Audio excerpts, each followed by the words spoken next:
Ron? The meeting is hereby called to order for the Committee on Trade and Industry. Hindi ako nagpukpuk. The meeting is hereby called to order for the Committee on Agriculture and Food.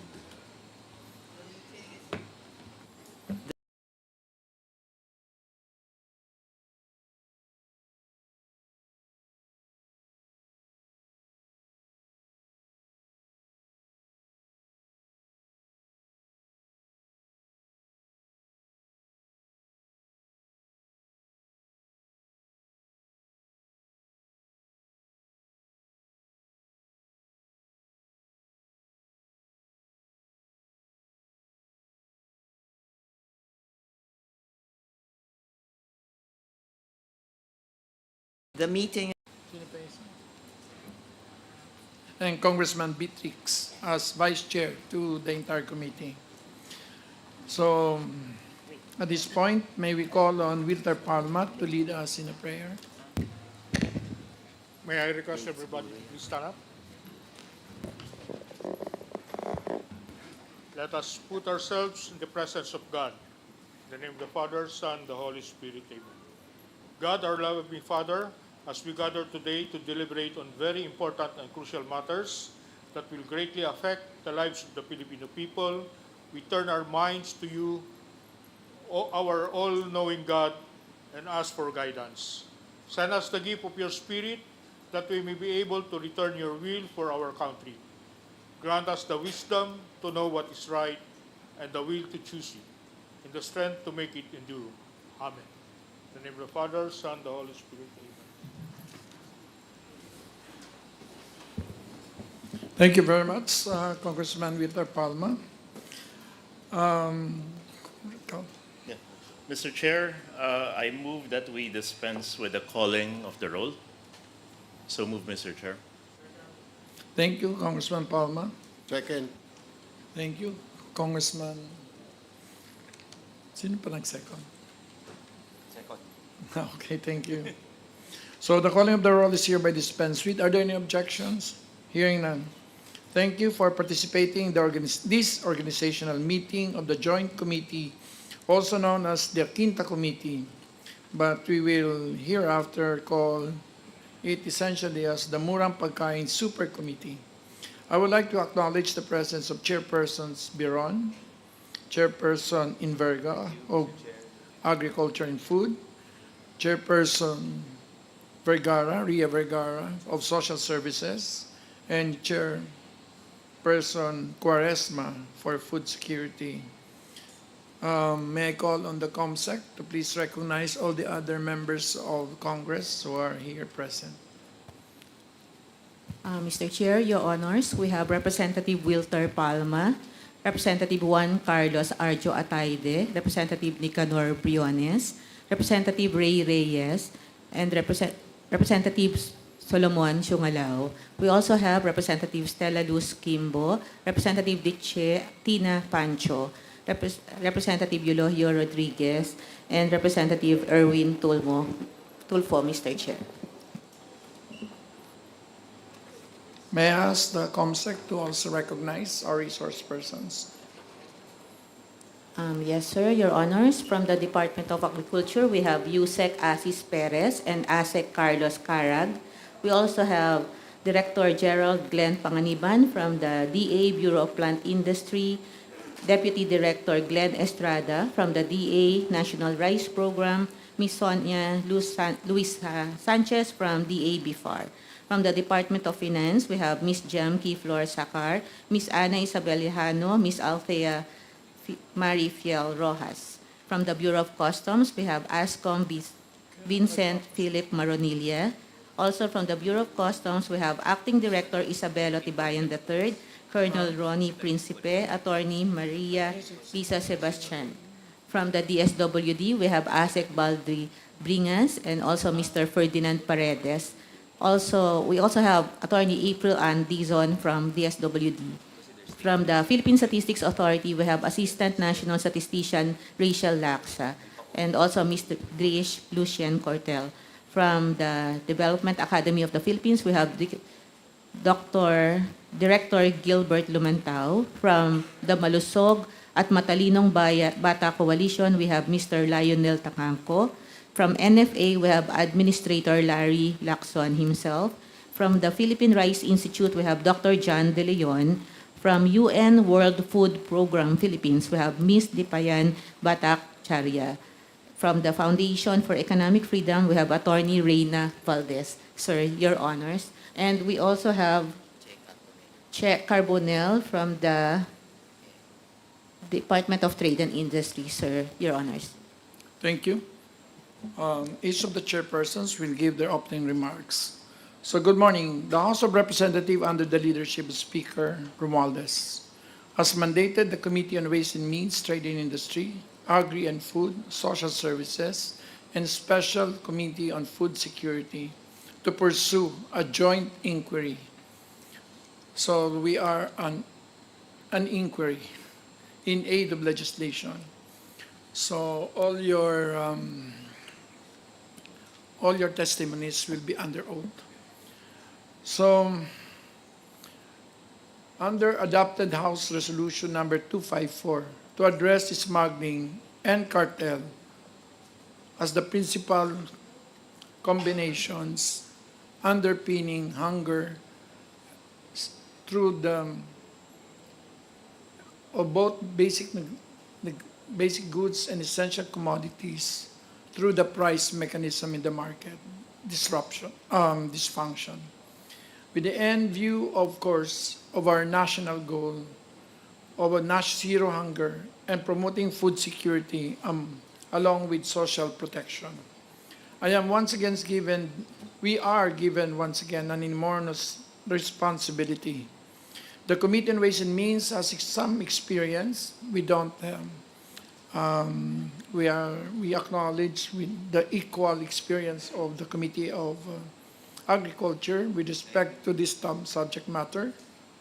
And we will definitely refer to a lot of times to the output. They spent 8 months on onions. They spent how many months on, especially on the processing of the legislation that became Republic Act 12.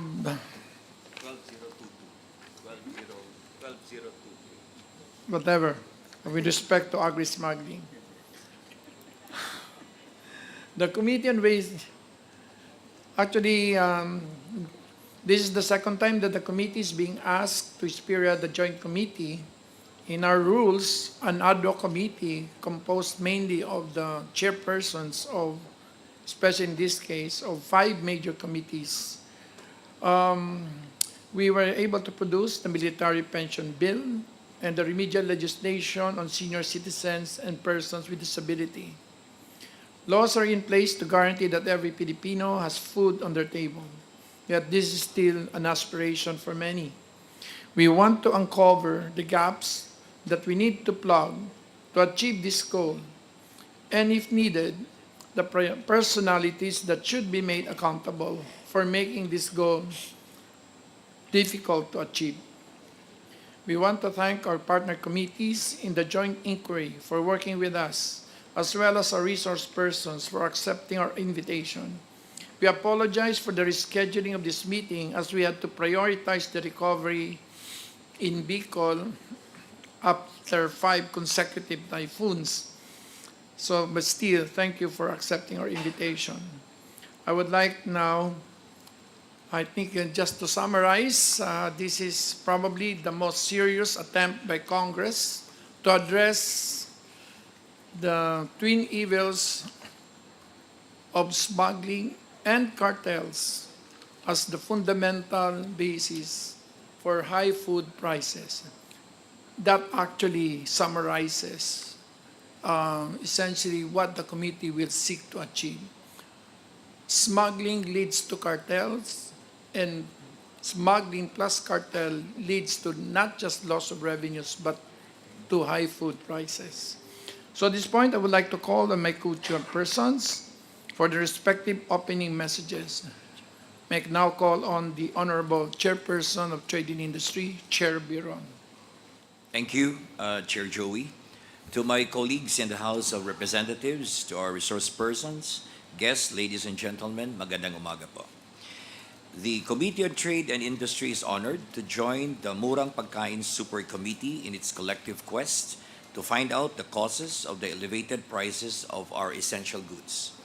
In my capacity as chairperson of the Committee on Trade and Industry and as a representative of the 4th District of Iloilo, I have relentlessly worked towards making quality food more affordable and accessible to the ordinary Filipino. Last August 2024, our committee approved the creation of the Clark National Food Hub, which aims to address issues on food prices, logistics, food safety, and storage, among others. In the 4th District of Iloilo, I have started changing how community public markets are operated by building market malls that are clean and efficient, with goods sold at lower prices because there are no middlemen. These projects bear witness to what we can do if only we're able to identify the problem and what we hope to replicate throughout the country. At the conclusion of this inquiry, I look forward to being able to impart my small but meaningful contribution in raising the standard of living for our kababayans. Thank you and good day. Thank you, Congressman Biron. But before I recognize my co-chair in Verga, may I recognize Congressman Robert Ace Barbers. I thought you would be the DILG Secretary. Congressman Christian S. Unavia of Misamis Oriental, and Congressman Edvic G. Yap of ACT-CIS Party List. Thank you, sir. At this point, may I recognize the very able, very energetic, and very industrious, one of the most productive committees of Congress, the Committee on Agriculture and Food, Congressman Inverga of Quezon. Magandang umaga po sa ating lahat. Thank you so much, Chairperson Joey Salceda. And thank you also to the Honorable Chair Ferge Biron for giving the body enough guidance on what to expect in this inquiry. Allow me to say my very short statement. This inquiry will be a venue to better inform our kababayans of what the government has been doing to address smuggling and other acts of price manipulation, which have been affecting consumers as well as legitimate businesses, as stated by our good colleague, Chairperson Joey Salceda. Addressing these unfair business practices would lead us to a food and nutrition secure nation, and eventually help mitigate hunger, which is the ultimate goal of our Honorable Speaker Martin Romualdez in House Resolution number 254. Allow me to inform the body of what Congress has done to help address unfair practices that harm our people. Just last September 26 of this year, the President signed Republic Act number 12022, or the Anti-Agricultural Economic Sabotage Act, which seeks to eliminate rampant agricultural smuggling, hoarding, profiteering, cartelizing, and other acts of market abuse. This law greatly enhanced Republic Act number 10845, the Anti-Agricultural Smuggling Act of 2016, by providing substantial fines and a maximum sentence of life imprisonment to those who will continue to violate the law. Also for signing, hopefully, of the President is the amendments to the Republic Act number 11203, also known as the Rice Tarification Law. This law amends the Rice Tarification Act of 2019 by strengthening the regulatory function of the Department of Agriculture and vesting them with powers on rice price stabilization and supply regulation. DA can call on local government units, the Philippine National Police, the National Bureau of Investigation, or other law enforcement agencies to provide prompt response and assistance in doing these functions. These laws manifest the desire of government to address unfair practices for the benefit of the consuming public, as well as for legitimate businesses to thrive. We are all here today in the same objective, and that is to inform as well as to be more informed to better serve our people. Maraming salamat po. Thank you very much. At this point, may I recognize one of the most intelligent members of Congress, representing Nueva Ecija, the chairperson of the Committee on Social Services, Chairperson Ria Vergara. Yung kapatid niya po mas matalino. Mr. Chair, may I just make some statements not related to the Please. Thank you, Mr. Chair. I would just like to make the following statements. During this time of geopolitical tensions, especially in our relations with China, with President Putin threatening to bring the war in Ukraine to a global scale, in our country, we have been hit not once, but more than 4 times of massive typhoons. So many of our fellow Filipinos have lost lives. The devastation to our agricultural and fishery sector are in the billions. All these disruptions happening are out of our control. But how we respond, this we can control. I was personally disheartened, disappointed, and frustrated watching our former president's press con last night, a man I respect for calling on the military to rethink their stand on supporting President Marcos, our commander-in-chief, because he claims our president is a drug addict. These are careless and unfounded, dangerous statements that are meant to destabilize and divert our country's attention from Congress' mandate to review and expect accountability, transparency from our fellow government colleagues. The confidential funds under the Vice President as Deputy Ed Secretary are no exception. So I appeal to our former President, a man I respect. I respect you and I recognize all you have done for me personally, and I am grateful as my family and the people I serve. But just as the previous late President Aquino stepped out of the public scene and out of delicadeza, didn't say anything to question the Duterte's policies on its direction on the drug war, President Aquino stood helplessly by as a full force of the Duterte administration accused, detained, and jailed then Senator Laila de Lima, who has now been exonerated by our courts. Former President Aquino kept his opinions to himself, even as our former President Duterte verbally attacked VP Lenny, wishing her death, mamatay ka na, referring to her as a colossal blunder. So many statements unbecoming of a duly elected president to an elected vice president.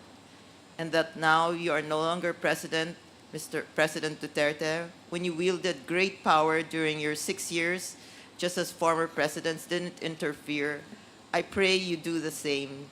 And while you say it is every Filipino's right to speak freely, you, sir, are a former president, and your words bear weight because of the office you once held. And for the sake of our nation, please exercise your right to free speech with great care. I know VP Duterte is more than capable of handling the House investigation into the DepEd funds. She is your daughter. But who will benefit should your call for the military to rethink their support to our president materialize? Please rise above your interest. Ito po ang buhay na pinili natin. Please do not divide our country. Rise above personal political agendas. As a former president, one of those who has stepped down of office with the highest approval ratings, please give President Marcos a chance without being threatened. Please do unto others as others have done to you. This, Mr. Former President, is the golden rule. Thank you, Mr. Chair. Thank you. We recognize the importance, the existential importance of the statement. And it does affect, certainly, volatility in our markets. But I think it is the decision of the chair to refer the omitting statement of the Honorable Vergara to a separate committee, the Quadcom committee. So at this point, we thank her for the honesty as well as, of course, the bravery for her statements. At this point, may I recognize my good friend, pag congressman niya, congressman ako, pag governor niya, governor ako, ngayon congressman na naman kami, no other than Congresswoman Quaresma of Nueva Vizcaya. Chairperson of the Committee on Food Security. Thank you very much, Chair Joey Salcedo. Welcome, distinguished members of the Joint Committee, esteemed colleagues, honored guests, ladies and gentlemen, and fellow advocates for sustainable development and food security. It is my privilege to welcome you to this important organizational meeting where we come together to address one of the most fundamental and pressing issues of our time, food security. As we all know, food security is not just about having enough food. It is about ensuring that all people have physical and economic access to sufficient, safe, and nutritious food. Food that meets their dietary needs and respect their food preferences and cultural traditions, empowering them to lead healthy, active lives. We must remember that food security is a human right, a right that is enshrined in international law and guaranteed by the International Covenant on Economic, Social, and Cultural Rights. The right to feed oneself in dignity, to be free from hunger, and to have access to the means of sustaining oneself. It is not merely a matter of charity or goodwill, it is a legal obligation, a fundamental pillar of justice that every government and international institution must uphold.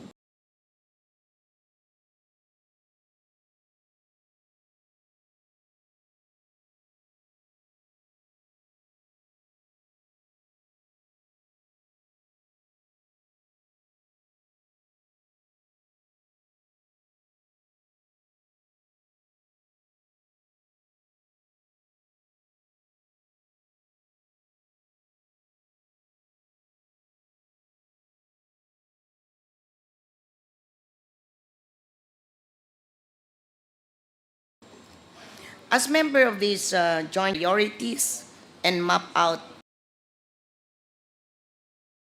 for collective action.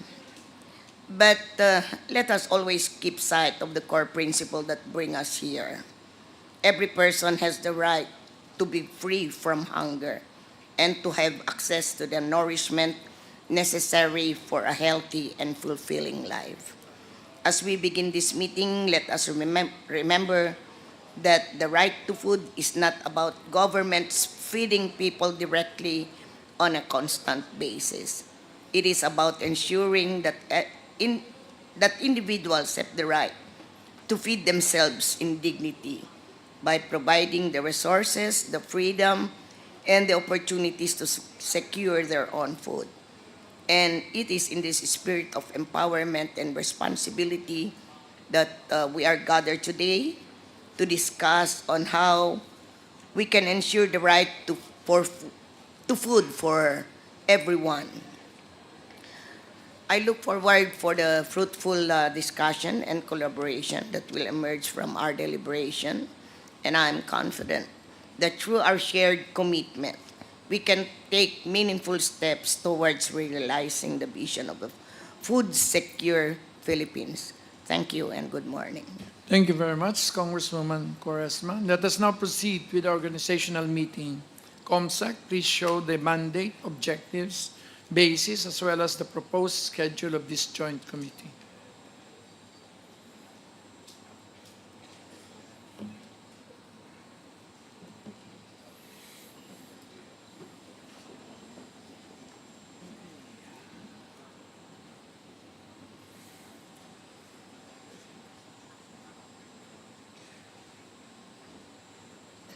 Next.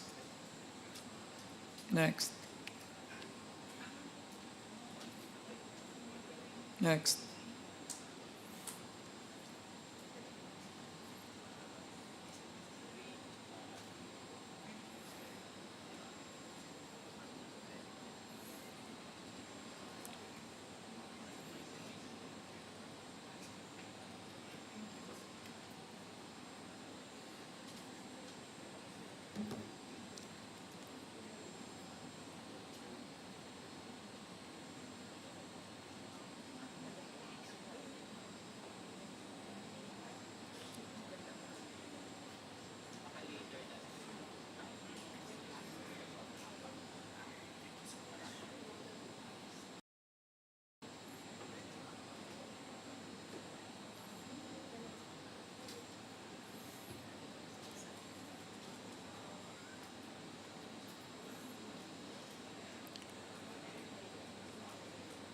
Next.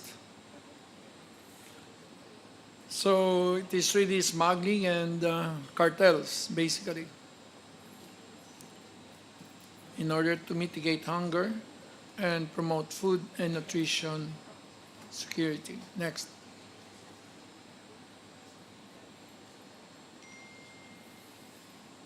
So the basis are House Resolution 254, privileges pages, and of course, under the House rules, this ad hoc committee is being given the power to do motu proprio inquiry.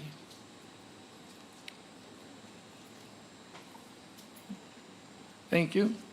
Given the mandate of this joint committee, would like to present any comments? Hearing none. Given the mandate of this joint committee, would like to present our rules of procedure, which is virtually alike to most rules of procedure of most of the committees here. The rules are attached to the notices. Secretariat, please show the said rules on screen.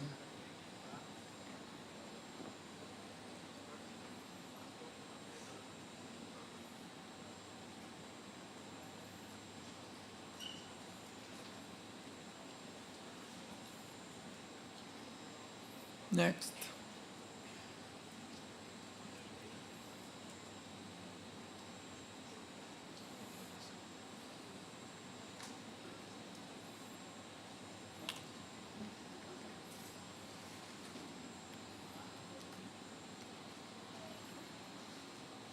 So yung dalawang batas mo, mako-cover namin.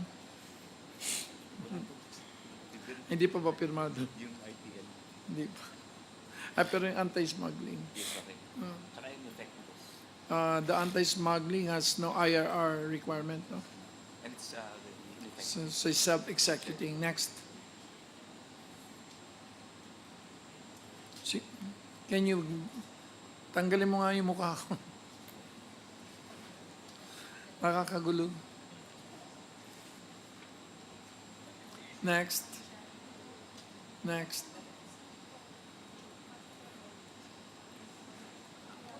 So all members.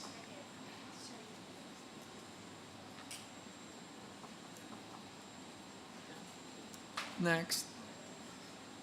Next.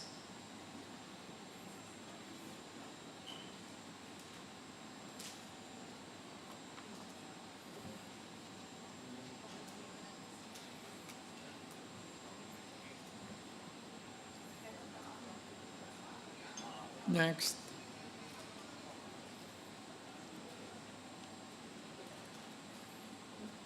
So we still follow the 1/5 rule.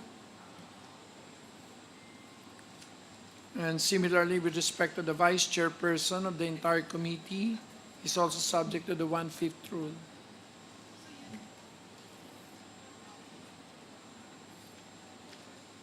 Anybody who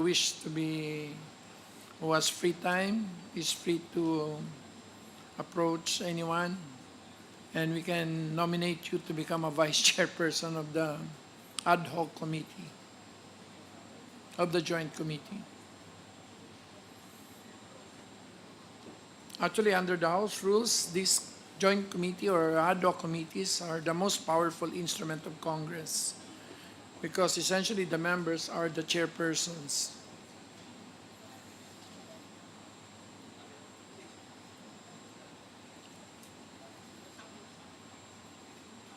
After 5 minutes, you can say that you have more to say. We will duly give you the forbearance to continue your presentation.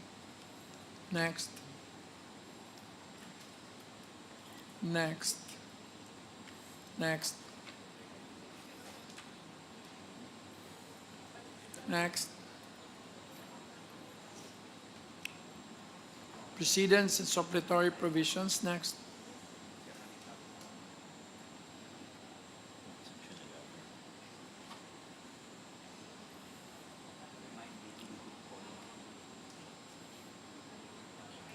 So section 11 means, so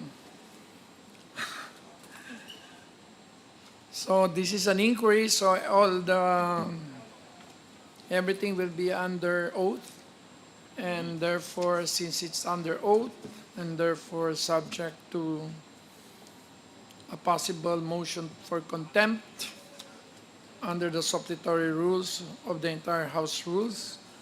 Fortunately for you, our detention centers are filled up. So, we have only 8, but some of the rooms are reserved for those who cannot be together in one room. So, we have no room for any contempt. But There are other facilities.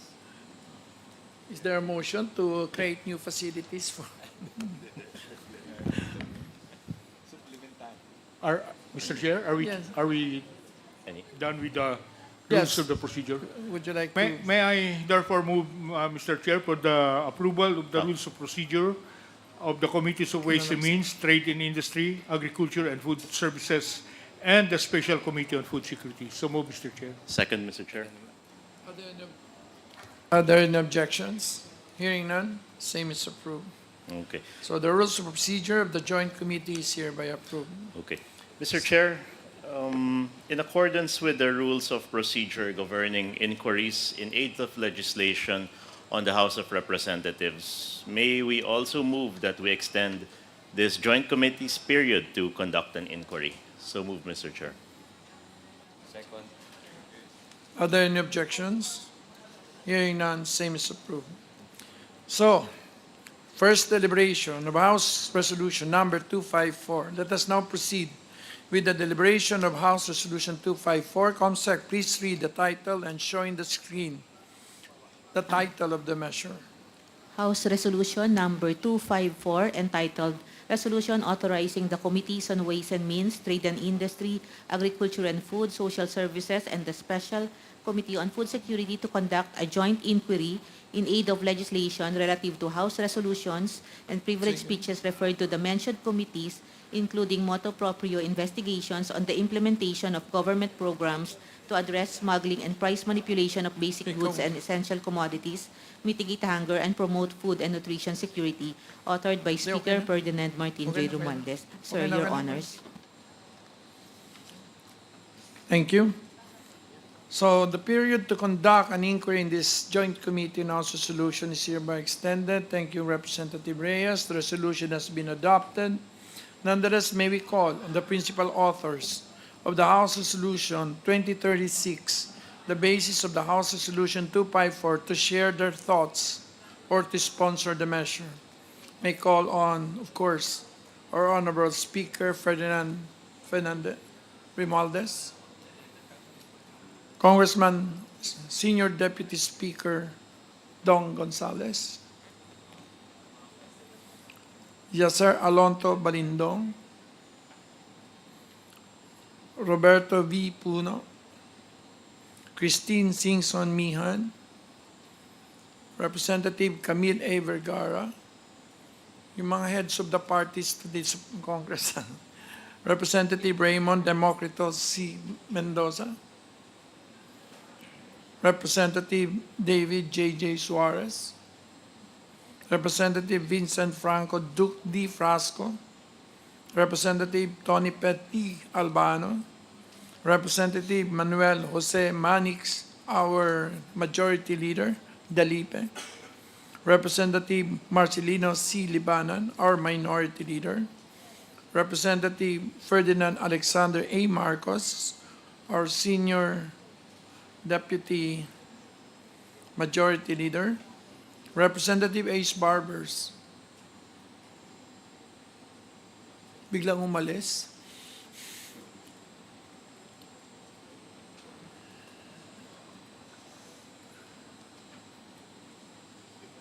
May I recognize, of course, the presence of Congresswoman Lani Mercado Revilla of the 2nd District of Cavite and Representative Ana Victoria Veloso Tuason, my favorite, Veloso.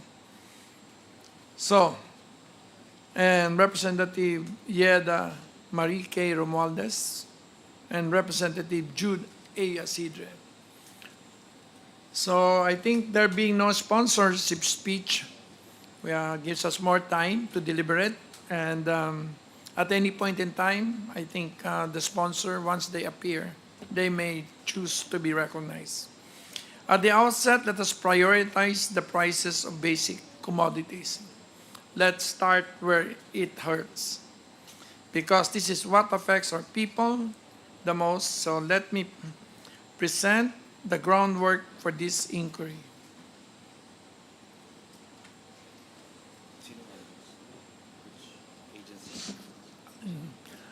Next. Next.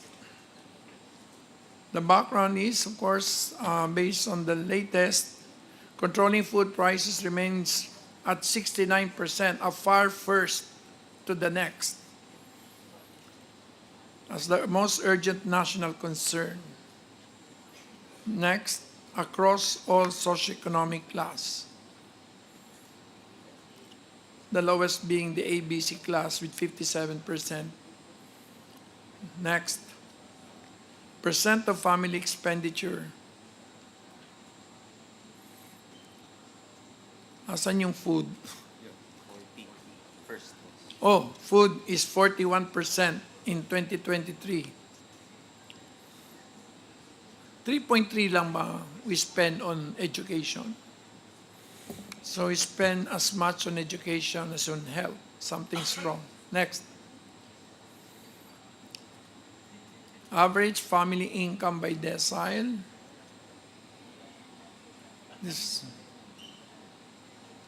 Next. How did the average Filipino income and spending of a Filipino family? Alam mo, mas maganda numbers kaysa may mga ganito. Nakakalito. We'll just distribute the copies of this premise. Next. So we need to demystify inflation. A low current rate of inflation does not mean prices are low. What people feel is the cumulative inflation, which is why Donald Trump won. Because during the period of Biden, actually the cumulative inflation is 25. It's the magnitude that matters.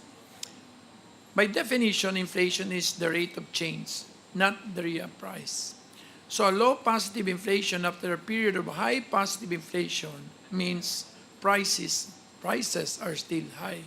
So it must go negative. Next. Food inflation has only decelerated recently. It decelerated in August at 3.8 to 1.4, but easily went back to 2.9 in October. Next. People feel food prices are still high. They are at elevated levels from July 2023, end of the COVID emergency. Post-COVID cumulative inflation is 6.36, higher than almost all other major food groups except education. So that's something for the members of the Committee on Higher Education. So mas mabilis na po tumaas ay ang presyo ng tuition kaysa sa pagkain. Next. The average national retail prices for selected agricultural products. This is based on what? This is from DA. Rice special 64, rice well milled 56, rice well milled 50, beef 347, meat pure meat 422, yempo at 350, pork meat with bones 298, dressed chicken 203, chicken egg 9 pesos, bangus at 209. So wala na pala mas mura kaysa 200 ano. Next.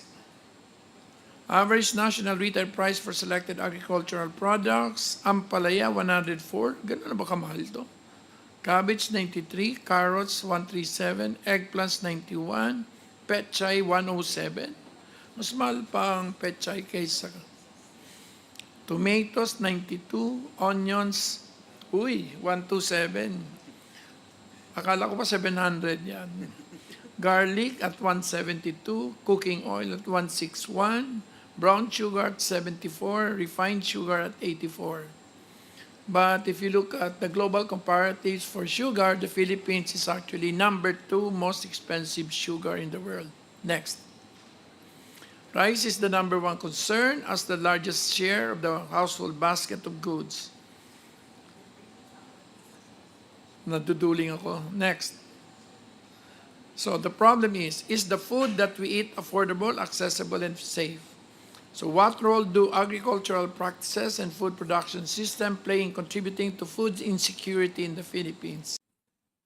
Naduduling ako. Next. So the problem is the food that we eat affordable, accessible, and safe?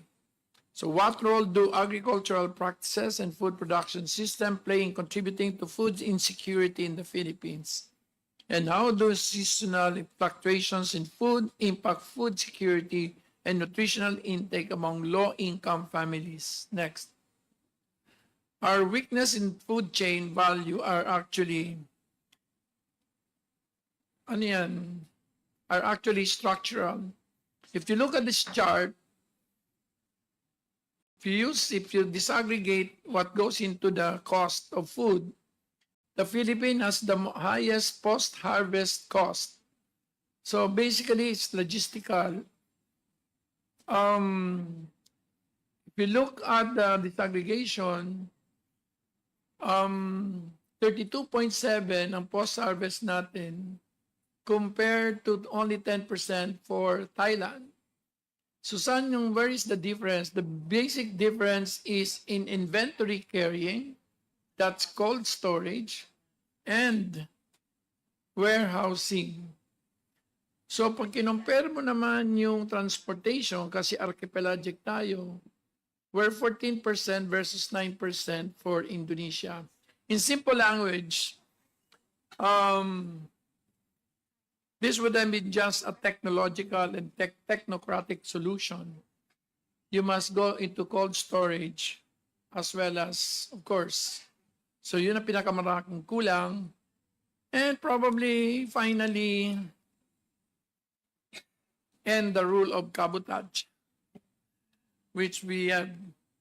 Kasi archipelagic din ng Indonesia, pero since time immemorial, ang na-change natin yung cabotage rule sa Pilipinas only when foreign shipping lines carry foreign goods but not domestic goods.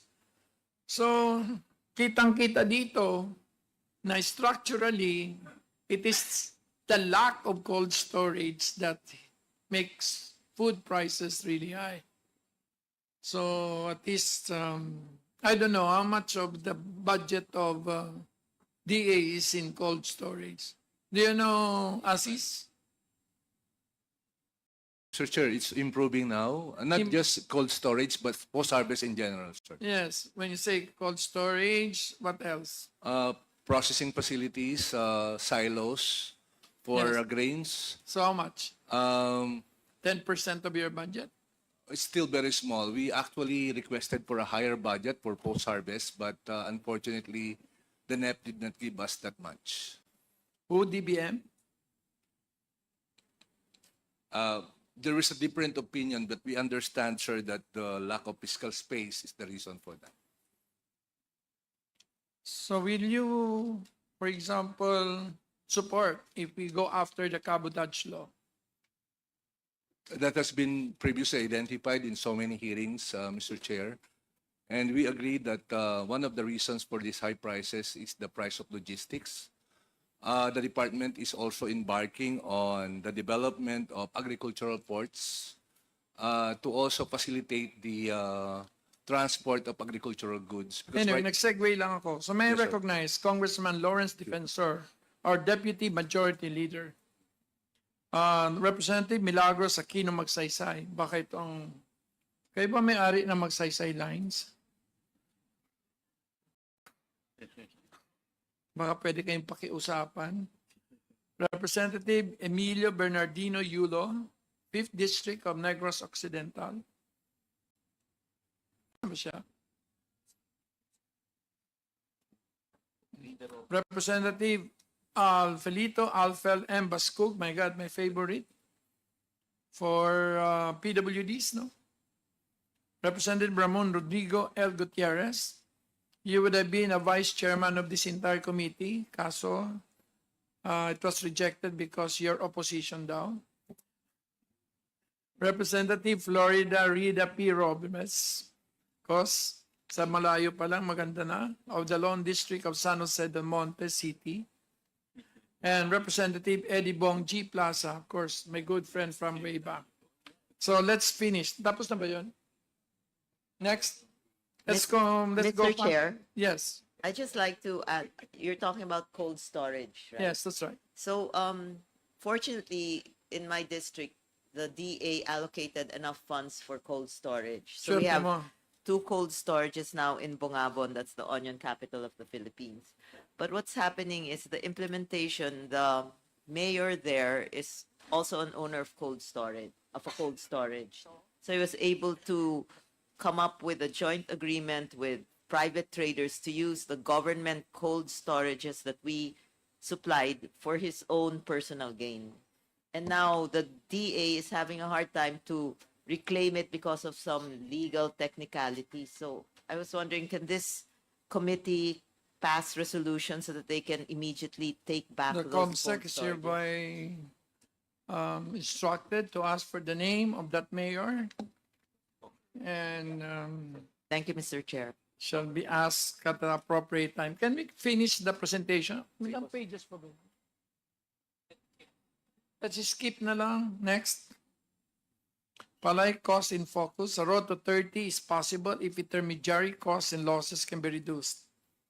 So this is my own. I studied it very well. And not because I want to pander to the president, but theoretically, there is a way of going to at least, at best, 29 pesos. But no way 20 pesos. Next. Expensive prices killed. More people die because of malnutrition than in our regional peers. In the Philippines, 5.75% of all deaths are due to malnutrition compared to 0.22 in Vietnam, 0.02 in Vietnam, 0.28 in Malaysia, 0.64 in Thailand. This is immorally shameful. Next. Farmers are hungrier than non-farmers. This is something that really surprised me. So agriculture households are experiencing income loss and food access, probably because of climate change impacts, and probably because of lack of DA support. Next. Next. Impact of high food prices and malnutrition. Some 23.9% of respondents lack protein in their diet as a share of local energy. Some 47.7% of respondents lack carbohydrates. So mas madali pala dahil sa isda. Ganito ba yun? Is this because we have more fish? Therefore, we have less protein deficiency than carbo deficiency. Next. Low self-sufficiency for key sources of calories is below 100%. Ang liit kasi ng mga dito rin. Next. So nasaan ba ang mapula? Oh, it's in southern Mindanao. Basically, bakit orange ang ang Isabela at Cagayan? Ano source nito?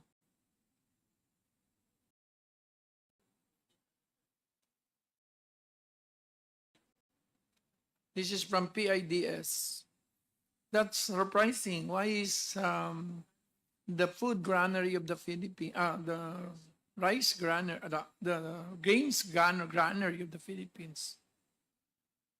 So it's barm. Then, can you just distribute copies of this? So there will be a base. You have it.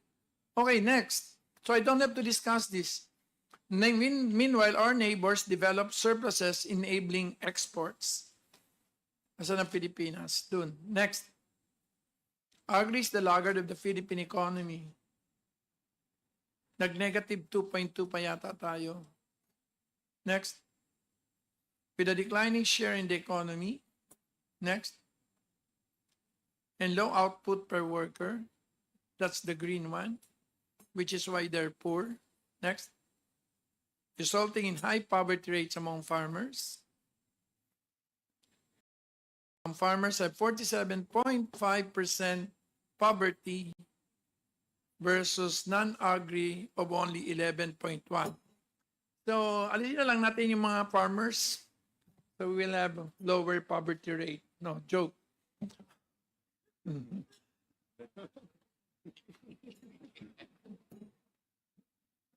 Next. DA's 4-year plan para sa masaganang bagong Pilipinas to optimize cost in the value chain, develop improved post-harvest facilities. Puro na logistics ngayon, ha? Value chain, post-harvest system, logistics, transportation, and distribution. So nawala na bigla yung mga dating nakikita natin dyan.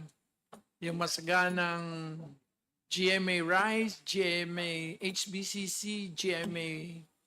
So that's a very nice policy shift in the DA. We wish to recognize our new secretary, Kiko. And then, of course, health food, small farmers and fisher folks. Next. High value crops development programs. Next. Kayo na lang magbasa. AMAS, binalik nyo yung AMAS? Di ba dito nangyari kung bakit nagkaroon tayo ng onion problem? Nakipag G2G sa FTI para bumili ng mga onions sa mahal. So, tanggalan kaya natin to ng authority ng G2G. Sa Gipsaka Act, boss. Sa Gipsaka Act ba yun? Yung basis. Okay. Baka we have to review. So, wag na. We just have to put good people. Kulang ba ang good people sa DA? We have enough good people to make this work? So, there will be no more onion scandal? How much did you spend to buy all those onions at 700 pesos? Remember, you started the high prices by buying, using government money to support prices of onions. Were you there? The administration of Secretary Kiko was not yet there yet, sir, at that time. So you're just here to deny it. Okay. Kadiwa ng Pangulo, Food Lane Project, next. Matatapos na ba to? Palgu? Parang nakakaano. Ba't may legislators dyan? Pagbibintangan na naman kami nito. Enables palay farmers to maximize their income. Assist the legislators and the LGUs in sourcing their palay requirements intended for their constituents. Do I need to discuss that? Let's discuss that at the appropriate time. NFA Modernization Program supports the NFA's buffer stocking mandate by achieving efficiency and effectiveness in the delivery of services to NFA's stakeholders. Next. Masagana Rice Industry Development Program. As a roadmap, so matatag. Di ba may kulay ang word na matatag? Buti naman So it is on resilience, basically against what? Calamities. Sama-sama means economies of scale. Asis, what do you mean by sama-sama? Clustering, farmers and fisher folk clustering, and what? Yes, sir. And consolidation. For consolidation for the economies of scale, sir. Kailan na kayo na-consolidate? We're still in the process of finalizing. Na-condone na yung mga So Opo. there's no more there's greater flexibility for you to consolidate. Yes, sir. Not the farms. Consolidate the farmers. The farmers, yes, sir. Anyway, next. Let's go back. I want to finish this. Ganado. What does ganado means? Emphasizes modernization. What is the meaning ng ganado?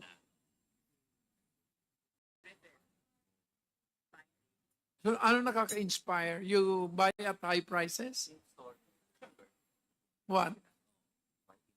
So we buy at right prices, not high prices. The same time, and sell at low prices. and also be able to sell at the right price, fair price. Ang gaganda ng mga bago niyong napapanahon. Encourages digital integration in agriculture. Can you give me one example? Sir, a good example of this will be our effort now to change the timing of our planting season. How many farmers have iPhone?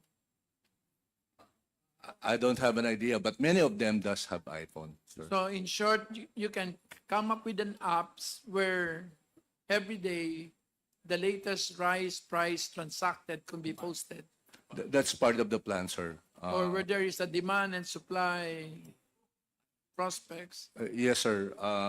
It requires a lot of In a continuum of 1 to 100, where 100 it is implemented and 0 is nothing. Where are we right now in Ganado? 0. Offhand, sir, I think we're 0. at around 20 to 30%. Okay. Next, let's finish this na. Ganado na si Stella magtanong. Next. Minamadali ko to dahil kay Stella eh. Bantay presyo. Ayan. Finally. Register your mobile number. Daily price updates of various agriculture commodities in major markets nationwide. Ano to? Pang NCR lang?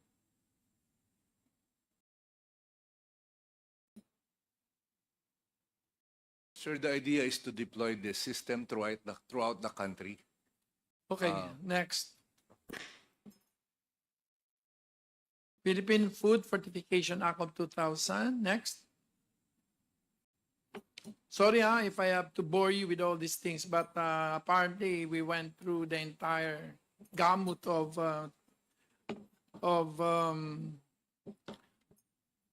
legislation as well as programs. Next.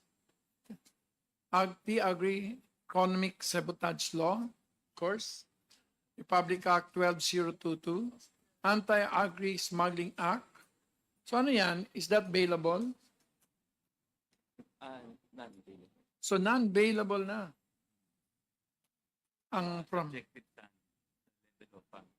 Next. Customs Modernization and Tariff Act 10863. The Price Act 7581. Next. Basic commodities under the Price Act: rice, corn, bread, fresh and dried and canned fish, fresh pork, beef, and poultry. So pag may bagyo, may declaration of calamity, all of this is put on hold, no? Bakit langis hindi?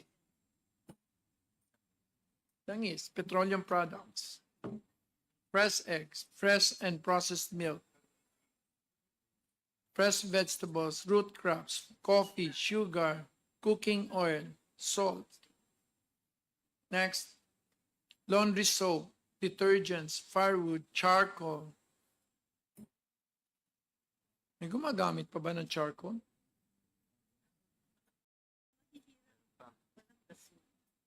Okay, so you cause climate change. Candles, drugs classified as essential by the Department of Health. We will ask for that list later on. COMSEC, you are hereby instructed.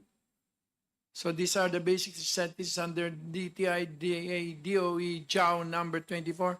Andyan ba yung kerosene? O, ayan yung kerosene. Finally, LPG. So, wala pa rin yung diesel tsaka gasoline.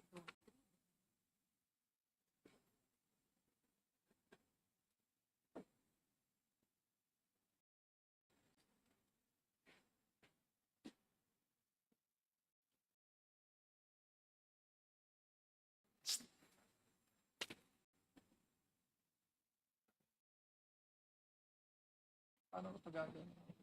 When I already recognize sila sa house.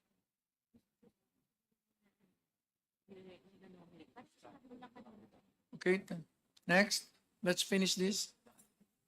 So end hunger, achieve food security, improve nutrition, and promote sustainable agriculture. But actually, the bricks and mortars of this is stopping smuggling and stopping cartels and improving DA. Tama po ba, sir? Yes, you're recognized. Thank you, Mr. Chair. Yes, I agree totally with the statement of the chair. Thank you.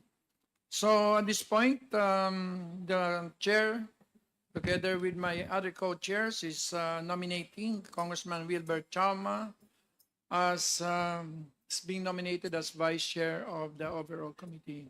You are hereby nominated as a vice chair of this overall committee. So we now have 3 overall vice chair.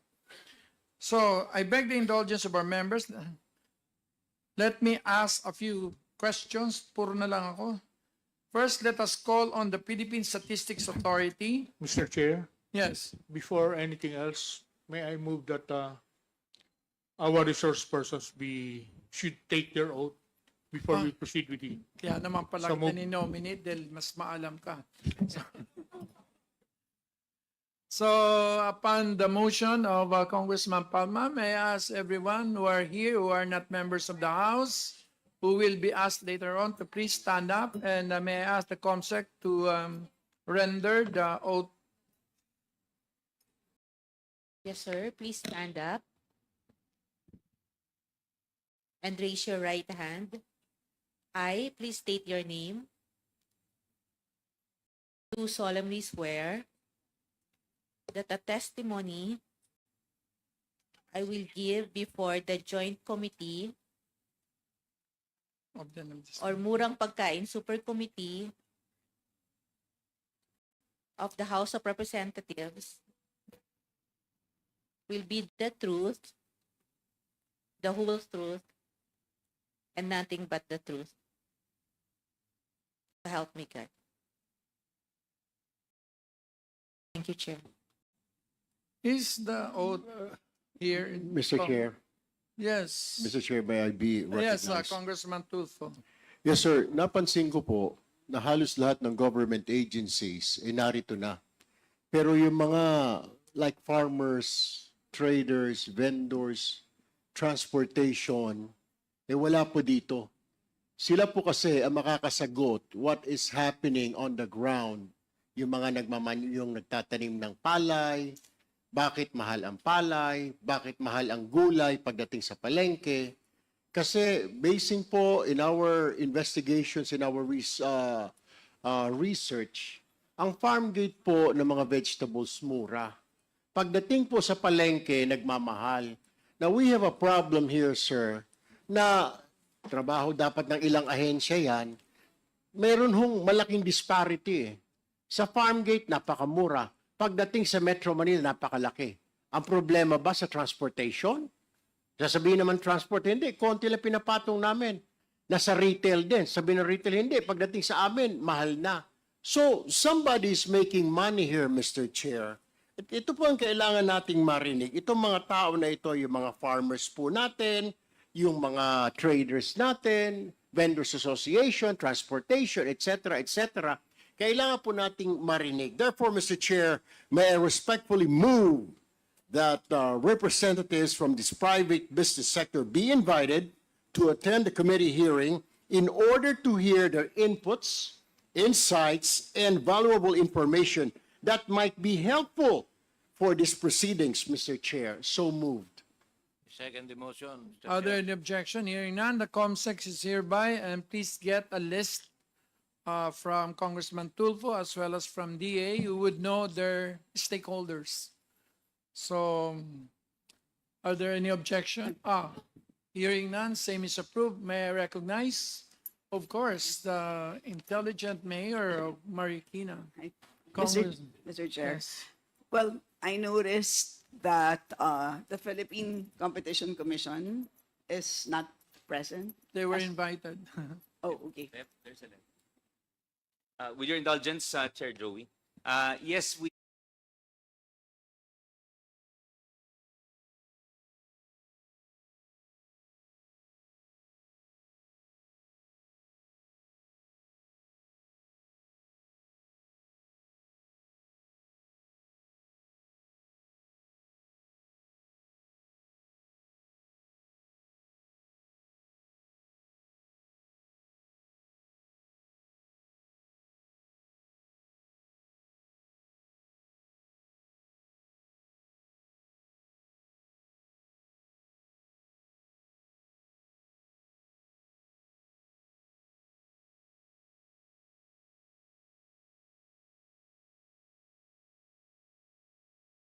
Just to read, Philippine Competition Commission, November 26. Honorable Wilfredo M. Imbarrigan.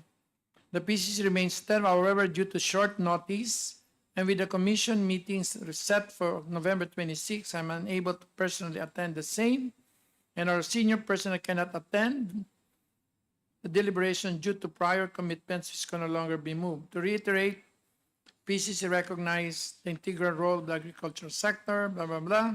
As such, the Commission commits to providing technical assistance and participating in any subsequent hearings to be conducted by the committee. Is there any motion to summon the all documents pertaining to the hearings of the PCC with respect to its investigation into I keep reading that they've been doing investigating cartels in rice and other agricultural products. Mr. Chair, there is an ongoing investigation on the onion cartel, and I believe it is on adjudication at the moment. So malapit na po matapos yung case. So But yes, with I respect agree to with you. rice, With respect to rice, parang wala yata. so the chair moves. Can you support me? Yes, I second, Mr. Chair. So the COMSEC, please summon all documents pertaining to all investigations and all other deliberations made at Philippine Competition Commission with respect to rice cartels. So at least we did something with their absence. So at this point, may I now call on PSA to put us in the proper perspective or where we are with respect to food prices. You have a presentation? I don't have a presentation, Mr. Chair. But Okay, we will listen to you. Okay. Thank you, Mr. Chair. Thank you. Good morning to everyone. As mentioned earlier in the presentation, the food prices, both from the farm gate, wholesale, and retail are available in the PSA. And as also mentioned earlier in the presentation, we have increasing prices for some. I would like to mention our farm gate prices for palay. We have 20.51 pesos per kilo for October 2024. And from that 20.51 pesos per kilo palay price, we have actually 44.71 pesos per kilo regular milled rice at wholesale, meaning there's a gap between the farm gate price and the wholesale price. And then when we go to the retail price, we have 50.22 pesos per kilo for the regular milled rice, still for October 2024. So I agree, Mr. Chair, with your earlier connotation that there's a gap between the farm gate, wholesale, and retail prices, particularly with respect to rice. As to the inflation for the rice inflation has been increasing from March. The rice inflation has been decelerating rather from March 2024 to September 2024, or for 7 consecutive months, but it increased in October 2024 at 9.6%, but that is also because of what is mentioned earlier, that the inflation is based on the growth rate or year-on-year growth rate of the consumer price index for the current period in comparison with the consumer price index in the same period of the previous year. The reason of the increase of inflation, particularly for rice at 9.6% in October 2024, is due to the increase or to the higher or to the lower inflation in the same period of the previous year, October 2023. As you may remember, the President has imposed a price cap in September 2023 last year, so it reflected with lower inflation in October 2023, which in effect increased the inflation due to base effect in October 2024. Thank you, Mr. Chair. I wish others can ask this question. Despite the decrease of tariffs from 35 to 15, you had a 9% increase in rice prices. Yes, Mr. Chair. Do you have, I'm sure that PSA subsume what, SRTC? Did you subsume the SRTC or all the other, like NSCB? The PSA is composed of the four statistical agency, Yes. the NSCB, the BAS, Bureau of Agriculture So kayo sa Statistics. numero lang, pero yung mga analytics, where does it lie within the new PSA? Come again, Mr. Chair. I'm sure you are in charge of doing the periodicity as well as, of course, the basket, etc., and where to take all the samples. So Yes, where Mr. does the analytics come in? Where in the entire PSA? Who can explain to me, despite the decrease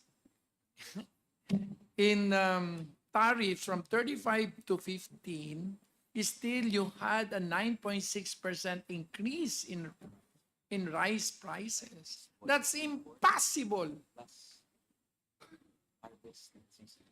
Harvest season pa. As mentioned earlier, Mr. Na- Chair, Sino ba dun sa loob ninyo makakasagot sa akin? Kasi mukhang ikaw PSA ka lang, no? Sino Yes. ba yung NSCB na dun yun?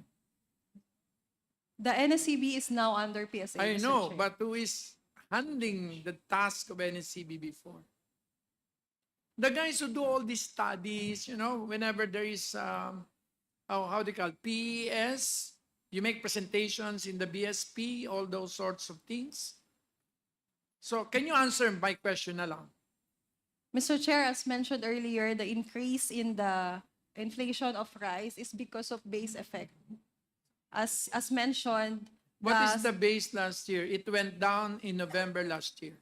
it went down in October last year because of the price cap set by the President in September 2023. Therefore, due to the lower denominator, the inflation is higher in October 2024. So, price cap. Yes, Mr. Chair. Oh, I wish you can present it here. That's the problem if you don't have a presentation. So what was the price cap? 24? 36? Price cap was 45, Mr. Chair, last year. Oh, 45. 44 naman yung sinabi mo ah. Parang layo yata, ma'am.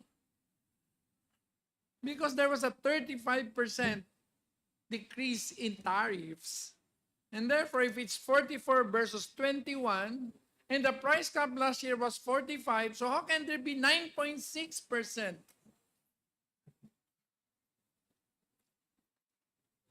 Mr. Chair, if I may, the prices of rice month on month is decreasing, though lower rates.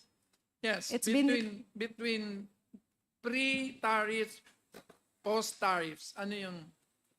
The price of, for example, regular milled rice in July 2024, when we started, started the implementation of the reduced tariff rate is 50.90 per kilogram. 50.90 pesos per kilogram. And now we have 50.22 centavos. So it decreased by minimal around 70 centavos. Ano nangyari? So is that a proof of cartel? So all the benefits of reduced tariff just went down the drain? Just mio, perdon. Pwede ba ako mag-resign dito?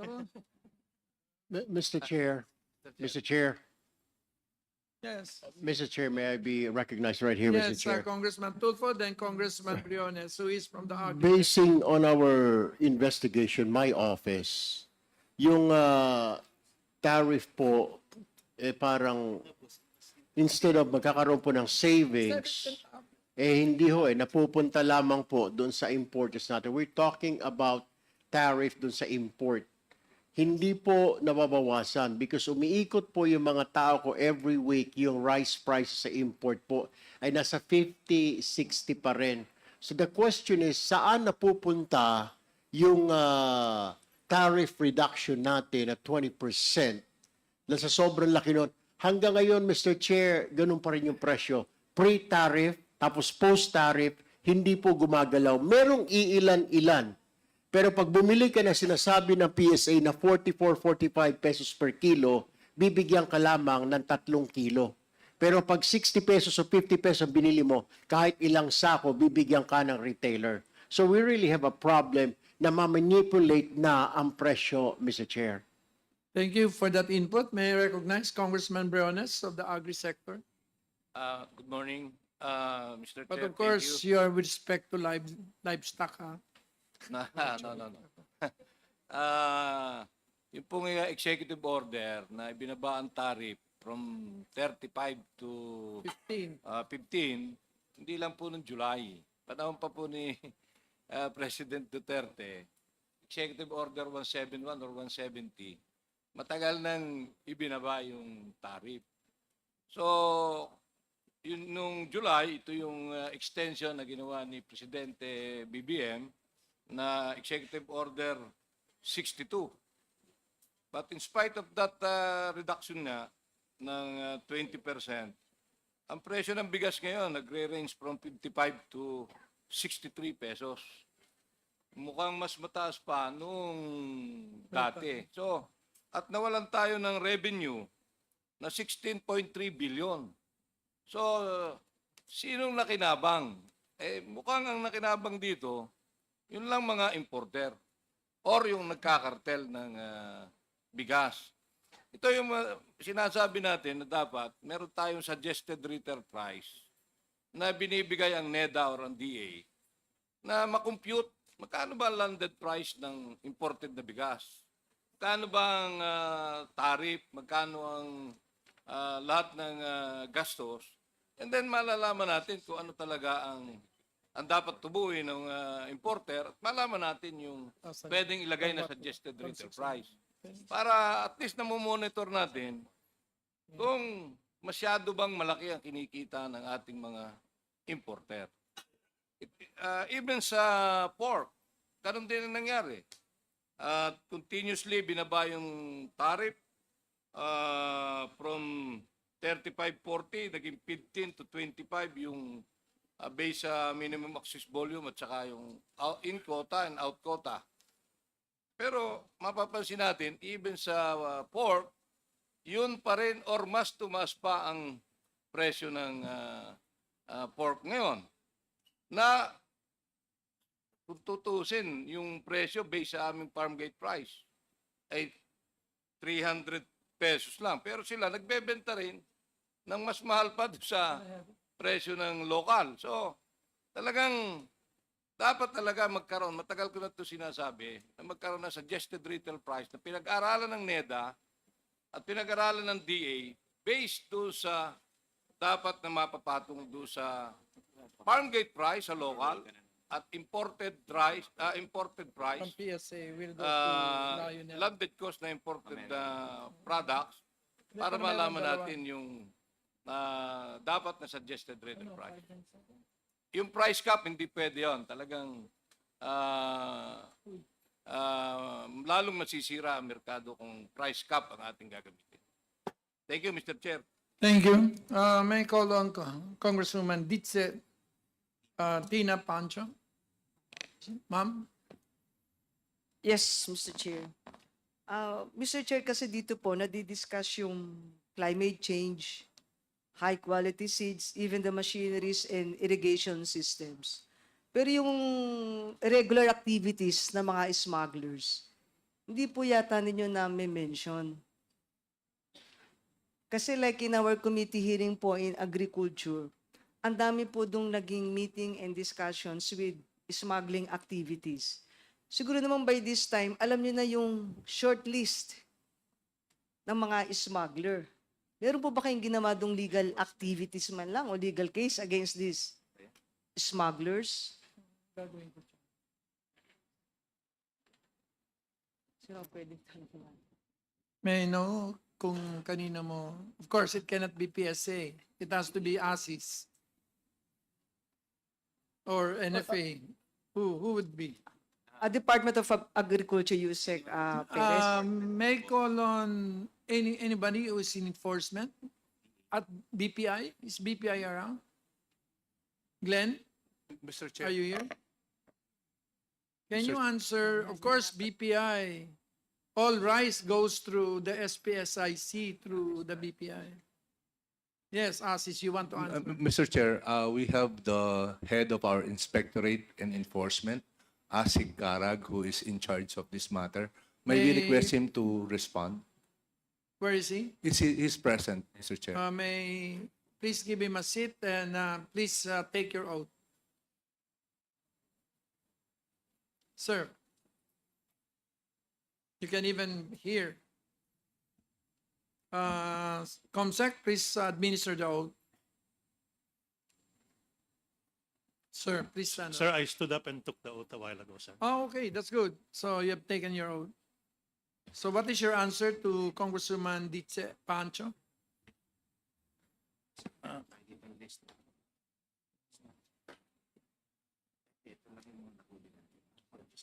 Number one, sir, the question was, do you have a short list of smugglers? Your Honor, we have a long list of smugglers. All right. So The- do you want it now? Kahit yung short list lang po. Ma'am, May long the- Any legal case against these smugglers? Hindi. Yung short list, baka wala kayong ginawa eh. Ma'am, may I just reiterate a few other things prior to actually answering the question.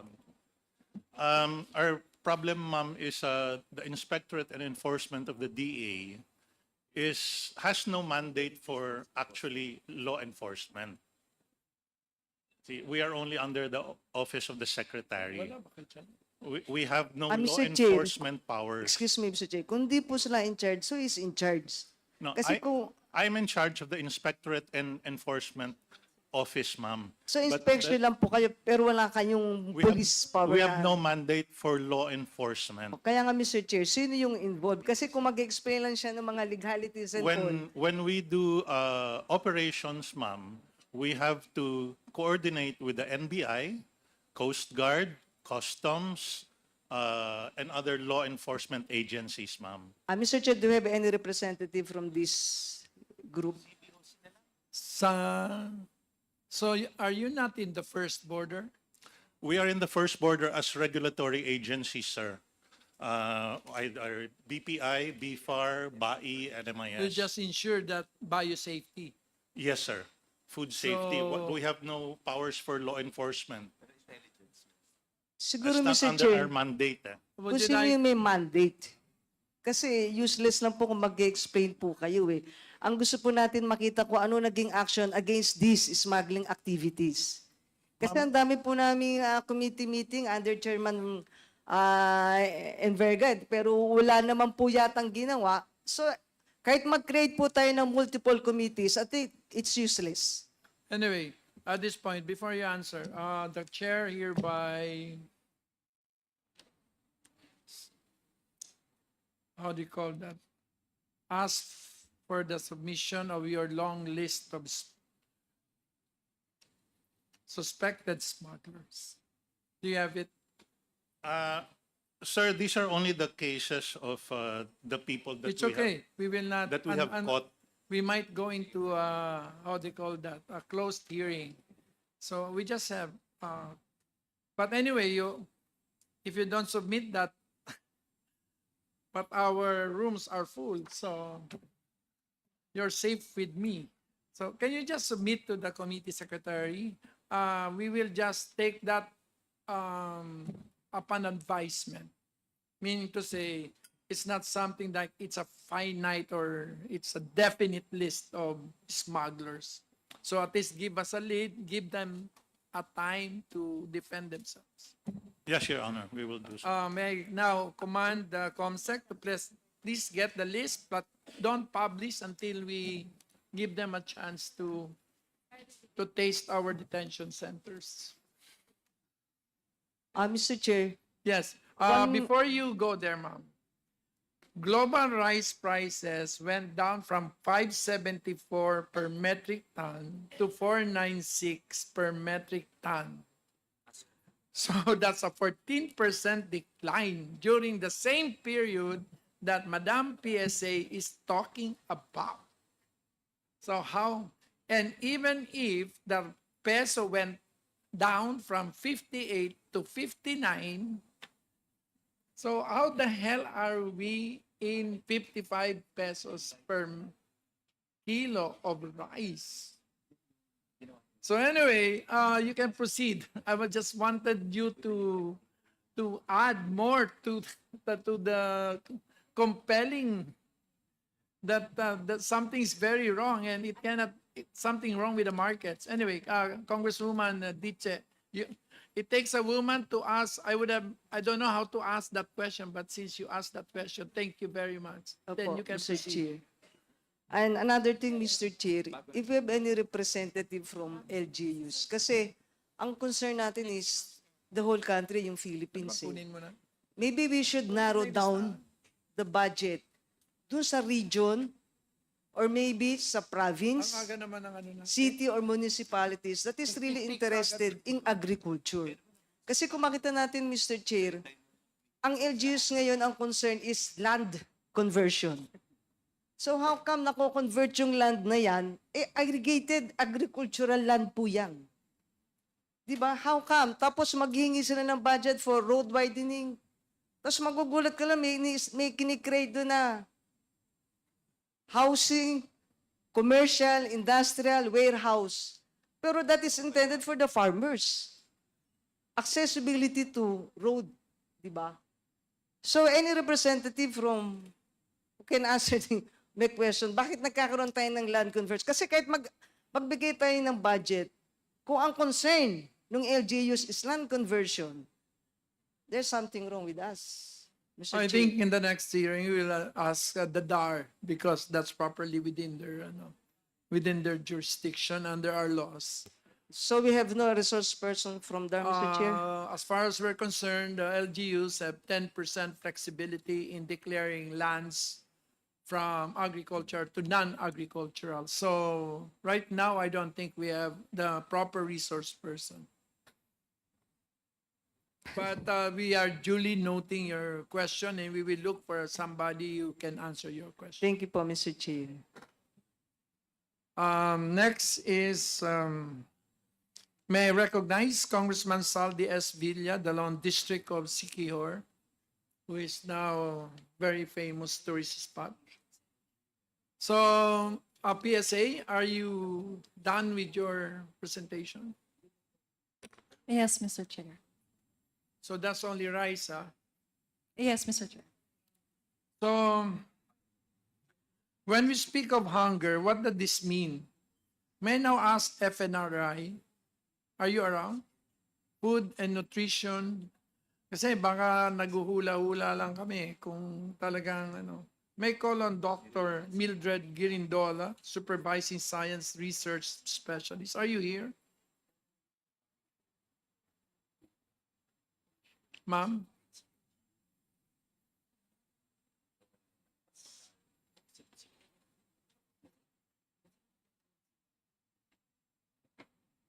You're recognized. You can sit beside Bong Plaza. You're safe there.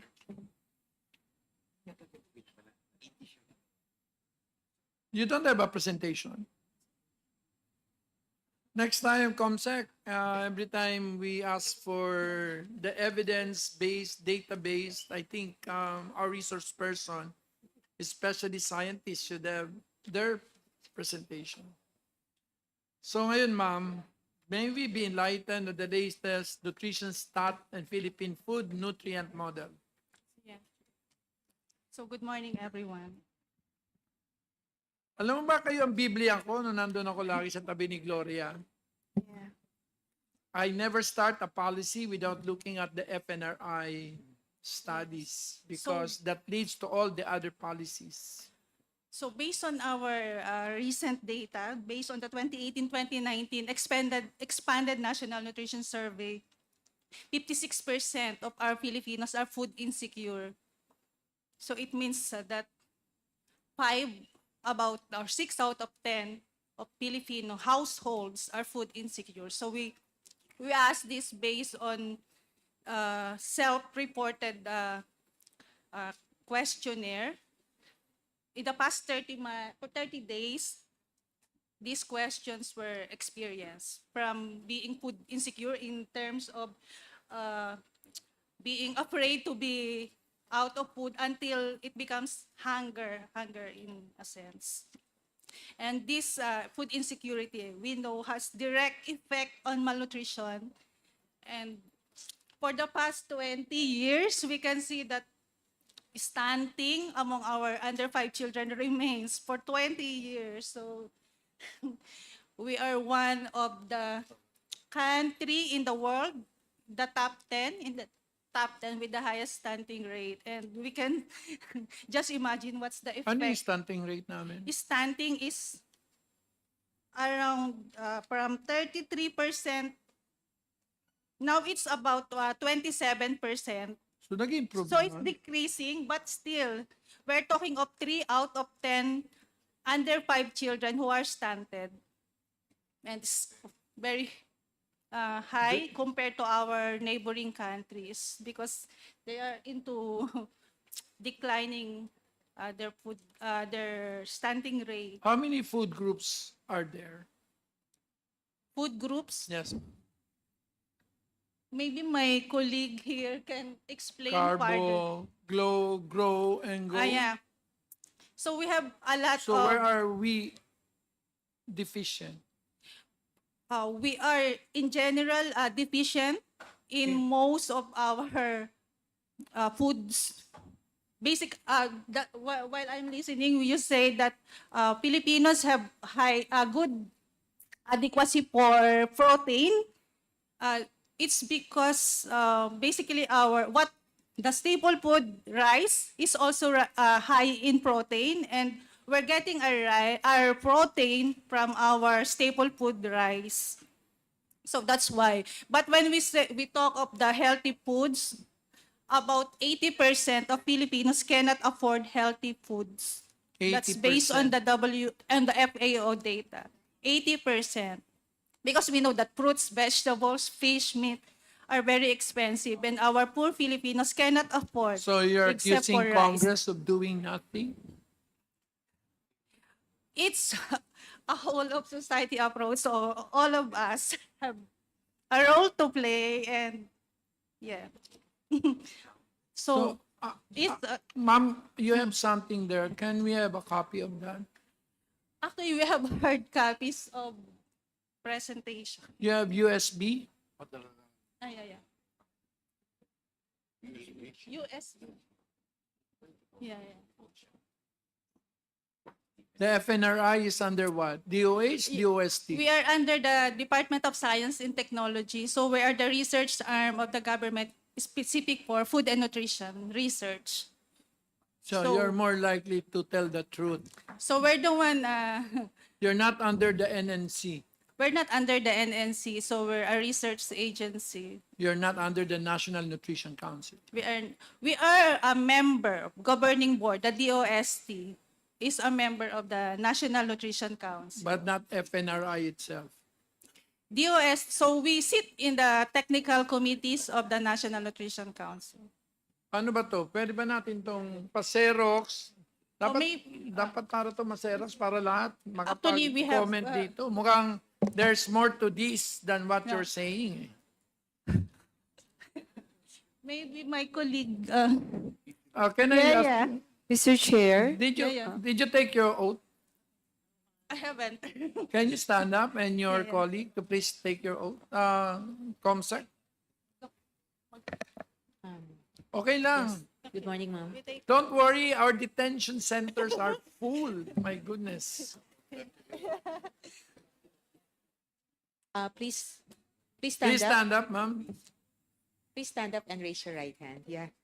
I, please state your name. I, Mildred Ogirindola, Do solemnly swear do solemnly swear that the testimony I will give that the testimony I will give before the Joint Committee before the Joint Committee or Murang Pagkain Super Committee on Murang Pagkain Super Committee of the House of Representatives of the House of Representatives will be the truth, will be the truth, the whole truth, the whole truth, and nothing but the and truth. nothing but the truth. So Thank help you. me God. So, sino yung tinawag mo kanina? She has the Asan na siya? news coordinator. So may presentation ka. Nasa pa. I'd rather that we go through this because this is where it hurts. When you don't have food, you get malnutrition, you get stunting, you get wasting, you get everything, especially compared to other countries. May comparison ba dito sa ibang countries? But I think, Wala. well, hindi ko po nalagay.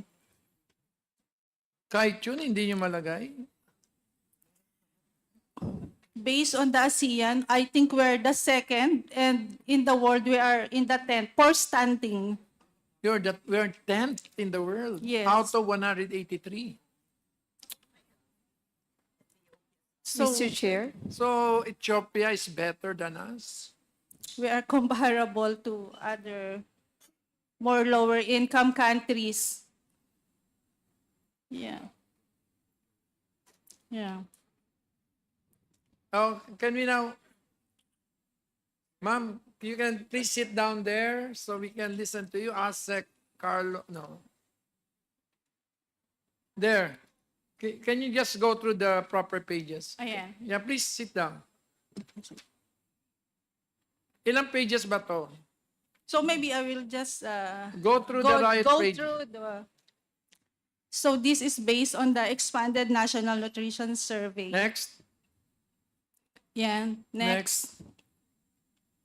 Yeah. So the National Nutrition Survey, actually we changed our methodology for the conduct of National Nutrition Survey. Before, it's just to represent the national data, the national situation. But in 2018, 2019, and 2022, we have this called Expanded National Nutrition Survey to cater to the needs, particularly of the local government units, because they say that at the national level, they cannot do It's okay. something because they cannot see where is my province, where is my locality. So we cater to that, and the PSA approved a new methodology for the conduct of Expanded National Nutrition Survey, wherein the sampling size of this survey quadruples. So it's 4 times more, just to make sure that the 82 provinces and the 33 highly urbanized cities and 3 special areas will have their own survey, their own results that they can use for their It's okay, ma'am. program implementation. I think your Next. methodology is better than before. So can Yes, you po. now go to the prevalence of food insecurity in 2018, 20... Next. Next. Kasi the next questioner is... Yeah. So this food insecurity among households is based on the Household Food Insecurity Access Scale, or the HPS. It is a self-reported experience in the past 30 days. Okay, next. So we can see here the national level data. So 56.3 at the national level ang food insecure. And we have this here, the regional results. So we can find sino po yung region na mas mataas yung food insecurity compared po doon sa mas mababa. So yung above doon sa red line na 56.3. So makikita natin, ito yung mga regions na mataas yung food insecurity. So yung nakabilog nga dyan na 81.1. So yun yung region. Nakikita natin yung region ng BARM. At ang may mas pinakamababang food insecurity, so lower than the national level of 56.3. So ito yung NCR, Cordillera, Central Luzon, Cagayan. So nakita natin ito yung mga nasa Luzon area. So sila yung mga mas food secure based dito sa survey natin. Next. So at the individual level, so nakita ito na po yung food nutritional status. Next. At the different food groups. So children under 5. So ito na po yung pinapakita ko. So dito nga po nag-start tayo ng 2003 hanggang 2021. So nakita natin from 33.8 noong 2003, may pagbaba naman yung stunting, yung nasa taas po, pero napaka-slow, no? So 26.7.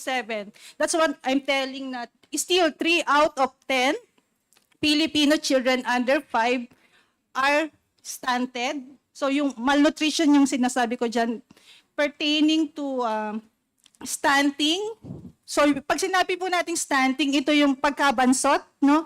So mababa yung taas niya para sa edad niya. So yung wasting naman po, yung pagkapayat.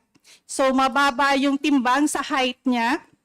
Samantalang yung blue line, so ito yung overweight for height. So parang hindi pa natin masyadong problema sa ating mga kabataan yung overweight. So ang problema talaga natin stunting and yung wasting na 5.5, ang classification pa rin yan ay poor in terms of severity. Next slide. Ayan, so ito yung details no ng stunting among age 0 to 5. Next. So at the national level, no? So sabi natin about 28%. At ano yung region na may mas mataas na stunting kumpara doon po sa national level at sino yung mas mababa yung stunting kumpara sa national level? So ito naman po yung mga areas na nakikita natin. So we have Western Visayas, so 4 out of 10. Yung BARM, 36%, Zamboanga, Mimaropa, Bicol Region, and so on. So ito yung mas mataas sa national. Puntahan naman po natin yung mas mababa. So consistent, no? So yung Central Luzon, Northern Ilocos Region, Calabarzon, NCR, Cordillera. Okay. Next po. I think we have what you have. We will provide copies. I Yes. think basically we already have Yes, established that stunting has not gone Yes. down. Yes po. So And based on regions, we will provide copies. So now, please just stay there. okay po. Let me Mr. Chair. ask also our... Asa ba dito si ano? Sino? Oh, Can I answer the question? no, later na lang. May I ask somebody I know, a very bright person? Lionel, do you have a presentation? Yes, Mr. Chair, we have a He's presentation. actually advising the SWD on matalino at malusog na bata. Thank you, Mr. Chair.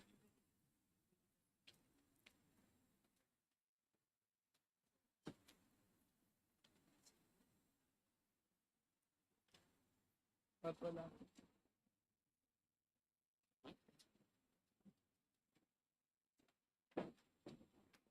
Asan yung kay Lionel? Ang next na magtatanong si Ma'am Stella. Oh, o si Ma'am Robes. okay. Please proceed. Good morning, distinguished chairpersons and members of the Murang Pagkain Super Committee. I am Lionel Tanganco, representing the Malusog at Matalinong Bata Coalition. We're a policy advocacy group against malnutrition, and I have a short presentation, just 11, 12 slides, to highlight malnutrition and to add a bit to what our scientists from the DOST FNR have already presented. Next slide, please. So as many of us know, 1 in 3 to 4 Filipino children under 5 years old is stunted or too short for their age. More than just genetics, it's really a sign of chronic undernutrition. And it impacts not only physical growth, but also cognitive development, and which is why we care so much about it, because it's something that affects the future of our people. Next slide, please. Our performance in reducing stunting has been relatively flat compared to our ASEAN neighbors. And this is quite unfortunate that we've been overtaken by countries that have been in worse off positions than ourselves before, such as Vietnam, Cambodia, Laos, Myanmar. These are countries that 2 decades ago had stunting rates of higher than 40%, even 50%, and they've overtaken us. And we're second worst in the region, next to Indonesia. Next slide, please. As mentioned also earlier, the Philippines is among the top 10 countries globally with the highest number of stunted children. This is in terms of the absolute number of children, not just the stunting rate. If we try to estimate using rates, we're talking about 3 to 4 million children at any point in time whose economic futures are limited because of undernutrition. So it's something we really have to address po. The reason why, next slide please. The reason why we care about undernutrition so much is because the impact of stunting goes far beyond just height. It results in underdeveloped brains, as 90% of a child's brain develops before the age of 5. So you see on the screen po the differences in brain scans of children at 3 years old after the critical window of the first 1,000 days from conception to 2 years old. And the effect of this is lifelong. Yan. Next slide, please. Paano po siya lifelong? It's because undernutrition in the first 1,000 days from conception causes irreversible physical and mental damage that create lifelong disadvantages for the people who are stunted. Children suffering from stunting have underdeveloped brains and have diminished mental ability and learning capacity. And when they grow up, when they're in school, there's proof that malnutrition increases the chance of grade repetition and lowers the chance of completing school. So they lack qualifications and skills. And the result when they grow up is that there's reduced earnings in adulthood and contribution to society because from childhood until school age, there's little human accumulation. So it really limits the job prospects of individuals and their ability to escape poverty. Next slide, please. Furthermore, undernutrition traps people across generations. So it might be actually one of the ways through which poverty is intergenerational, and it's not just through education, but also nutrition. You'll see po on the figure on the left, an illustration of the medical evidence that stunted children, when they grow up to be mothers, they're more likely to have stunted kids of their own as well because they are malnourished. But there's also evidence and there's hope that addressing undernutrition promotes upward social mobility. Children who are well nourished during their early years have 5 to 50% higher incomes as adults and are 33% more likely to escape poverty. So now we go to what drives stunting and undernutrition and how does it relate to food. A World Bank study based on our 2015 National Nutrition Survey data grouped the drivers of stunting into the following 5 categories. So I'll go through them quickly lang po. The first is lack of household food security and food diversity. So 2 things po yun, busog tsaka nutritious po yung pagkain. So the questions here are the questions na nakakain po ba ng food rich in protein, food rich in iron, vitamin A, and other macro and micronutrients.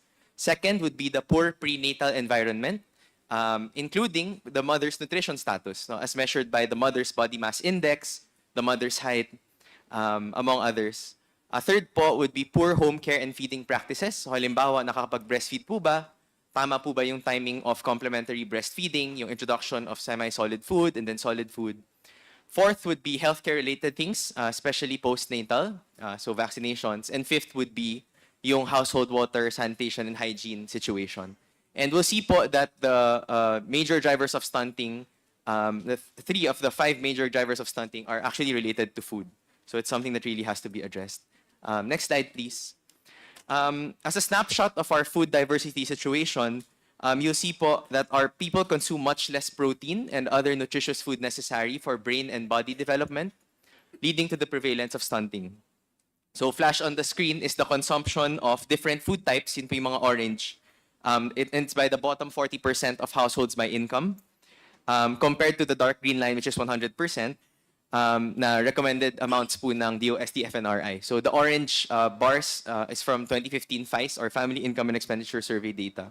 So our poorer households are only consuming 18% of the vegetables that they're supposed to be consuming, 12% of the eggs they're supposed to be consuming, 52% of the meat and pulses or nuts that they're supposed to be consuming, 18% of the milk and milk products. Di na po namin nasama, Mr. Chair, but our people are actually over-consuming food, rice at 167% of the recommended amounts. But it's hard to blame them when food prices are very high. And there's a documented economic phenomenon that when food prices soar, households try to maintain their consumption level of staple foods, so in our case, it's rice, at the expense of more nutrition-dense foods. So dahil po mataas yung presyo ng bilihin, kanin na lang or instant noodles on rice yung kinakain para busog. Pero hindi po yun masustansya. So, yun. Next slide, please. What can we learn from countries that have rapidly reduced stunting? There are 4 countries that a lot of international observers usually talk about. Peru, Vietnam, Brazil, and Thailand. They've really quickly reduced their stunting rate. And next slide, please. Among other things, on the food side, these countries made sure that a balanced meal is affordable. And it's especially important that we look at the whole meal, not just our staple. And if we focus first on the blue dots here on the graph, we'll see the cross-country relationship between food prices and stunting. On the vertical axis, we see the share of population that are unable to afford a healthy meal. And on the horizontal axis, it's the stunting rate, and we see a positive relationship. So that means that the more people are unable to afford a healthy meal, the higher the stunting rate. The Philippines is the yellow box there po. We're above the average, which is the red line, with 48% of people unable to afford a balanced meal. And so yeah, we're above the global average po of 35.4%. Next slide. And this is why we strongly support the objectives of the Super Committee to lower food prices, and we offer our technical support, Mr. Chair, for policies to make food cheap and to eradicate malnutrition. Thank you very much po. Lionel, isa lang tanong ko. May comparative analysis ka ba yung parang in dollar terms, what is the price of a balanced meal per country? We'll check, Mr. Chair. Yeah, because you just said that sinabi mo na yung balanced meal is expensive in the Philippines. So how do we compare to others? Anyway, at this point, may I recognize my good friend, my clubmate, Congresswoman Janet L. Garin of the 1st District of Iloilo, where I'm always absent, you're always absent.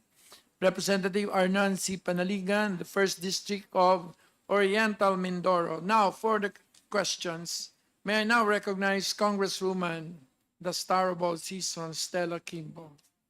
Oh, that's because of your name, Stella, not because of any other thing. Salamat, Mr. After you, it would be Rita Robes. Salamat, Mr. Chair.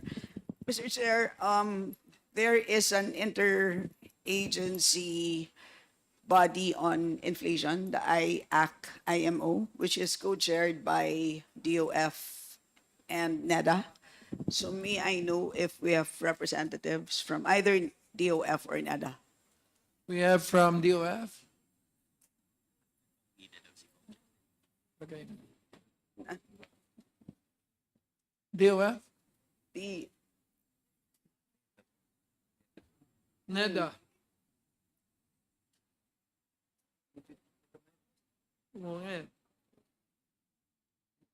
Are they here?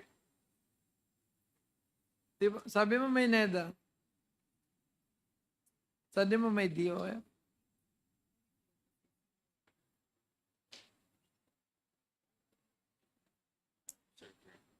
Observe. So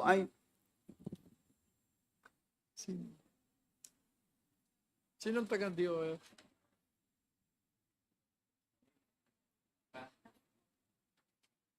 Sino? Representative from DOF.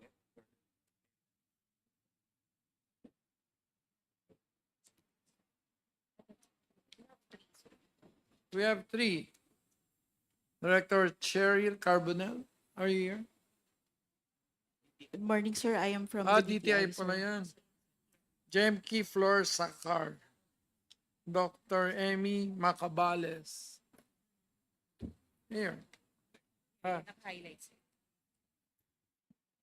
Ana Isabel Leahano. Natakot yata sa detention. Paano natin makukuha nito?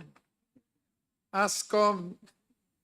Pero ba't ASCOM is with BOC? May I ask if anybody here is with DOF?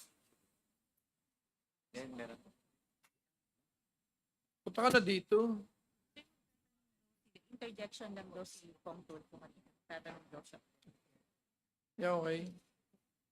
So after Robes, it will be Janet. After Janet, it will be Erwin Tulfo. Because kanina interjection lang naman yun.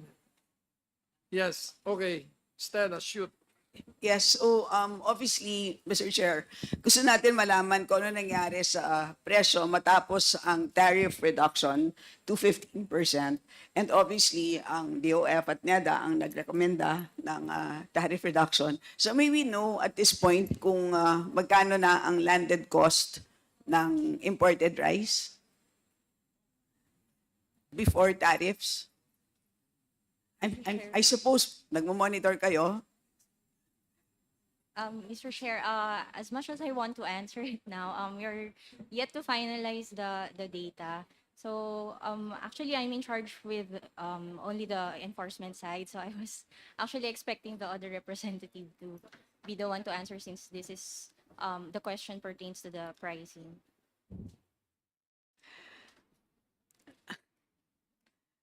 Don't worry, this is just our first meeting, so Yes, we- no, but But okay, we- but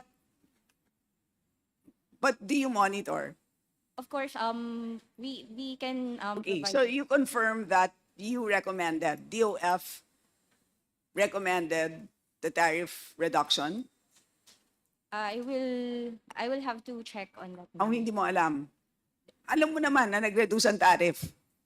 Yes po, but but with the specifics, Hindi mo alam ang role ng DOF, I know po. which is, As explained po, with respect to the tumaas pa tariff ng reduction, 0.7 centavos. yep, but as explained, my part lang po is on the monitoring po on the enforcement side. That's why I cannot officially answer po it. But I will provide the answer po.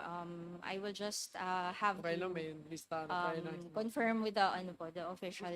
okay. But can you confirm, kasi I have some data here, but it's a little bit outdated. Well, the latest that I have here is like March. Landed cost is about 33.38. And I wanted to compare that with farm gate price, which is about 24.52 for the same month. So I wanted to know if it's the same trend today. In other words, mas mababa ba ang presyo ng imported sa local? Ma'am, may I most respectfully request for the data because I'm not actually privy of the data that is being discussed right now. Hindi, kasi di ba, bilang chair itong interagency on inflation, at alam naman natin na ang dahilan kung bakit nireduce natin ang tariff is precisely to address inflation. Di ba? At kayo ang nagmamonitor, kaya ang tanong is, naging effective ba ang policy na to? Kaya, yan ang kailangan natin tignan, di ba? So, ang tanong is,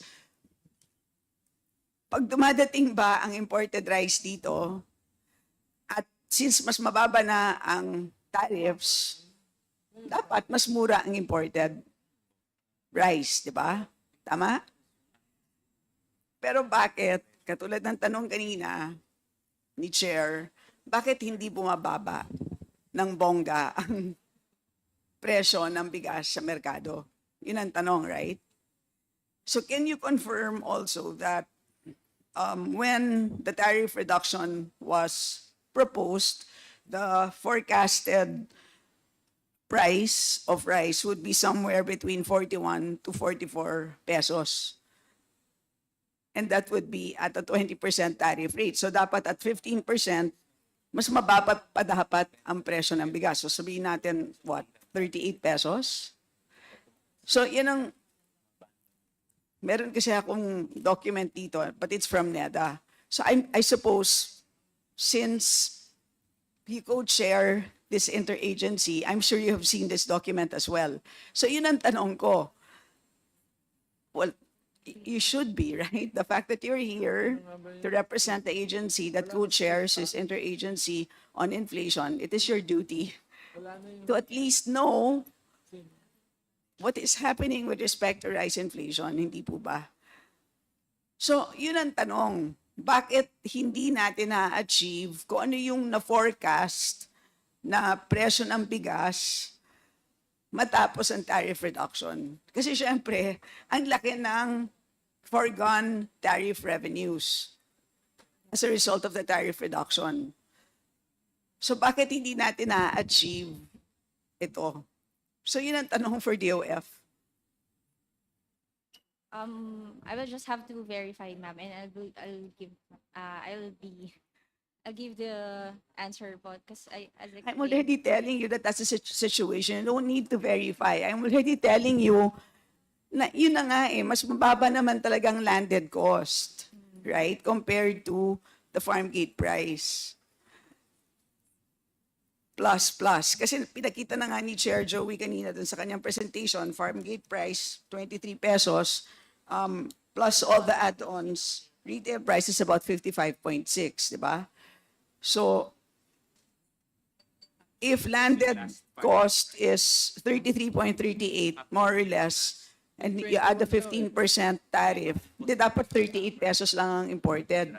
So, hindi ba with that, edi dapat magkaroon ng downward pressure on the market price. So ang tanong is, bakit hindi pa natin na-achieve yung forecasted lowering of price as a result of the substantial reduction in tariffs?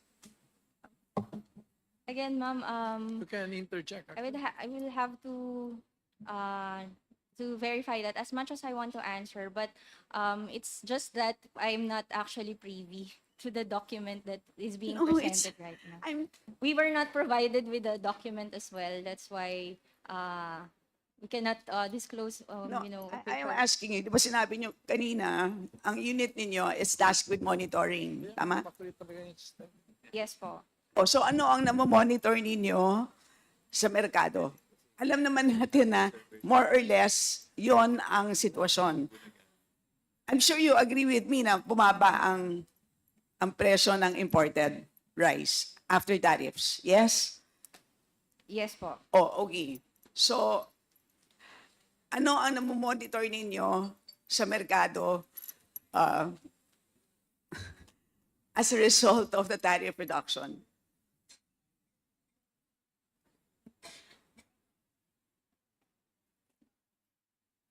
Stella, Chair, if can I we, may- apparently she is not in a position to answer you without going to the detention center. No, oh. Do you have anyone with you who can answer that? Yeah, apat ho kayo na taga-DOF. I think the other one po kasi is from the... So, ano pong posisyon ninyo sa DOF?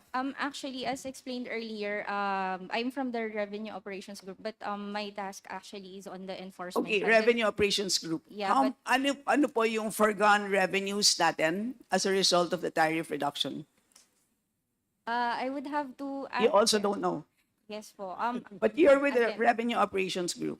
Yes po, but again, my the role my role po is on the Enforcement. on the checking po on the enforcement side lang po muna. Okay, so As far because this one is just an initial I believe this is just an initial presentation po for it as far as the subject is concerned po. So but I could definitely provide you the specifics So, po. what information can you readily provide with respect to enforcement? Yes po, in terms of checking po with the seized commodities po sa sa Seeds? smuggling, yes po. Seeds? Seized po, seized. Seized Yeah. commodities. But it's insofar as what the Bureau of Customs has submitted also to the office, because the Revenue Operations Group is tasked to monitor also the performance of the Bureau of Customs. So, okay, can you at least ask your unit kung magkano ang foregone rice tariff revenues from the time that we reduced tariffs to 15% up to today? Is that something that you can compute? We You can provide right? po within the day, but if I may po, respectfully request for a few, Sorry? few leniency po on the time that I can Yes. actually confirm muna with the team. Yes, I'm respectfully requesting that information from you. I will give it in the day po, madam. Yes, okay. So, Mr. Chair. for now. Kong Stella. Kong Stella. Yes. Actually, I wanted to ask a question in relation to your question, but not to DOF or NEDA, but because DA gave a pronouncement. that we will realize yung the effects of the tariff by January. So my concern is on what basis? So I don't know if it's the same question. Baka we could Yes. also hear yes, from I was DA. about to, yes. Sorry. Thank yes, you. either DA or if not, well, Ned's still not here. Yes, DA, is DA here? Siguro naman. Oh, he left. Pagbalik na lang niya. Meanwhile, can we ask BOC? May we know the increase in import volumes as a result of the reduction in tariff? Dumami naman siguro, tama? I'll verify that, Your Honor. My team is verifying that. But initial reports, I believe, yes. And to answer the query of the chair a while ago, per the records of the Bureau of Customs, Your Honor, the foregone revenue is about 12 billion pesos from the time the law was implemented. Landed cost, as of now, Your Honor, again, I will verify this. It should range between, if it's coming from Vietnam at 5% broken, it should be about between 38 and 39 pesos. I'm sorry, 39 to 40 pesos coming from Vietnam. If it's Myanmar, it should be between 38 to 39 pesos, Your Honor, at 5% broken. So that's before the tariff. This is at the 15% tariff rate already. O sige. Your So Honor. pareha pala tayo. Yes, Your Honor. So, okay. So in short, ay, ikaw pala may alam eh. So in short, Mr. Chair, it really doesn't make sense, right? Kasi 55 pesos yung local, tapos ang imported is 39. Nag-increase naman ang volume. So bakit? We believe so, Your Honor. I think there's an increase in the volume because of the lowering of the tariff. There's more incentive to import. So, okay. If I may show a graph, Mr. Chair, just quickly. Sa RTL experience natin.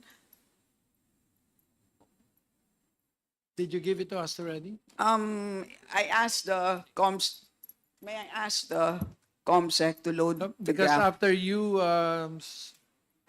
Congressman Tulfo and Congressman Brones would like to make some interjections. Yeah, so Mr. Chair, ito ang rise inflation rate mula 2015 hanggang 2024.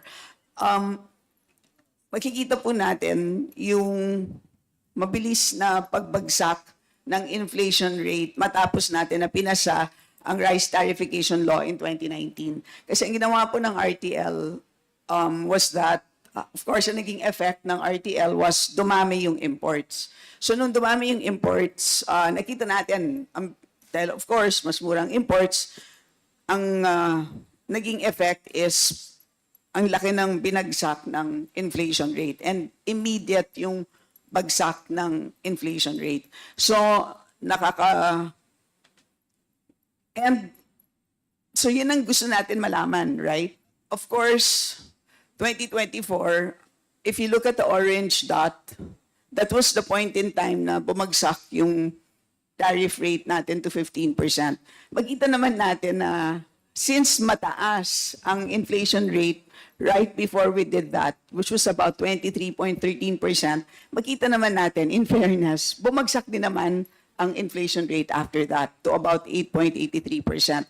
However, if we look at the prices itself, ang liit ng binagsak, which is it went from only 51 pesos per kilo to about an average of 50.68. So, yun ang tanong natin, di ba? Bakit hindi masyadong malaki yung effect on the levels? So, baka nga merong pagsasabuatan. Okay, so I go back to BOC. Sir, sino ang top importers of rice? Ma'am, we can provide you the list within the Can you just give us the 5 names? Top importers of rice? Companies.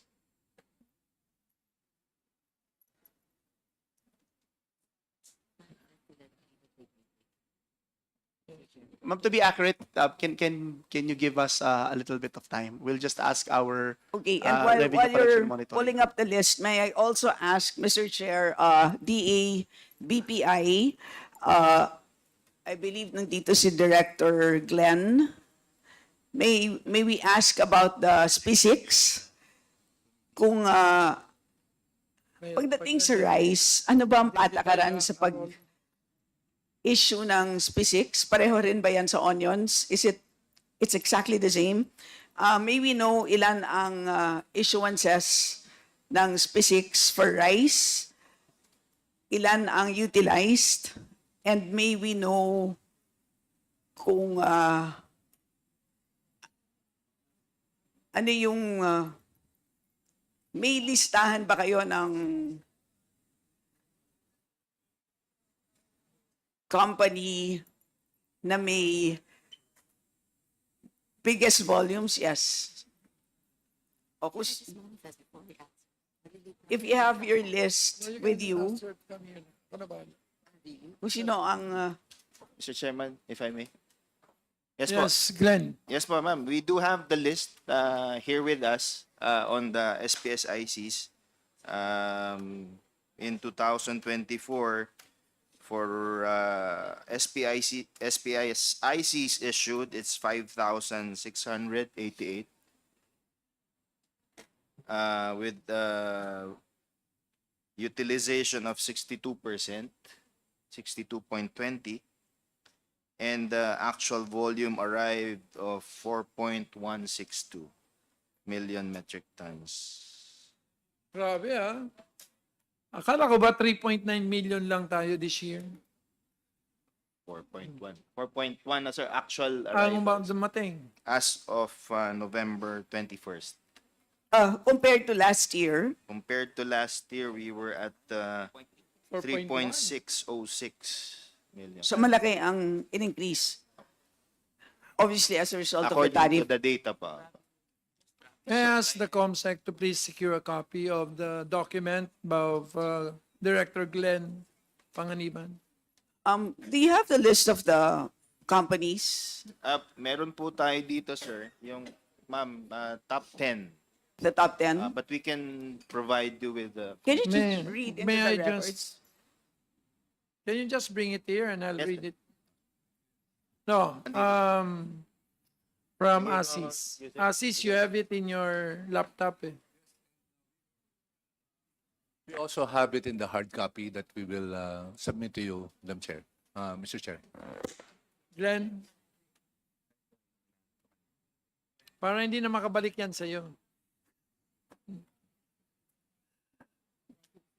Thank you. So in lieu of Congresswoman Ria Vergara, may I recognize Congresswoman Rita Robes, who is the Senior Vice Chair. Okay. So ito. Pakuha na lang ng USB. BLY Agri-Venture Trading, 280,000 metric tons. Atara Marketing, 204,000 metric tons. Horizon Free Enterprise, 187. Macman Rice, 159. RBS Universal, 141. King Bee Company, 135. River Valley Distribution, 131. Lucky, I'll give you a copy. You have a copy already? Can we have it Xerox? My suspicion is they are the same people. Same here. So may we know, No, we'll do. The JIS.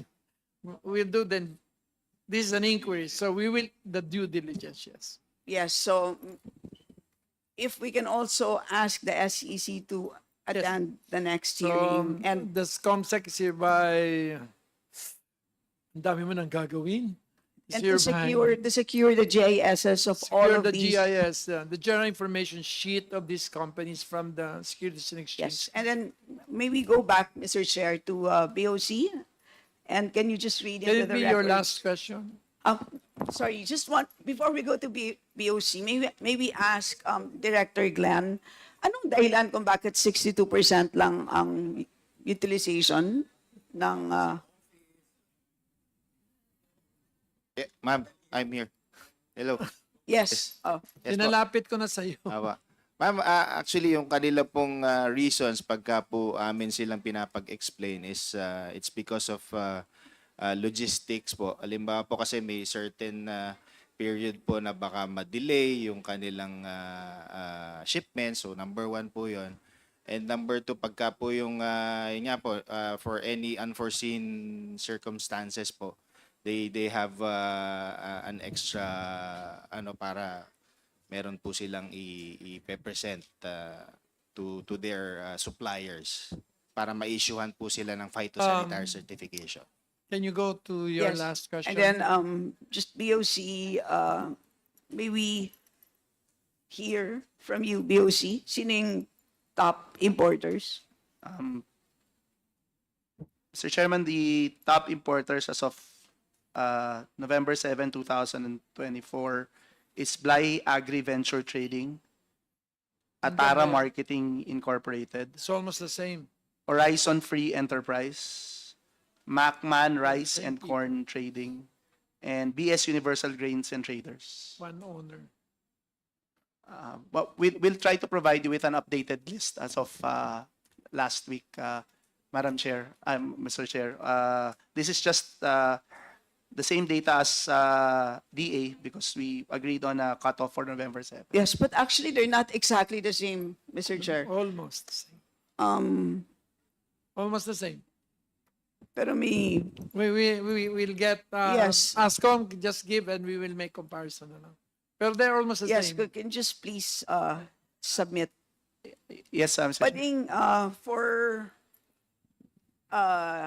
last year and for this year, We'll do, ma'am. same with BPI. Right. Thank you. Mr. Thank Chair. you. Pasensya ka na. Pero mga ano na kasi ito senior citizens. So, the priority rights based on law. So, overtaking Janet Garin, may I now call on Congressman Erwin Tulfo. Thank you, Mr. Chair. I would like to address my next question to, or my question to the BPI. Mr. BPI, Mr. Chair, tanong ko lamang po, nabanggit niyo ho yung utilization na tinanong po ni Congresswoman Kimbo, bakit yung utilization mababa? So, may explanation ho kayo na sobra kasi nga baka unforeseen reasons, so hino-hold nila. Isn't that aren't you considering that na hoarding, sir? Isn't it hoarding already? Kasi, for example, nag-import siya ng 100,000 metric tons. Ang kanyang utilization lang is 20,000. Saan napunta yung 80,000? That's a very poor excuse, Mr. BPI, by saying na wala pong kailangan unforeseen. Unforeseen what? Talagang ganun ho, pag nag-business ka, may mga unforeseen things na kailangan mong tugunan o kailangan mong, it's a part of your business. Don't you see that as hoarding? Yung holding back yung 80,000? Example lang. You comment on that. Mr. Chairman. Yeah, Apo. please. Thank you po. Sir, actually po, yung pong paggamit po nila, pag-utilize, kasi nga po may duration po yung SPS-IC natin. So, with regards to hoarding, I cannot comment po kung yun po ay I can consider it hoarding. Pero pinapag-explain po nga namin sila about their utilization. Actually, sir, ang amin po kasing concern is on the sanitary and phytosanitary condition of the shipments. Kung may pest and disease. So yung pong kanilang utilization, actually sir, ay tumaas na nga rin po yan. Before po ay nasa 50% lang po.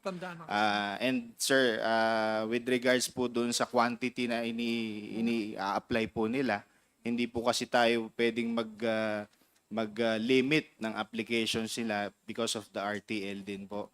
Open po siya for application. Apa. Maho yun. Naintindihan ko yung sinasabi ninyo. Pinupunto ko lamang po, the mere fact na hindi kaagad nila inilalabas yung kanilang inimport na napakarami, ay sinasabi ko as part of hoarding. Sir, we have a problem with rice ngayon. The more you hide kukonti ang ika nga dun sa economics po natin, pag marami kang stock, mura dapat. Kaya nagmamahal dahil kukonti eh. Okay, they're holding it back. Alam nyo, tanungin kita, Mr. BPI, sino po ang nakikinabang sa tariff reduction? Dahil sabi nyo kanina, tumaas po ang importation, correct? Sino ay nakikinabang sa tariff reduction na binawasan? Is it the importer or is it the consumer ang mas nakikinabang? Kasi wala po paggalaw ng presyo. Let me ask you that. Sino ang nakikinabang sa tariff reduction?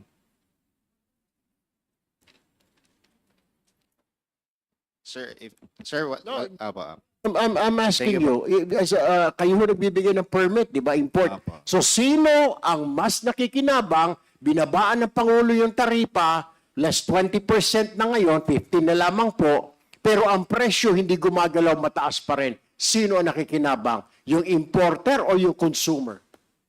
Sir, kung ganun po nga yung premise, malamang po yung pong mga nag-i-import po ang nag-benefit, sir. Thank you, Mr. Chair. May I now direct my question to the Department of Agriculture.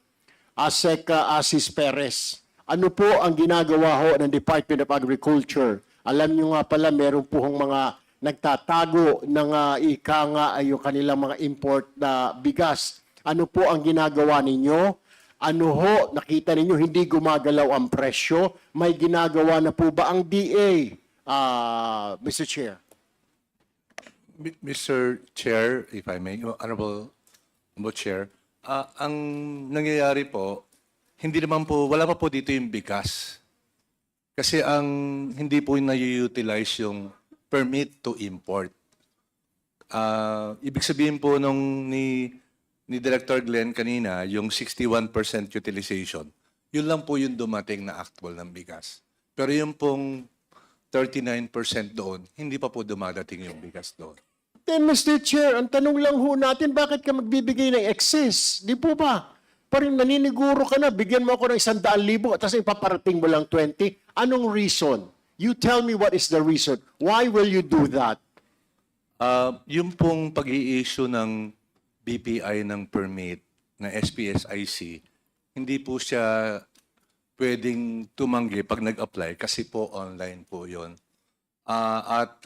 Bawat isa po ay pwedeng mag-apply. Kaya nga po ang nangyayari, pagka po hindi sila nakapagpadating ng bigas, pinatanong po sila anong rason. At nakikita po namin na may problema yon dahil bagit nga po ninyo, pagka kukunti po yung dumating na bigas, mamahal po yung presyo. Kaya po pinag-i-explain po ng BPI yung mga importer, bakit hindi nila pinaparating kagad.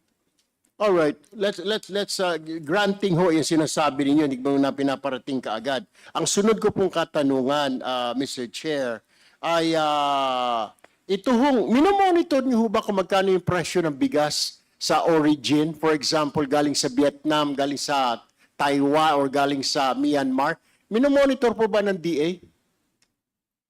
Yung pong presyo ng bigas na dumarating ay namomonitor on a monthly basis. At nakita po namin talaga na mumura po dapat yung, hindi lang po yung taripa, Mr. Chair, pati po yung presyo ng bigas sa international market ay bumaba nitong mga nagdaang buwan. At ang nakita rin po namin na tama po yung conclusion ng committee dito na mukhang hindi po gumagalaw, hindi po nagre-reflect yung pagbaba ng bigas sa international market. At the same time, yung pong ating taripa kumpara po doon sa presyo ng bilihan ng bigas. Mr. Chair, kung bumaba na yung presyo sa international market, bumaba pa yung taripa natin, sobra-sobra na, Mr. Chair. Ang pagbaba dapat ng presyo. Kung sinasabi mong mura na ang bigas sa international market, binabaan pa ng Pangulo ng 20% yung taripa, set. Sa computations namin, dapat ang mga pinakamahal na bigas na broken na imported rice ay dapat nasa 30 na lang, Mr. Chair. Broken po yun, broken, hindi po well-milled yun. Otherwise, nasa 30 na pa yun to 35. Bakit po nasa 50 pa rin, Mr. Chair? Ang tanong ko sa inyo, what are you doing, Department of Agriculture? Kaya nga binabaan ng taripa ng Pangulo para makabili ang mga Pilipino ng bigas, si Juan, si Maria. Bakit hindi pa rin siya makabili? Bakit 50 pa rin ang bigas? You tell me that. You tell that to the people. Maraming salamat po sa katanungan. Mr. Chair, ang Department of Agriculture po ay walang karapatan na magdikta o magbigay ng presyo ng bigas. Subalit, nito pong mga nagdaang araw, pinatawag po ng Department of Agriculture yung pong mga retailers sa palengke. In fact, nadyaryo po ito at tinatanong po namin sila, bakit mataas pa rin? Kahit po kasi kami, nakikita namin na tama po yung sinasabi ninyo na looking at the international prices plus the reduced tariff, dapat po hindi na 44 yung presyo po ng pinakamurang bigas ngayon. Dapat po malapit na tayo sa 30. Pero hindi nga po ito nangyayari. And we understand and we are very thankful to this committee na binibigyan po natin ng pansin so that we can resolve this once and for all. Medyo kulang po kami ng kakayanan kung kami lang, pero I think our colleagues in the government, particularly DTI and other sectors, can help us ensure that the prices will go down. Sir, November na ho tayo.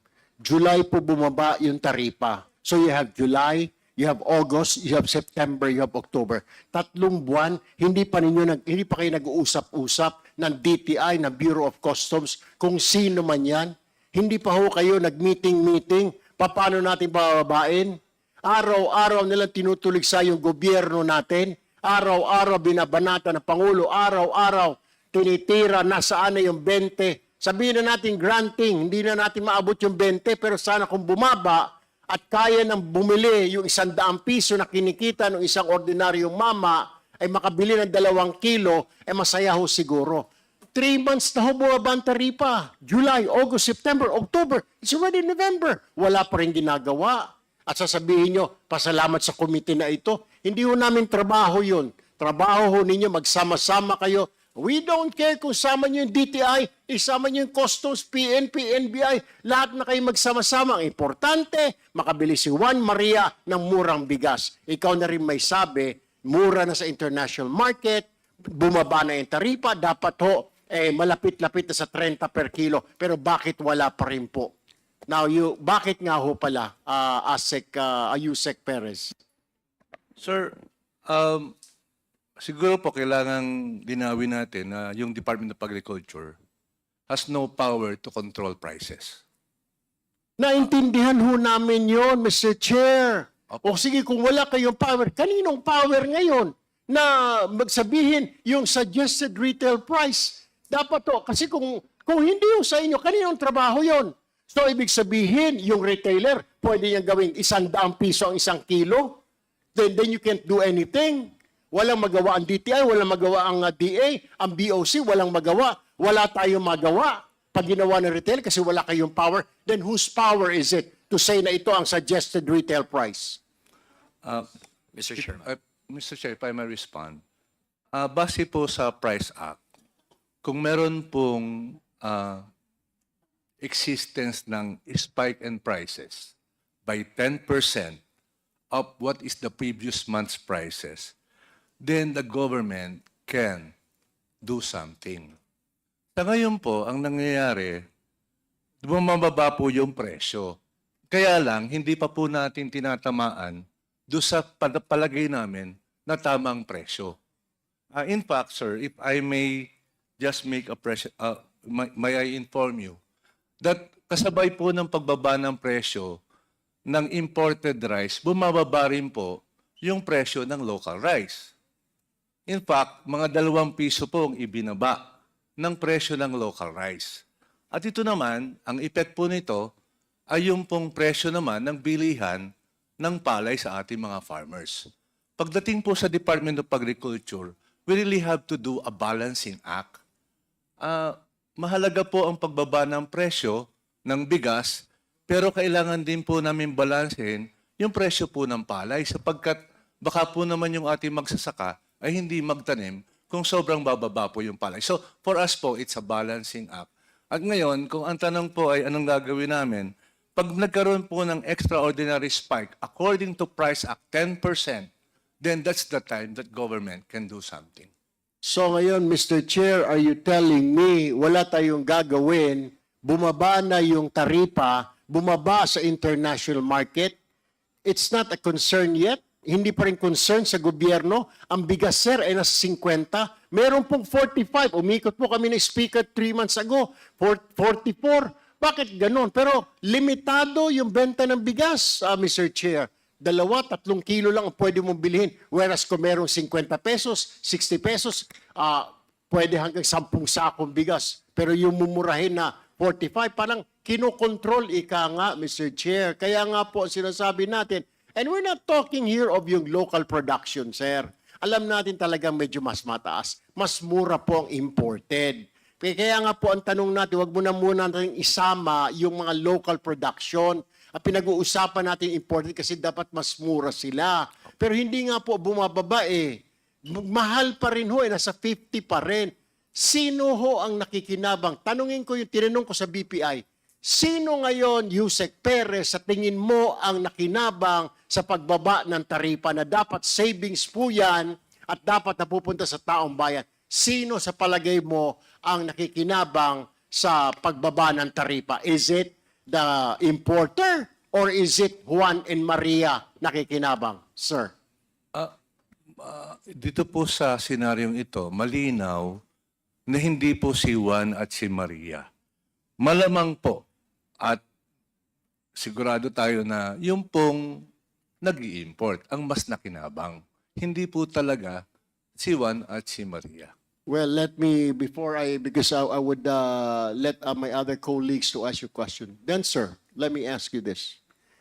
May saysay pa ba na itong taripa ay mababa pa rin?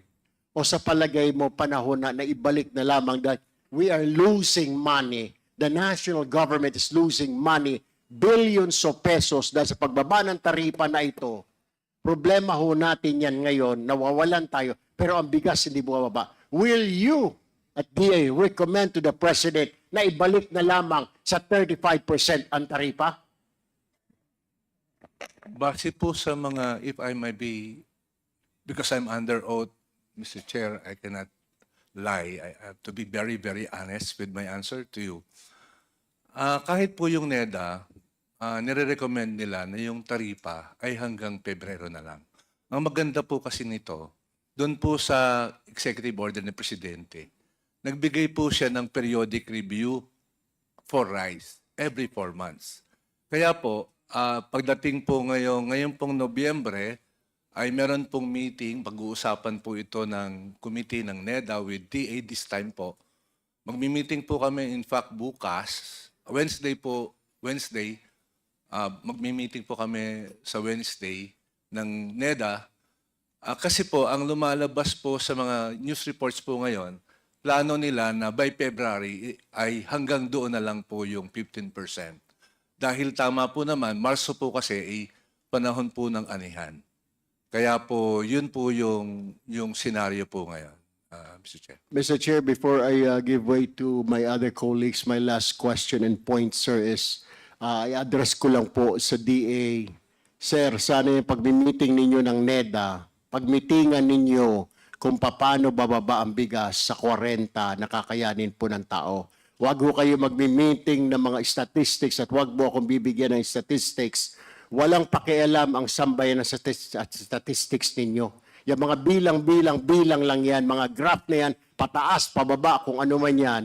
Walang pakialam ang tao. Ang gusto marinig ng tao na ang bigas bukas o next week ay po pwede na sa 40 at 1 to sawa ang pagbili nila. Ayoko po ng statistics sa susunod po nating hearing. Ayoko nang marinig. Ang gusto ko pong naming marinig dito, ang bigas ay bababa po na hanggang 40 at makakabili na sila na hindi limitado. Can we do that? Yan po ang dapat pag-usapan ninyo ng NEDA, Yusek Perez.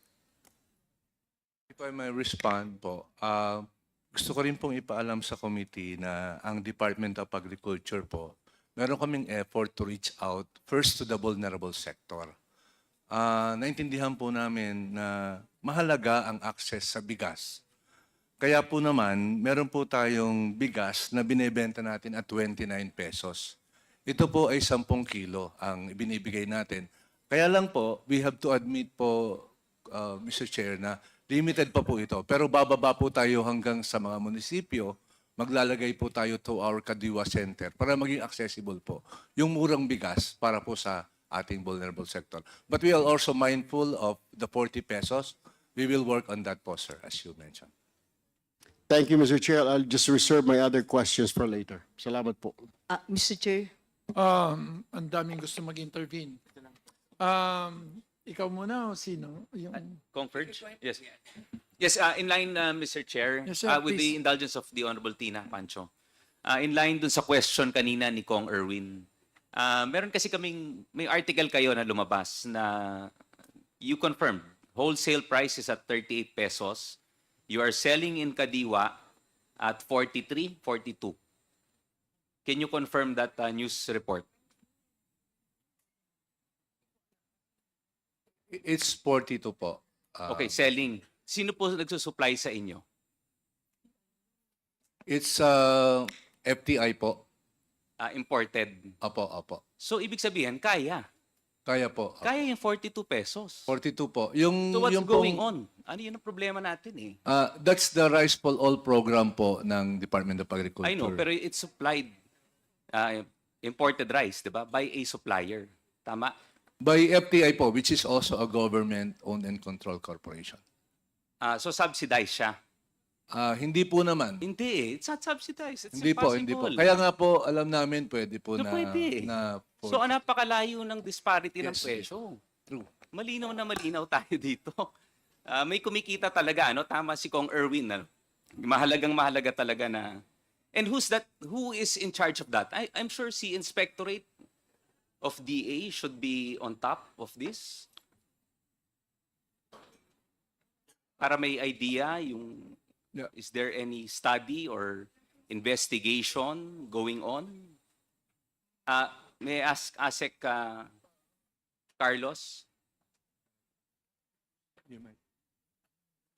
Wala ka naman pa. Kung yun daw pag mataas na presyo. Kung meron daw tayo investigation. Can we have a quick answer, sir? So many hands are raised. Yes, sir. Is there any ongoing investigation by the division? Sir, it's not under my mandate regarding the pricing. Kanino po, sir? Um, Yes, ASEC. Mr. Chair, ASEC Asis. Mr. Chair, as we mentioned, We have the no Department of Agriculture has no investigatory and enforcement powers. I think And we can so- take that. Hindi namin matatanggap yung sa ganun eh. Kasi- Apo, pero investigation po in a sense na Yes, so kasi you have invest- the access, you have the access kay BPI. Sino ba yung mga importers? They're required to register, di ba? Ngayon. So, kayo yung you have the data, di ba? You can start an investigation. You can visit these warehouses, di ba? So, ideally, Sir, may I just yes, ASEC. have a short background, sir, in relation also to Congressman Tulfo's questioning a while ago, sir. Under my office, sir, which is the Inspectorate and Enforcement, sir, we have noticed that yung tanong nga kanina, sir, is may pumapasok at a certain price, binebenta at a certain price, pero pagdating sa end user na, sir, sobrang laki na yung presyo na difference. Now, under my office, we are trying to figure out what the problems have been, if in my opinion, the past 30 years with the DA, no? Since we only sat down November 3 last year, sir. We have found a lot of shortcomings within the DA. We are fixing a lot of the problems. We cannot fix a lot of the other problems because it will be under your department, sir, which is law already, sir. Even within the Sir, 1202. enforcement po kayo. Oh, sir, because we have regulatory powers only, sir. So, sir, if ever you refer to law enforcement, di ba? Yes, sir. Meron na po ba kayong When we na-refer? get information, sir, as the office, na meron mga from BPI, sir, they have what they call the SPSIC. It puts there the volume, etc., what kind of rice is coming in, 5%, 25% broken, or whatever, sir. And it's actually says there, sir, where it's supposed to go, what cold storage, which is the final destination. Ang problema, sir, it's supposed to be under oath kung sino yung mag-import nyon, sir. Majority of our SPSICs are, we have found out, have no signatory on the under oath. So, wala kang makakasuhan. That's one, sir. Second, So, sir, sorry to cut you, but if ever the stock comes in dun sa SPSIC, it does come in, sir, pero wala nga yung So, walang under claimant. oath na yun. There's Because no one claimant. supposed to be under oath, sir. Pero it's online. I know, but BPI has 7 days to act on this, di ba? Tama ako, Director Glenn, di ba? So when it comes in naman, sir, ang problema, sir, by law, it's supposed to go to where its last destination is supposed to be, or final destination, sir. The cold storage kung frozen, chilled, or dry storage kung bigas, sir.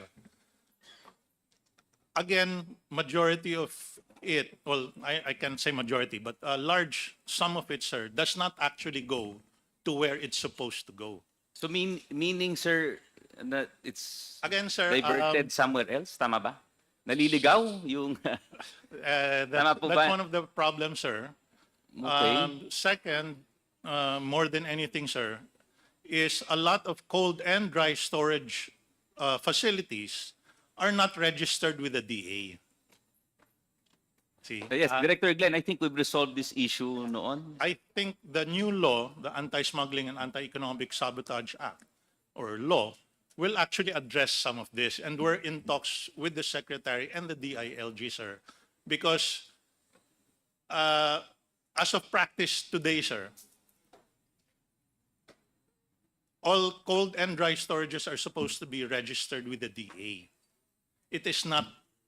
Yes, SOP, I sir. know there's an existing AO, no? Yes, sir. Na 3 years ago pa na Yes, sir. it So will be what questioned. happens is, supposedly when we first sat last year, sir, 50 to 70% are not registered. So kasi ang nangyayari, sir, it's local government muna kailangan ng BPLO, yung Business Process Licensing Office.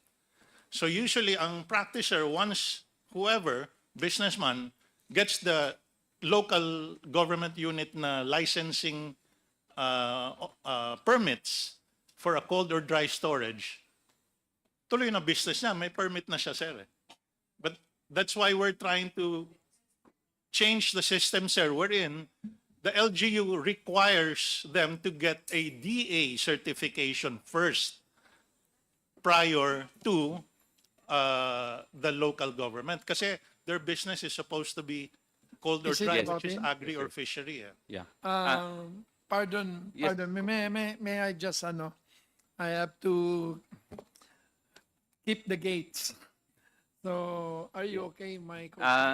Yes, sige, I will reserve my other points Anytime. later, Mr. I'll Chair. just ask Congressman Briones, and then after that, Congresswoman Stella, then after that, Janet, then after that, Congresswoman Mercado Revilla. Yes, Nick. Thank you, Mr. Chairman. So malinaw na meron talagang profiteering or hoarding or cartel na nangyayari. Kasi bumaba yung taripa, bumaba yung international market price, pero yung presyo hindi nagbabago. Nawala ng mga magsasaka ng 16 billion na supposed to be, yun ay may tutulong sa mga subsidy at kung anong kailangan ng rice farmer. So, may nakalagay naman talaga na every 4 months, dapat reviewin itong EO62 na inano ng presidente. So, dapat talaga ma-review at ibalik dahil mukhang useless yung pagbaba ng tariff. Ang nag-ano nitong EU 62 na ito ay NEDA ang nanguna. So dapat ang NEDA at yung lahat ng economic components na gumawa ng EU na ito na nag-recommend kay Presidente, immediately ay mag-convene at ibalik yung taripa. Hindi lang sa rice, kundi pati yung sa pork and corn. Dahil mukhang useless. Ngayon, Mr. Chair, itong hindi talaga ma-enforce at ang nakikita natin talaga yung batas na ating bagong papirma kay Presidente, yung Republic Act 12022, which is Anti-Agricultural Economic Sabotage Act. Doon may enforcement group, NBI, PNP, Coast Guard. So, kailangan kaagad maayos yung enforcement group na nakalagay dito sa batas na Anti-Agricultural Economic Sabotage Act at magkaroon ng investigation kung sino yung involved sa hoarding or profiteering nitong rice. Pangalawa, Mr. Chair, merong nabasa ko kahapon sa Inquirer, merong na-confiscate na frozen mackerel worth 178 million, 580 metric tons. Sino ba ang nakakonfiscate nito? Ang DA or ang custom? ASCOM? Sir, kami po. Dumating po siya sa pier nang wala pong kaukulang permit galing sa Department of Agriculture. Ano yung walang yung Opo, SPSIC? wala pong permit galing sa BFAR, SPSIC, sir. So, smuggled to. Yes, sir. Kailan dumating ito at kailan nahuli? Kailan nahuli ito?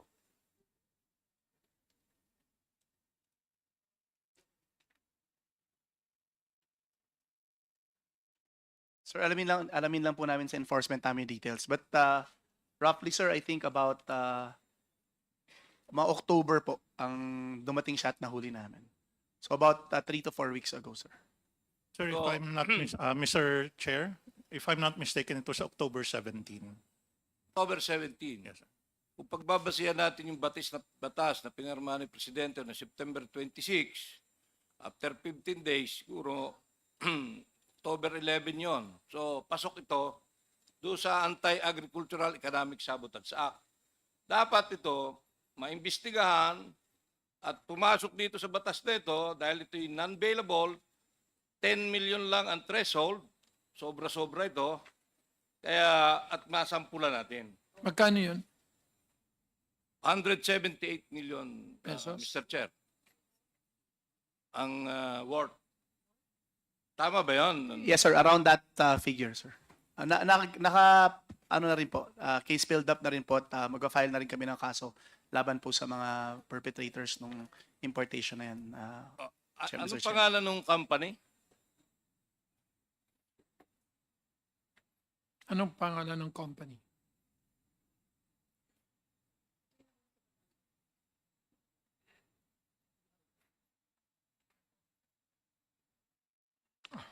Well,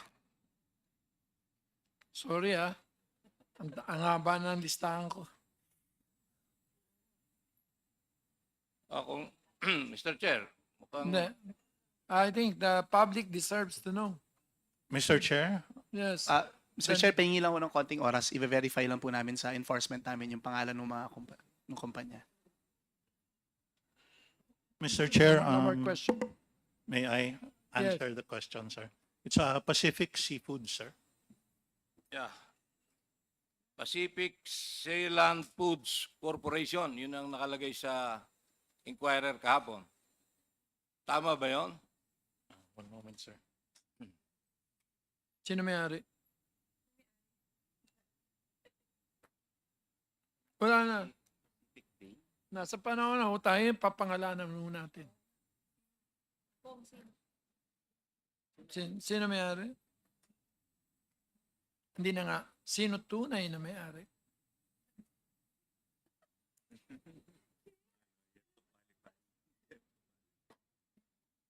Anyway, I'll give you more time. Yes, sir. Kasi pinadala rin lang sa amin, sir. So, So, Mr. Chair, baka pwede kuhanin na rin yung GIS, General Information Sheet sa Okay, SEC. so, May-ari grabe na. nung SEC ka na ngayon. company. ComSec. Yung SEC doon, SEC. So, are you okay? Mr. Chair, last question, ang pinagmumula ng malaking smuggling, ito para sa Bureau of Custom, saka sa DA, yung technical smuggling, yung undervaluation or misdeclaration. Kung mapapansin natin, yung importation ng offals at mechanically deboned meat is more than 50% ng ini-import na chicken and pork meat. Ibig sabihin, dito mukhang pinadadaan yung smuggling, technical smuggling. Kasi ang tariff ng MDM or mechanically deboned meat, 0. 5% or 0 lang. While yung chicken, nasa 40%, ang pork ay 15 and 25%. So, dapat ito ilagay lahat sa red lane. Kasi, at yung top 10, Mr. Chair, na nag-i-import ng offals at mechanically deboned meat na hindi naman meat processors, pwede ba i-submit, kuhanin yung top 10, ibigay sa ating committee, and then hanapin natin yung mga may-ari ng mga importers na yan. Dahil naniniwala tayo na isa yan sa pinagmumulan ng malaking smuggling ng pork and chicken importation. Thank you, Mr. Chair. Asis, sino nag-i-issue ng SPSIC para sa LPDC? Livestock, poultry, and It's the Bureau of Animal Industry. BAI. Yes, sir. Is the BIA around? Yeah, we have a representative from the BAI, sir. I want the director. So the director is not present today, Okay. Mr. Chair. Thank you. So anyway, at least we know. So any further questions, sir? We will come back. Okay. Thank I you. promise to come back. Thank you, The Mr. Chair. speaker is giving us all the time, unless it is the quad who wants to use them. May I now recognize Congresswoman Green, then after that Robes, then Revilla, then Kimbo. I'm sorry, Kimbo. Thank you, Mr. Chair. Mr. Chair, dun po sa inyong opening statement, nasabi niyo po na controlling food prices remains the urgent national concern for the Filipino public. Tama po. May I suggest, Mr. Chair, that while I agree with the word controlling, I believe it's time to change that to humanizing food prices dahil hindi na po makatarungan ang presyo ng ating pagkain. So, Mr. Chair, allow me to continue where some of our colleagues took off. So, unahin po natin sa bigas. Hindi po ba meron tayong producers? Kasi ito ay naimbestiga na ng ating pinakapoging co-chair ngayon sa harap, si Congressman Mark Enverga. Hindi, pangalawa si Kong Biron. Pareho. So, Mr. Chair, dun po sa ating investigasyon, kung maalala nyo, producers, yung ating mga farmers, or the importers, and then yung ating traders, and we actually divided them into two, the wholesalers and the retailers, and the consumers. At dito na-establish na isang malaking problema ay tila hindi nagkakaintindihan sa definition ng farmer. Dahil karamihan na nagsasabing farmer sila, ay farmer kunyari, pero ang katotohanan sila ay traders. And this was actually the biggest problem because the biggest price manipulation was apparently happening in that niche of the chain of rice production. So may I ask, Mr. Chair, kasi ito po, nung tinanong sa DA, I believe kung Mark Enverga would recall, na hindi na ibibigyan ng tamang definition. So may we inquire from the Department of Agriculture, how do you define a rice farmer? In that case, we were asking them, how do you define an onion farmer?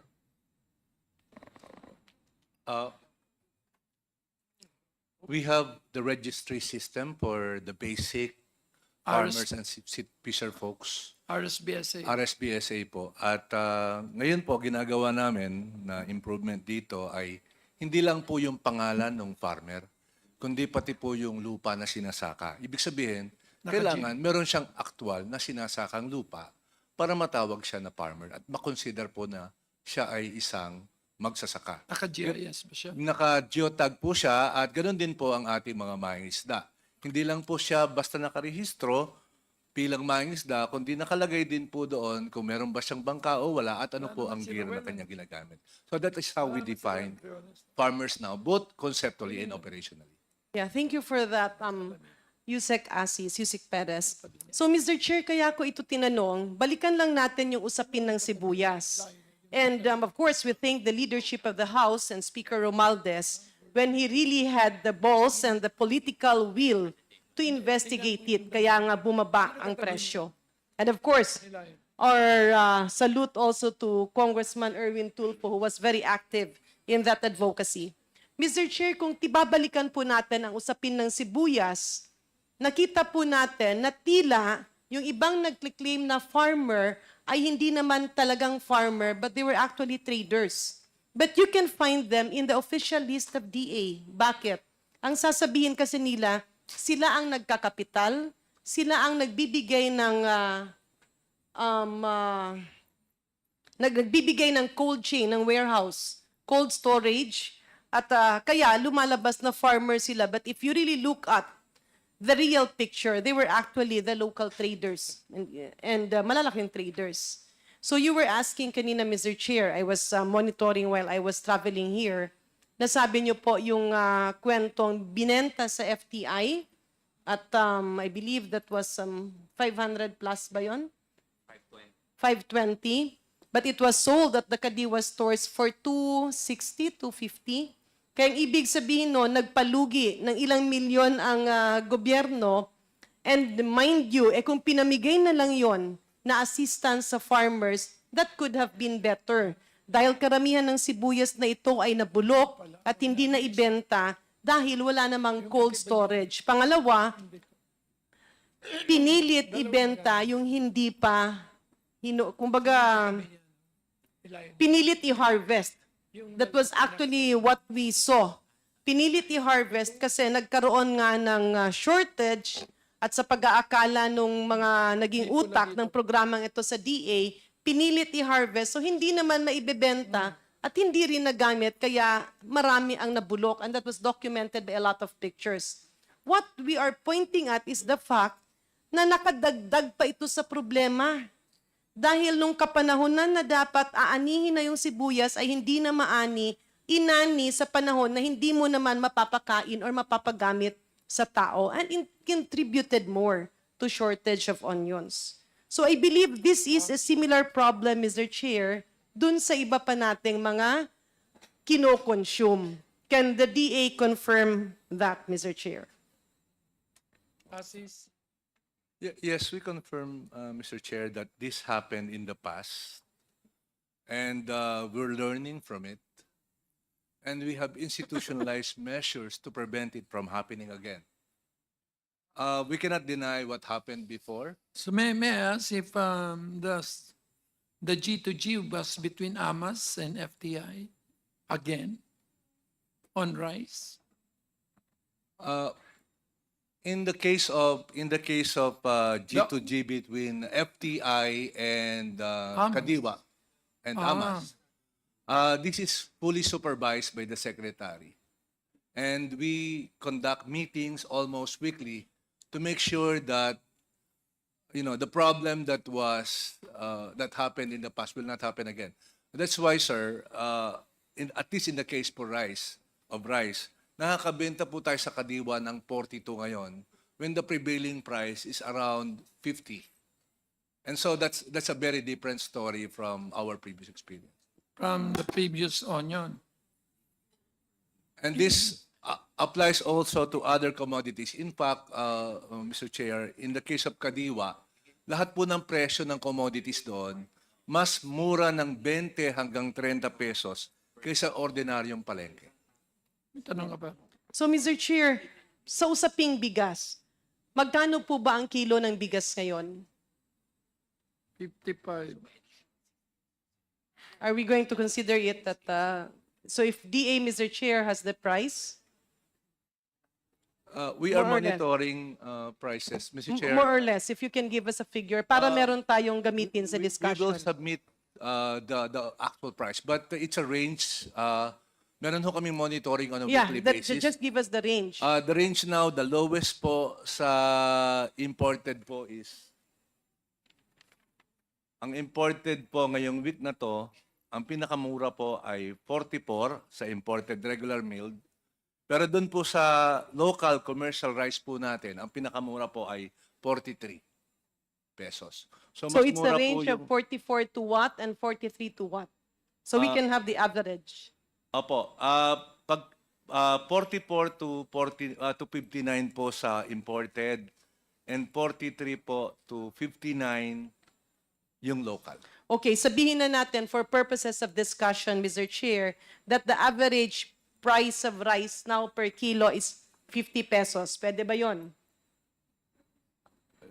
That's the average. That appears to be correct. Okay. So kung 50 pesos ang average price per kilo of rice, how much was it? Magkano po yun nung hindi pa binawasan ang taripa?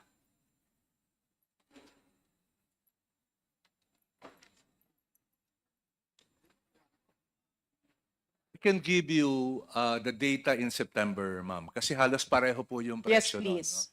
So nung hindi pa po bumaba nung September po kasi hindi pa nag-i-effect yung taripa po, halos 47 to 60 po 'yon sa imported based on our price monitoring, and pagka po naman sa local 47 to 60.19. So mas mura pa rin po yung local ng konti. No, what I meant was, nung wala pa yung taripa, yung andyan dyan yung taripa, magkano ang naging presyo ng bigas? Around 48 to 61 po before the tariff reduction. You mean? Yes. And pag sa local po, between 48, ang pinaka-lowest po to 62. Okay, Before let's talk effect about of the imported kasi doon yung taripa, di ba? Yes. Okay, before the reduction of tariff, before binabaan, magkano po ang range na presyo ng bigas? So yung imported po is around, I'd say 48, yung lowest, and The then range is 48 to what? to about 61 po. To 61. So masasabi mo na ang average niya is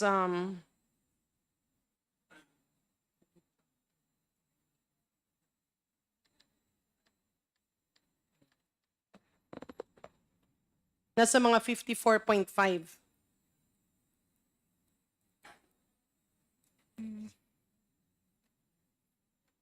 Guys, it's around that figure po. Because in the data that was presented earlier by Congresswoman Stella Kimbo, what was shown was 51.12 and a reduction to 50.68. Do you confirm this? Our data is limited to those of Metro Manila data. As Okay. for the national average, I think PSA was able to provide the number. So ang pinapakita po, Mr. Chair, ng PSA ay nung hindi pa binawasan ang taripa or kung ang buwis na pinapatong natin sa bigas na ini-import, ang presyo ng bigas ay 51.12. Nung binawasan na ito ng 20% yung reduction no, sa tariff. The reduction in tariff was 20%. From 35%, naging 15% na lang. So ang expected nun, kaya nga binawasan ang buwis ng imported rice is para bumaba ang presyo. That's the intention of the President of the Republic of the Philippines dahil foremost in his advocacy is to reduce the rise of prices and the cost of food in our country. Subalit, sa pinapakita ng PSA, the reduction is only 0.44 cents, Mr. Chair. Yes, to support you, I produced the chart.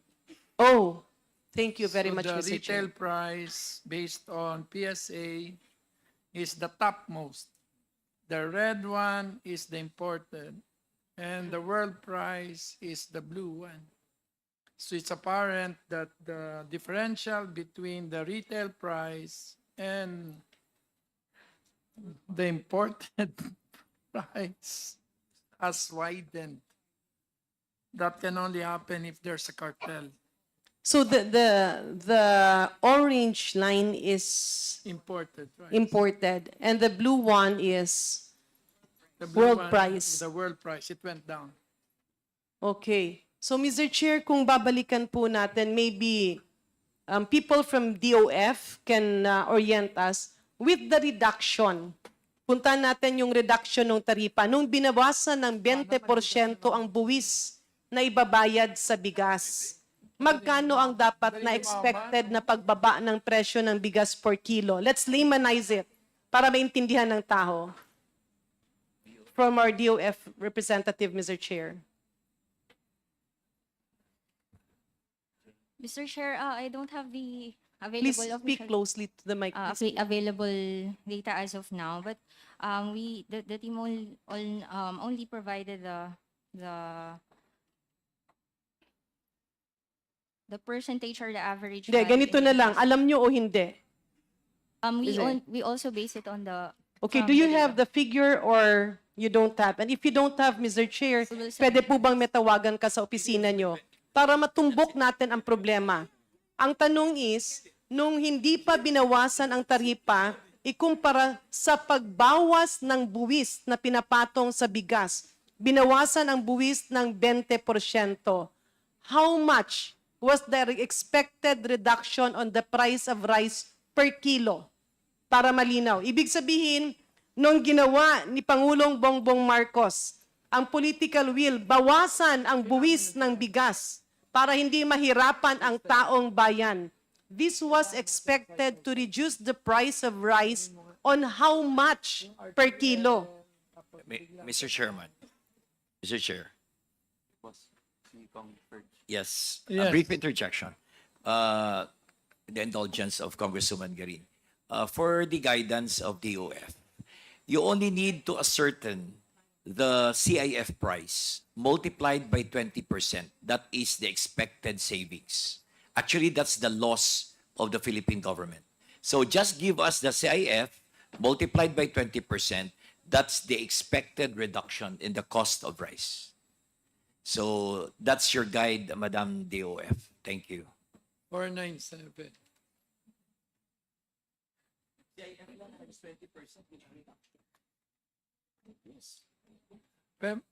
Stella, pahing nung chart mo. It's very powerful. You have that? That the one you Mr. showed? Chair, perhaps we can ask But anyway, Director Glenn, what is the prevailing CIF price of broken, of well-milled? And then you multiply by 20%. That is the expected reduction on the retail market. Sir, sorry, sir. I don't have that data with me, sir.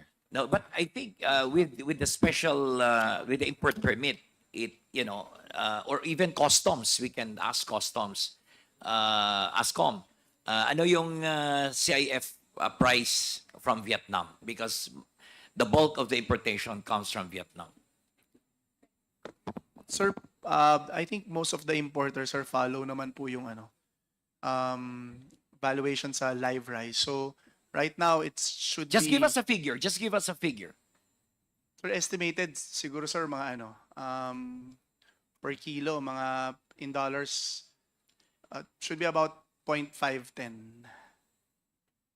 In CIF na sir. Kasi ang presyo ngayon sir. It's CIF na yon. CIF na po yun. USD About $5. CIF.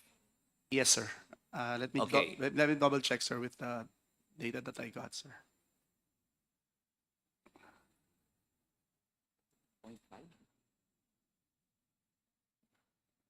About 525, sir, or from Myanmar, and 5.25 times 59 times 5.525 per ton, sir, for Myanmar, and then 0.556. How do you equate that in kilos? How many pesos per kilo?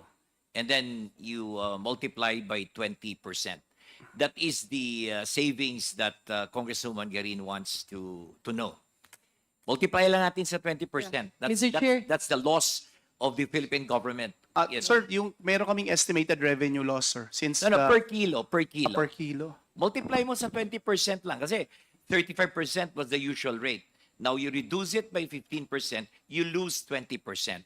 But, Congresswoman Garin wants to know the peso value per So, kilo. Mr. Chair, if I may, no, with due Yes. courtesy to Kong Biron, yung term na naginamit ni Kong Biron na savings, just to laymanize, of course, my very good friend, ang ibig sabihin ni Congressman Biron dun sa savings, actually, sinakripisyo yung buwis na mapupunta sa gobyerno dahil ito ang expected na ibababa ng presyo ng bigas. Tama po, Kong Ferge, right? Yes. Yung savings na yan, na 20%, should go to the consumer, not into the pocket of the importer. Kasi ang nangyayari ngayon, Mr. Chairman, yung savings na yan that deprives the Philippine government of the revenues that it deserves goes to the importer, it doesn't go to the consumer. Kasi yung 20% reduction na yon should go to the consumer, hindi sa negosyante. So that's why we want to exactly quantify how much is the peso value of the 20% reduction. From the cost, insurance, and freight, you only multiply 20% and you can get that peso value that should be the savings of every Filipino household per kilo of rice. So, Custom should have that data, ASCOM. Sir, I'm verifying it, but rough computation, sir, it should be around 5 to 6 pesos per kilo. So 5 to 6 pesos from the 20% reduction based on CIF. Yes, sir. All right. So, Congresswoman Garin, yun ang savings na dapat ma-reduce ang presyo sa retail side. Thank you, Mr. Chairman. Maraming salamat, Congressman Ferge, no? Sana mahiram ko yung konting talino at So, Mr. Chair, balikan lang po natin, ba't po natin ito tinatanong? Dahil kailangang malaman ng sambayan ng Pilipino na yung buwis na binabayad ng mga negosyante ay kailangan dapat ng gobyerno. Pero sinakripisyo ni Pangulong Bongbong Marcos yung buwis na ito para hindi na magbayad ng buwis ang negosyante, kontian, babaan ang buwis kasi ibabawas yun sa binabayad ng taong bayan dahil pagkain, bigas ang pinag-uusapan. So as we are getting the information, yung pagbaba ng taripa o pagbaba ng buwis ng 20%, ang expected na pagbaba ng presyo ng bigas ay 5 to 6 pesos per kilo. Tanong, bakit Mr. Chair, sang-ayon sa PSA, ang binaba ay 0.44 cents lamang po.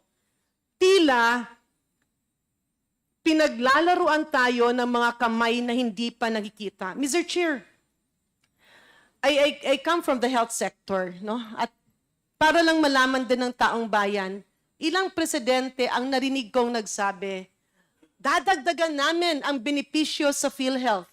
So example, kung ang benepisyo mo dati ay 5,000, mag-a-announce ang PhilHealth, okay. For medicines, we are giving you a medicine benefit of 7,000 pesos. So akala ng mga tao sa gobyerno na yung benepisyo ay napupunta sa mga pasyente. But actually, Mr. Chair, hindi. Bakit? Ang ginagawa kaagad, hindi naman lahat. Pero yung ibang hospital owners, ang gagawin nila ay tataasan nila ang presyo ng gamot kapag charged to PhilHealth. Example, kung itong antibiotic na ito, ang presyo pag bibilhin mo sa pharmacy ng hospital mismo ay 100 pesos. Kapag charged to PhilHealth, ginawa nilang 125 or 130 pesos kasi nag-increase ang benepisyo. Ganito rin ang tila nangyayari na senaryo.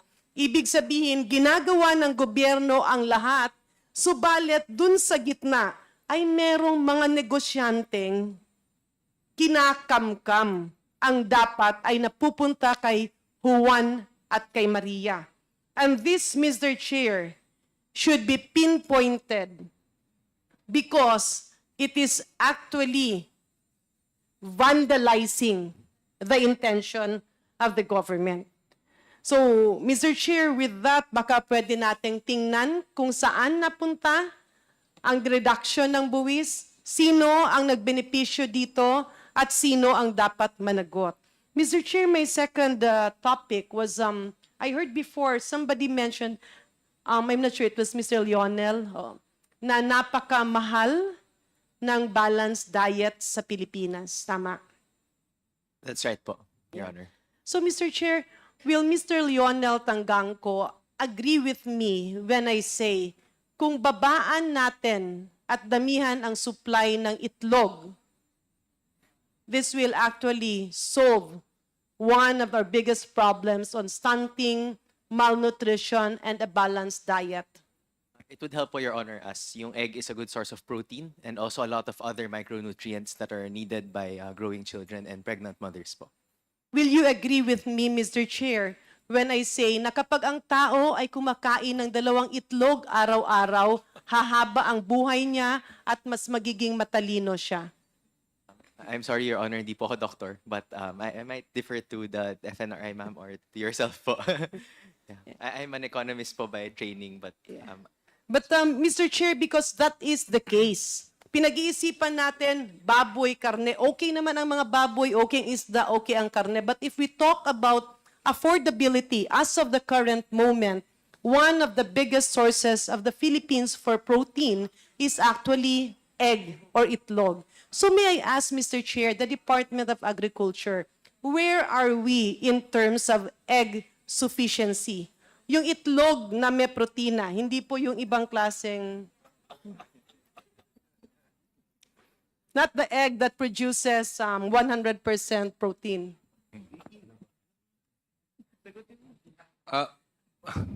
Mr. Chair, if I may, first let me agree with the chair that egg is indeed probably the most affordable source of protein, and we have various sources of eggs, but we are yet to hit the right number because right now we only produce, if I'm not mistaken, less than 10 million eggs a day.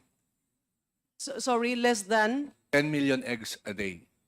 10 million eggs per day. How many Filipinos? So we are 110 million Filipinos. Yes. Sabihin na natin, let's say, ilan ang pwede nang kumain ng itlog? Kasi bata pwede nang kumain ng itlog. Sabihin mo, 80 million. Of course, we're very far from the ideal number of at least 7 eggs a day. So, Mr. Chair, what are the problems besetting the egg production industry in the Philippines? Well, the chair mentioned that a big part of it is structural, and I tend to agree with that. The other reason is the efficiency level is yet to be achieved. And the department and Congress is working on that because we're in the process of putting together a new law, the Animal Industry Development Act, which is intended to, number one, develop the livestock industry so that it will be able to support and provide the necessary protein for our people. You mentioned egg, but let me also emphasize about the milk. The Philippines only supplies less than 1% of the milk requirement of our people. And so that is included in the plan of DA to increase the number of our dairy animal para po dumami rin yung ating gatas. So dalawa po yon. Isa po yung gatas at isa po yung ang itlog. And I think both of these nutrients are, sorry to mention, were never a priority before. And this is now a priority of the Department of Agriculture. There it goes, Mr. Chair. Okay. Very quickly lang and to wrap up. Meron tayong dalawang yaman na dapat nga lang ay talagang bilisan ng Department of Agriculture ang pagtulong sa sektor na ito, gatas at saka itlog.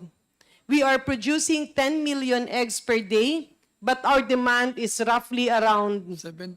70 is 1 egg per day, but the requirement is 2 eggs, kaya nga ginawang 2 itlog ng Diyos, dahil 2 itlog ang kailangan ng bawat tao araw-araw. I mean, to delay dementia, to delay other illnesses. So it's 2 eggs per day. So we need 140 million eggs per day. And if we have milk, mababawasan yan.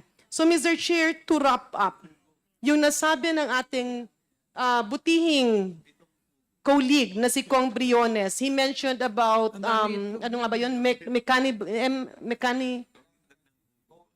mechanically deboned meat. Ang ibig po sabihin nun, yung mga buto ay kinikis-kis at minamash para yung mga tira-tira na yon ay ibenta na parang karne dito sa Pilipinas. We are importing that, but actually that is not really good protein. At supposedly, halos kapareho lang, mas mura pa nga ang itlog compared to the products of mechanically deboned meat, which are the sausages, itong mga the processed foods.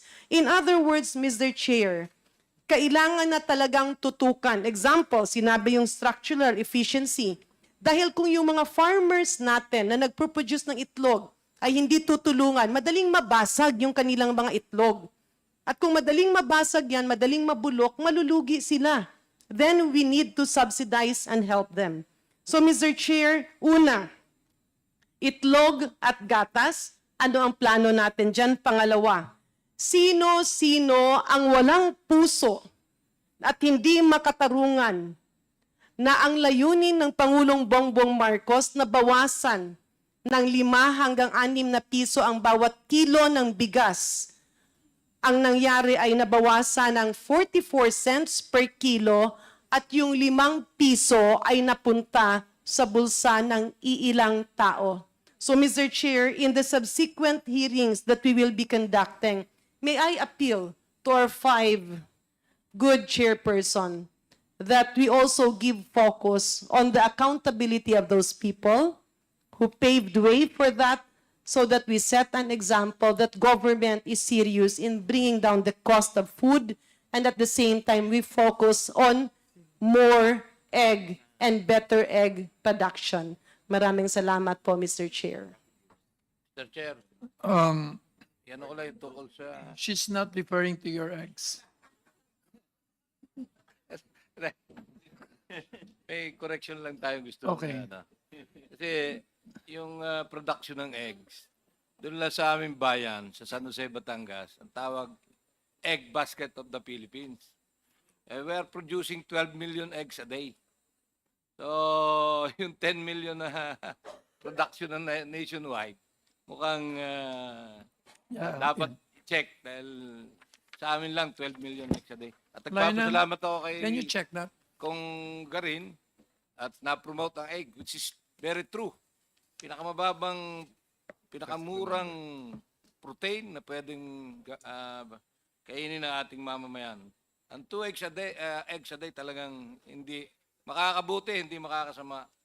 Ay, doktor yung nagsabi, Mr. Chair. Thank you. Thank you. Now, may I call on the next? So, thank you for waiting. Congresswoman Revilla. Thank you very much, Mr. Chair. Magandang hapon po sa lahat po ng resource persons natin. Kanina nung pinakita po ng ating mahal na chairperson, yung graph na mas mababa ang presyo ng bigas sa world market at mas mataas ang presyo ng bigas dito sa Pilipinas. At sinabi ng ating mahal na Pangulo na gusto niyang pababain ang presyo ng bigas dito sa ating bansa for the several months ago.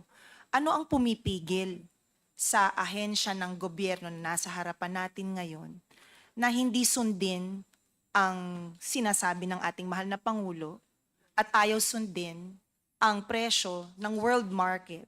Paying to me. I would like to address that question to Yusek Asis Perez. Mr. Chair, thank you for the question. As we would like to intervene in the market prices. And the way that we can legally do it is to set up kadiwa centers all over the country para meron pong panlaban yung gobyerno sa mga matataas na presyo. Halimbawa po, if we can set one kadiwa in every municipality, nagbebenta ng 40 pesos na bigas, ang theory po doon, susunod po yung mga katabi. Kasi otherwise po, sa amin bibili lahat. So that's one way to more or less cushion the impact of what we would like to refer to as manipulative pricing. No? It's not my word, naririnig ko po yon. Pangalawa po, syempre, kailangan ang department step up pa namin yung effort to make our farmers more efficient in producing food. Siyempre po, pagka po mas mura yung production cost nila, pwede po nilang ibenta rin ng mas mura yung kanilang produce. Pangatlo po, na ginagawa po natin ngayon, isave po natin yung nasasayang. Dahil sangayon po sa ating mga pag-aaral, between 10 to 35% of whatever we produce, we lost because of post-harvest inefficiencies. Kaya po pag mapapansin po natin, Mr. Chair and Madam Congresswoman, medyo binago po natin yung ating budget. Hindi po tayo nakatutok sa isang commodity lang, kundi nakatutok tayo after the commodity is produced. Ang pang-apat po na ginagawa natin, we somehow has to intervene in the market in a way na hindi naman po mag-violate din ng batas na because government is not supposed to engage in trade. But we can support MSMEs, padamihin po natin sila, kaya po yung programa natin nakatutok sa value chain. Hindi lang po yung production, kundi hanggang makarating po yung ating pagkain sa ating mga consumers. And so the Secretary po has a 9-point program that we would like to implement in the next 3 years.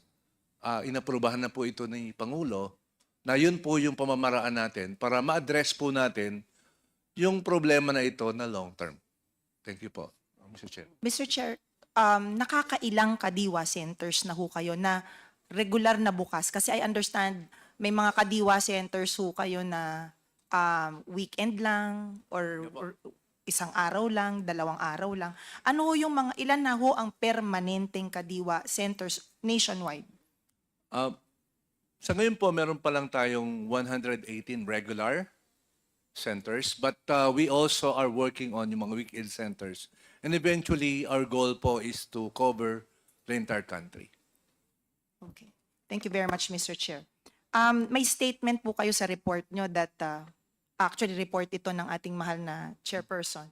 Farmers are hungrier than non-farmers.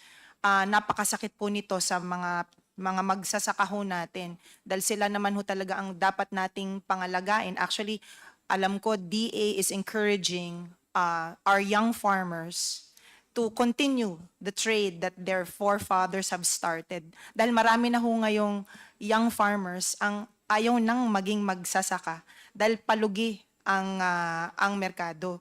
Ano ang ginagawa ninyo ng DA to encourage more farmers to last in this trade at mas dumami pa sila sa mga susunod na taon? Dahil nakakalungkot man sabihin, marami ho sa ating mga magsasaka ang binebenta na ho ang kanilang mga lupain sa mga developers dahil ayaw na nilang magsaka. Pinapatayan sila ng tubig, pinapatayan sila ng kuryente para hindi may pagpatuloy ang kanilang trabaho dahil gustong magkaroon ng mas maraming subdivisions. Anong masasabi niyo po dito, Mr. Chair? Mr. Chair, I share your views. The department is cognizant of this problem. Kaya po ang tutok namin ay magkaroon ng tamang presyo ng produkto, hindi po murang presyo. Magkaiba po kasi yung tamang presyo kaysa murang presyo eh. Prices should not be cheap. It should be fair. So, each time we look at prices, we have to look at it at two levels. One is from the producer's perspective, and the other one from the consumer's perspective. When we talk about right pricing, the right pricing should happen at the level of the farm. Para po, hindi po yung mura nga po yung presyo sa farm, pero mahal naman po yung presyo sa palengke. Kasi lalabas po nun, may kumikita po sa gitna, hindi po yung farm. That is our aspiration right now. The department is making sure that our investments are geared towards efficiency and prevention of losses so that the farmers and the entire value chain will benefit equitably in the chain. Hindi po namin pwedeng sabihin na mawala po yung trader. Pero kailangan po, yung benepisyo po ng pagkain na ito, yung processing ng chain na ito, dapat equitable yung distribution. And we view that we can only increase the number of our farmers if and only if we can make sure that they justly benefit from the value of whatever they produce. So it's conceptual, pero sa operations po, ginagawa na po namin ito. Mr. Chair, ano na ho ang ideal price? Therefore, na dapat natin bilhin o dapat bilhin ng gobyerno o ng trader sa isang magsasaka sa ngayon para ma-maintain natin yung fair value price ng bigas na binibili po ng isang consumer. Nang hindi nalulugi naman ang farmer, hindi rin ho nalulugi ang merkado. Opo. Base po sa aming karanasan at aming pag-aaral, kung halimbawa po ang magsasaka ay mabibili yung kanyang palay between 19 to 20 pesos na fresh. Fresh po, yung fresh. O kaya naman between 23 to 25 po na dry. Dapat po ang presyo ng ating bigas ay mga 40 pesos. So yun na po yung, kasi ang markup na po doon mga around 4 to 5 pesos. Mga 4 to 5 pesos po dapat yung markup. So yun po yung aming computation sa ngayon, more or less ganun po dapat. Salamat po para at least more or less hindi na ho nag-aspire ang Pilipino na maging 20 pesos ang bigas. At least galing na ho sa inyo mismo na ang pinaka-ideal na presyo umabot ng 40 pesos para hindi palugi ang farmer, para hindi rin malugi ang merkado. Tama po ba ako, Mr. Chair? Ang binagabanggit po namin ay base po sa karanasan ngayon na sa tingin po namin kung masyado pong bababa naman ang presyo, hindi po natin ma-achieve yung balanse na ang farmer po naman natin ay magtatanim. Kagaya po ngayon pong panahon na ito, ang ating pong mga magsasaka ay ang mga presyo po ngayon ay naglalaro mula 15 hanggang 18 piso po ang presyo ng palay. So pag bababa pa po siya doon, malamang po maapektuhan yung planting intentions ng ating mga magsasaka. And so we are balancing it po, Madam Chair. Mr. Chair, isang concern po, yung batas natin sa supply and demand. Panay-panay po ang bagyo sa ating bansa. Nakadiskubre na ho ba ang DA ng tamang palay na dapat nating itanim sa tamang season para hindi po rin tayo nauubusan ng bigas at nag-i-import po tayo kung saan-saan? Unfortunately, we are yet. But we are doing something about it. Ang una po na ginagawa namin ngayon ay binabago po natin yung planting calendar. Dapat po talaga yung ating pong bagyo, base po sa ating karanasan at sa datos po na accumulate natin in the last 50 years, yung pong bagyo ay nangyayari towards the last quarter of each year. More or less, ganun po yung trend nun. So dapat po, walang masyadong harvest sa ganung panahon. Dapat ma-timing po natin yung ating harvest. Unfortunately, we're yet to irrigate most of our land. And that's the only way that we can schedule our planting period. In that regard po, we need at least 1 trillion to irrigate the remaining 1.5 million of irrigable land. Kasi meron po tayong pwede pang i-irrigate sana na 1.5 million hectares of possible irrigable land. So pag gano'n na po, tapos magagawa na po natin yung tinatawag nating proper planting period dahil may irrigation po tayo, then ma-achieve po natin yung pare-pareho nating pangarap. Right now, yun po ay option natin. Pangalawa po yung mechanization na ginagawa po natin. Kasi alam po natin, malaki po kasi yung labor component ng ating rice production. So, yun din po halimbawang pag-mechanize po ng pag-harvest, napakalaking tulong po noon dahil pagka nga po masama yung panahon, kailangan po mabilisan yung harvest. Kung manual po yun, hindi po talaga natin ma-harvest. Madami po tayong masasayang. So, the mechanization of harvesting is something that DA is pushing forward to save po yung ating mga palay para kung dadating nga po yung bagyo, madali po nating ma-harvest kagad. So those are some of the ideas that we have. And of course, yung post-harvest facility, yung rice mill po natin ngayon, hindi po optimal yung kanyang paggiling ng palay. So, ang sabi po ng PSA dati, 65% po yung recovery. But now, I think they are recalculating 62% na lang po. 63. Ibig sabihin, mas maliit talaga yung recovery. Pero kung malalagay ho natin lahat, mamamodernize lang po natin yung rice mill natin, so aabot po siguro between 65 to 67% po yung recovery natin. By investing in better rice mills, then we can already increase efficiency and therefore bring down prices. So those are some of the ideas po. And of course, planting intensity, yung binabanggit niyo po kanina, wala pa po tayong nadidiscover na kayang lumaban sa bagyo. Pero ang gagawin po natin, mas shorter po dapat yung planting period. Nasa halip po na 2 beses ka lang mag-ani, hanggang maari po, 2.5 times ka mag-ani. And that is a combination of technology and advancement in the seeds. And that is what we are working on po ngayon. Madam Chair. Mr. Chair, thank you. Thank you very much, Mr. Chair. Just one question na lang It's po, okay. Mr. Chair. I would like to direct, I don't know which agency should answer this. Kasi alam ko ginagawa ng trabaho ng DA ang pagsalakay sa mga smugglers, pagpunta sa mga factories kung saan nag-hoard at kung saan may overpricing na nangyayari.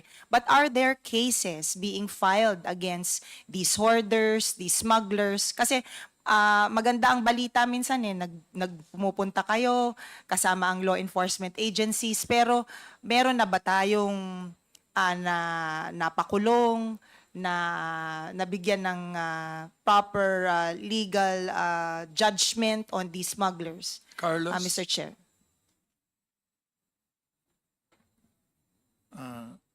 Ma'am, Mr. Chair, ma'am, meron na yung isa sa malaki earlier this year, no? Nakakulong na actually ngayon, ma'am.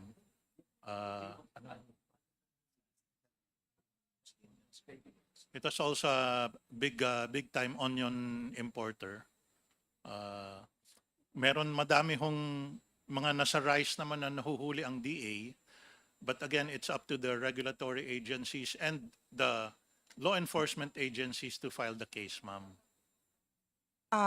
Do we have any representatives here coming from the Department of Justice or the PNP who you say should be the ones filing cases? May I direct the COMSEC to please include the members of the enforcement, because the DA is not part of the enforcement. The BOC is not part of the enforcement. I don't know why I was not part of this law. So it's NBI, PNP, Philippine Coast Guard, and DOF. So for some reason, the guys who should be responsible are not part of the enforcement. So, but they're part of the council. So the COMSEC is hereby directed to invite the NBI, PNP, Philippine Coast Guard, because they are responsible for the enforcement of this law. Thank you very much, Mr. Chair, for that. But DA is not. Okay. What a law. Marami pong salamat. So definitely we should include them in this law, and of course to shed light on the implementation of this law. Kasi kailangan po talaga natin ay ngipin kahit anong kagustuhan nating pababain ang presyo ng bigas at kung ano-ano pang mga bilihin. Kung walang enforcement at wala pong nakukulong at wala pong nahahatulan, baliwala po itong ginagawa natin. Thank you very much, Mr. Chair. Thank you very much for the Mr. time. Chair? Who is that? May I, you? Okay. Our co-chair, Congresswoman Quaresma. Yes, thank you very much, Mr. Chair. Magandang hapon po sa inyong lahat. So, earlier, you presented about the 29 pesos per kilo of rice. But the implementing agency, I think, is the NIA. I know that because in the Lone District of Nueva Vizcaya, nagtitinda na po sila. They're going around our municipalities. And one municipality was allocated of 1,000 bags, depende po sa population. Something like that. Maganda yun na programa. Can we not expand para hindi bitin? Imagine that 10 kilos bag of rice is only 290 pesos. But the problem is, ang inyong binebentahan are only the vulnerable sector. Like yung sa purpose, senior citizen, at PWDs, something like that. Pwede bang dagdagan ng gobyerno itong 29 pesos para malapit na dun sa 20 pesos na sinasabi natin? Ang dami pong natuwa, Mr. Chair. Alam ko, even in your district, ganyan.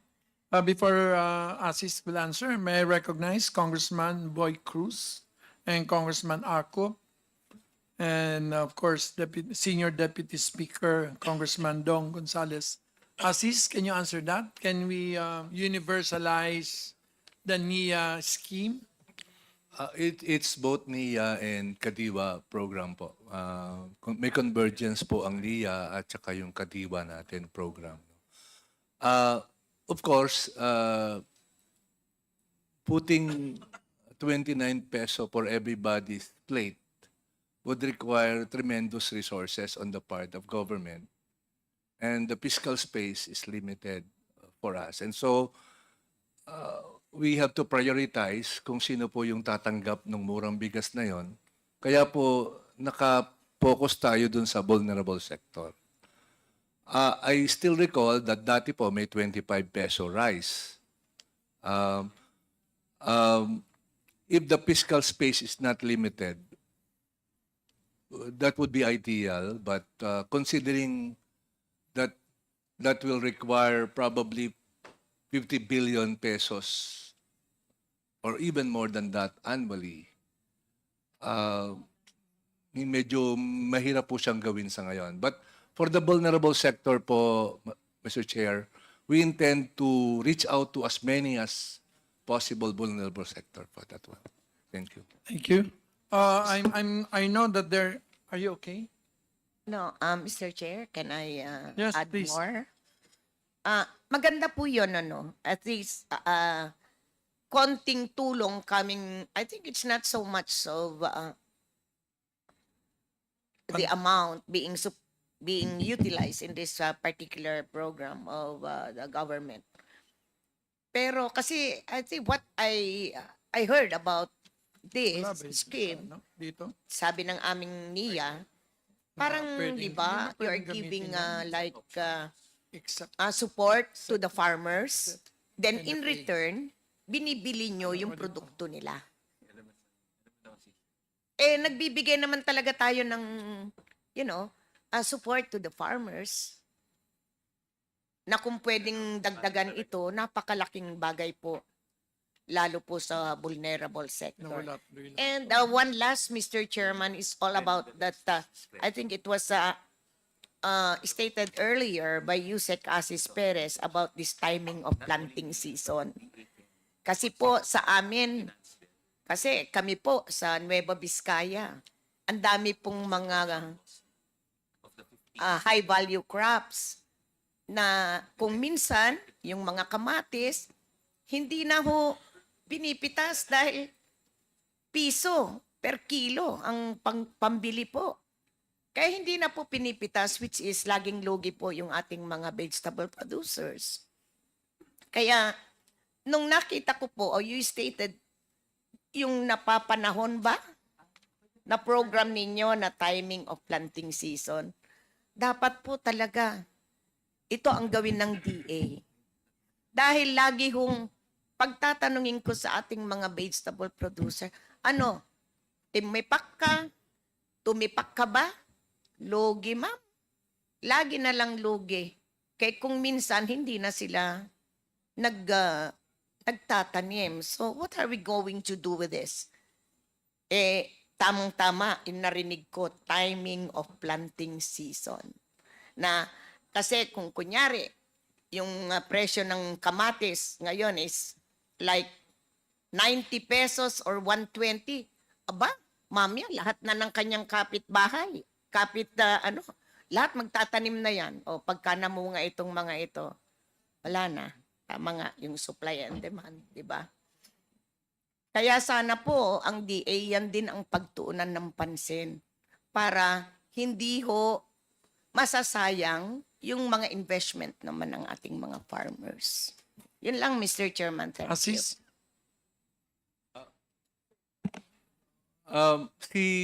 With us also, Mr. Chair, is Undersecretary Caballeros. She is in charge of our high-value crops. I think she's the best person to be able to respond to that last question po, if the Chair will allow. Thank you. Yes, you're recognized. Thank you, Mr. Chair, for the question, Honorable Quaresma. Yes, in terms of the high-value crops, because tomato falls under the platform of high-value crops, the Department of Agriculture is promoting the crop diversification strategy. Ito po ay to use in some areas yung optimize use of the land. And we look at the integration of other crops after rice. In the case of tomato, tama po yung nasabi ni Congresswoman Quaresma. We were monitoring a month ago, and oftentimes, ito po yung tinatapon madalas. When we check with the NVAT, Nueva Vizcaya Agricultural Terminal, there were two reasons. One is that the buyer did not show up, and that was a contracted purchase. So, tinapon nila dahil nabulok na rin because it has not been picked up for the past 2 days. That can be prevented if kasama na po ngayon yung konteksto nung integration po ng value addition, yung processing. Sinama po ito ng ating Secretary Francisco Chu Laurel para matugunan yung aspeto na hindi nagtutugma yung supply and demand. And kasama po ito doon sa pag-aaral. Are we tomato deficient? There are times that we are deficient, but there are times that we are oversupplying tomatoes. Annually? Onion. No, annually. No. Annually. I'm talking about Yes, Mr. Chair. tomato. Yes, Mr. Chair. If we are to look on the industrial use, because for household consumption, we are meeting the requirement. How much are we? What is the sufficiency rate? The sufficiency rate for lowland vegetables, I have here in in bulk po kasi, but I can disaggregate. The ending stock for the fourth quarter is around negative 63,202. So we're importing. We are importing, but not tomatoes for home consumption. We are importing for industrial use, Mr. Meaning Chair. to say for sardinas. Sardinas, ito po yung sa spaghetti, ito po yung tomato sauce, Mr. Chair. Okay. Mr. Chair, it's not only tomatoes, hindi lang po kamatis. Kung minsan pati broccoli. Lahat yan, repolyo, lahat. Kasi ang daming nagtanim. Kaya nga, maganda ito, timing of public planting season. Kailangan you have to educate our farmers and vegetable producers, Mr. Chairman. We have here two people I always relied on. Siegfried, what is the answer? Can you please repeat the question? The question is about tomatoes and broccoli and the seasonality and of both demand and supply. I recall, Mr. Chair, that we used to process tomatoes, but of a certain variety. In fact, DA has a corporation up north. I'm not sure whether it's still operating. Is it operating? It was closed down by Cory? No, Mr. Chair, it was closed down in the previous By GCG. administration. GCG. Okay. Lionel. Lionel, you don't know Lionel. Lionel is the summa cum laude. He's a valedictorian of Ateneo de Manila in 2017. He has been advising me to gather my other staff. So there are 4 other people. These are 4 of them. Is the cobweb theorem still in effect for agriculture? I'm not sure, sir. Yeah, I'll have to because check. the good congresswoman says that if you plant corn, suddenly everybody plants, and therefore you go another cobweb. Basically, is there no counter measure against that? I'm not so sure, sir. What I've seen, at least like parang sa literature, sir, recently on agri-econ, Yes. is that parang the choice of planting, a lot of it, aside from like what farmers have been used to, depends on the crops that the government supports. So kung saan po yung may support from government. Narinig mo sir. ba yun, Boy?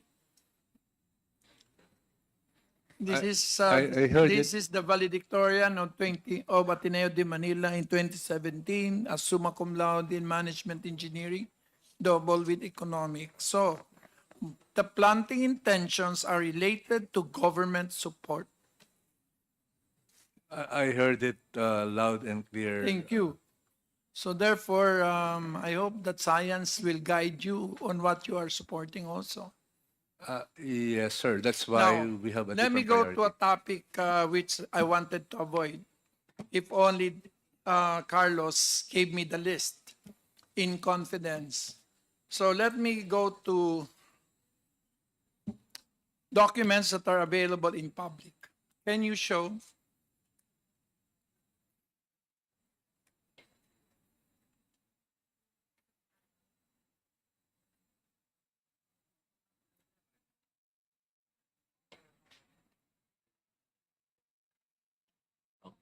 No, not the one.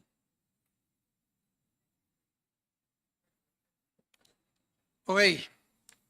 Increased private sector participation in importation there was already in 2016 and 2017, contrary to public statements by the NFA of wanting to limit importation to government. The blue ones are really NFA and the red ones are in private. So 2 years before RTL, 77% of importation was already private. Next, by 2018, most beginning stocks for rice were actually commercial. By 2018, 89% were actually commercial, not NFA. Only 11% was by NFA. Next, but the price spiked in 2018. Despite mainly private sector participation, But this was the very reason why we wanted to do RTL. So before declining sharply in 2019, when we finally put the RTL in place. So you can see that in the chart in terms of the domestic retail price of rice. Questions? Since Carlos does not give me his confidential list. Who in the private sector were given rice importation permits by the NFA in the period between 2016 and 2018? This is under subpoena under duces tecum. 2. If private sector participation before rice tariffication was already high before rice tariffication, why did prices decline only after the supposedly cornered import permit requirement was abolished? 3. What happened to the supposed 2 billion bribery issue in the NFA in 2018, where certain NFA officials were named by Senator Ontiveros and Senator Poe as being involved in the cornering of the MAV and import permits, namely Marlon Barillo, Marigold de Castro, Richie Carpio, Mercedes Yacapin, Rocky Valdez, Judy Carol Dansal, which was later named NFA administrator by the former president. Inaasan mo kasi ako eh. Kaya sarili ko na lang ang didepends. But after this, I will still demand that you give me that list in an executive session. There is no way that we will not confront this because it's very clear that the people are being deprived of the benefits of a very good policy of the government. So what happened to the chain charges when then presidential spokesperson said government was to file in September 2018? 5. What has the DA done under this administration to ensure that price manipulation of this scale is prevented from happening again? Therefore, may I request the committee secretariat for the following: letters to the DOJ and the Ombudsman requesting whether there are any cases filed on the supposed government officials named in the 2016-2018 rice price manipulation allegations, including those named in the Senate investigation. Jason Aquino, former NFA Administrator Judy Carol Dansal, Marlon Barillo, Marigold de Castro, Richie Carpio, Mercedes Yacapi, and Roddy Valdez. 2. Letter to the DOJ requesting for information on whether any investigation was formally ordered to be initiated by the DOJ on the former NFA administrator. 3. Letter to the NFA if they are still existing. Yes, but they admit they have been so decimated by your laws. They virtually aren't doing nothing now. If you read the new RTL law, virtually lahat na pwedeng gawin ng NFA hindi na pinapagawa. Sayang ng institutional memory ng NFA, pero I'm okay. A list of all individuals and corporations given rice import permits from 2016 to 2018. 4. Letters to the Bureau of Customs requesting a list of all rice import arrivals from 2016 to 2018. So,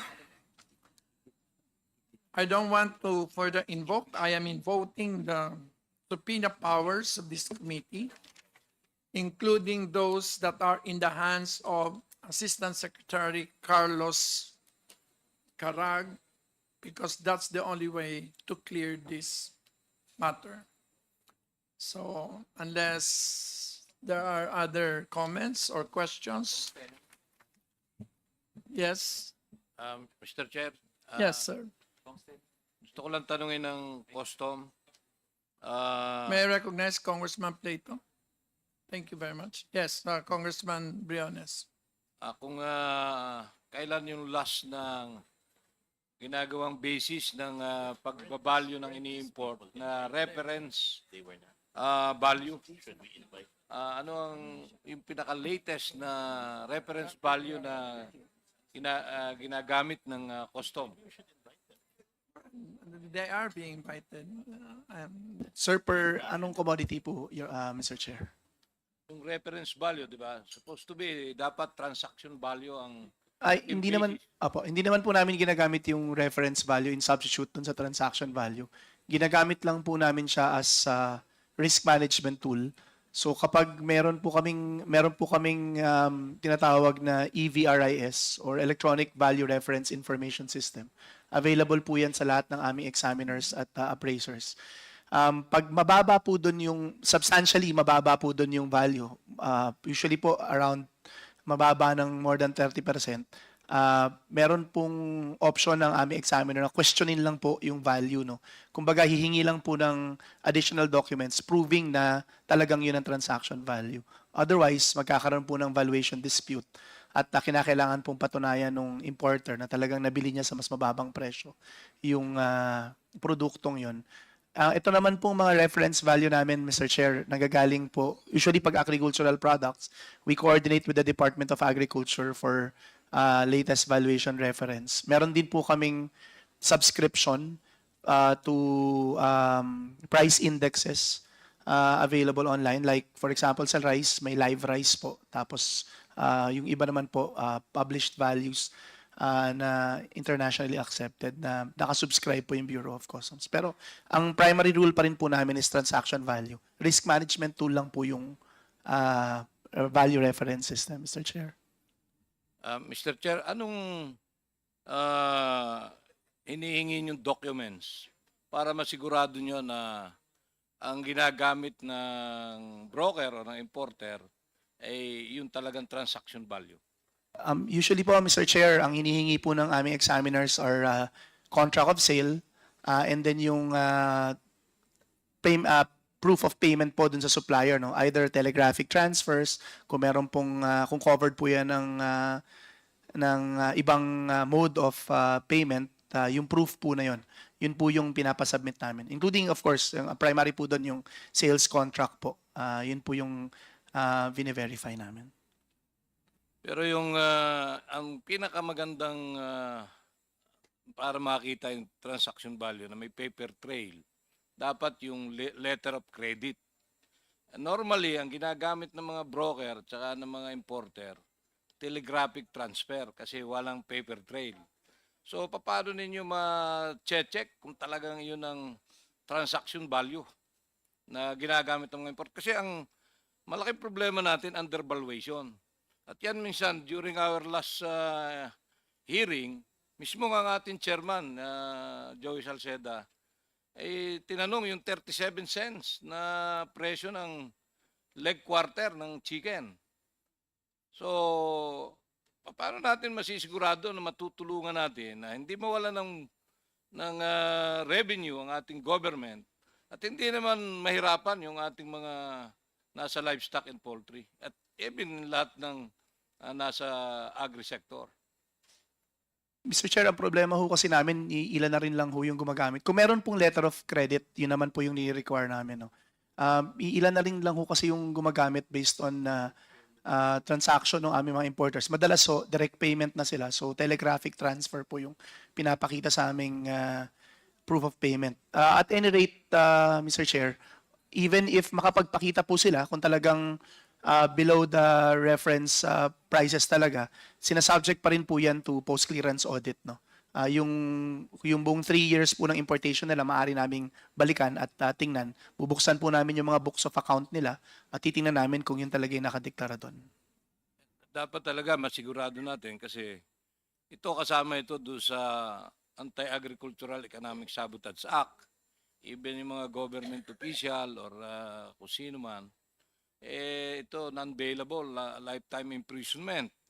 Kaya nga nagtataka ko, ni pangalan ng company at saka pangalan ng may-ari ng Pacific Sealand Foods Corporation, hindi nyo alam. Dapat nakakulong na yan eh. Dahil outright smuggling, walang SPSIC. Paano nangyari na hanggang ngayon, parang under investigation pa lang itong kaso ng Pacific Sealand Corporation na ito? Mr. Chair, ano na po siya, case build up na po siya. I identified na rin po namin yung responsible customs officer na nakalagay sa registration namin. At meron din pong nire-retrieve na rin po yung mga responsible officers at siguro ho, within the next few days or baka next week, ma-file na po tong kaso na to. At saka yung fine dito, Opo. kikita ang ating government Aha. five times. Yung Kung 178 ito, 890 million ang fine dito. Opo. So, dapat ma-check natin. Mr. Chair, Naka-FMN ba siya?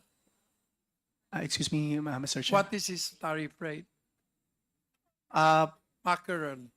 Mackerel, that 5, 10? alam namin, ang pagkakaalam ko po, 10%.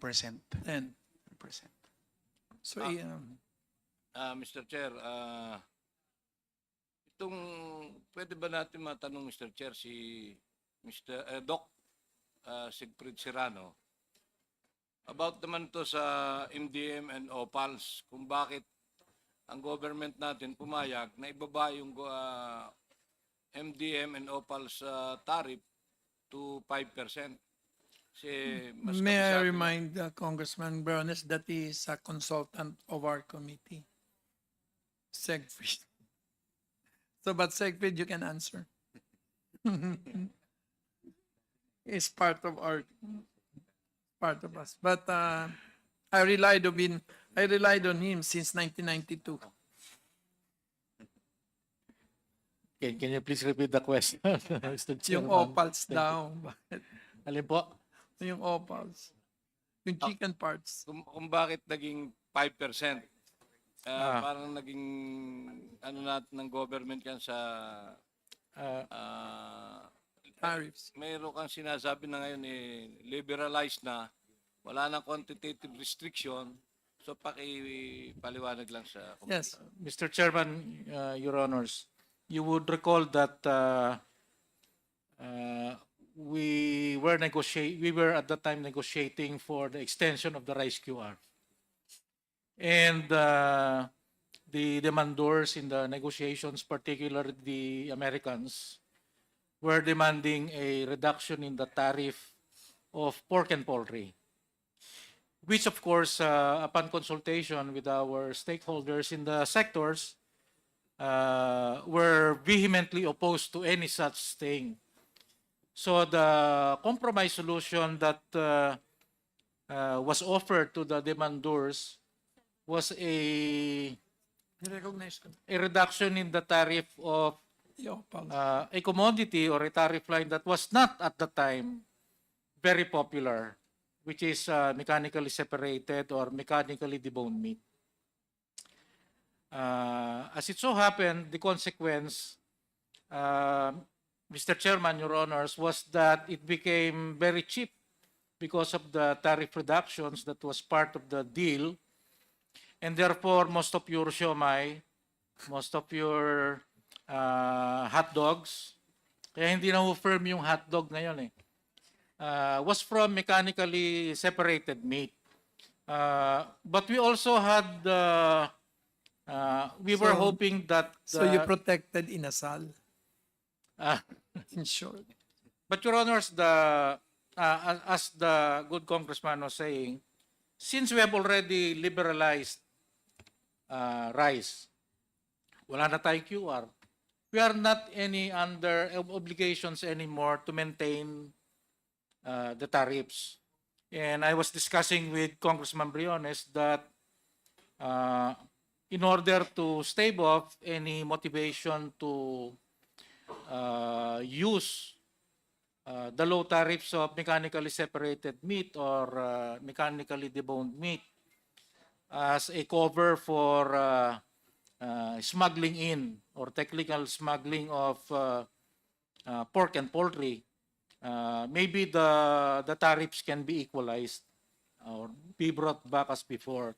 But Mr. Chairman, let me also alert you to a potential danger that in my studies of this particular product that I encountered. One, mechanically separated meat, as the Honorable Garin has said, kinukudkud po yan sa yung bones sa slaughter, ano?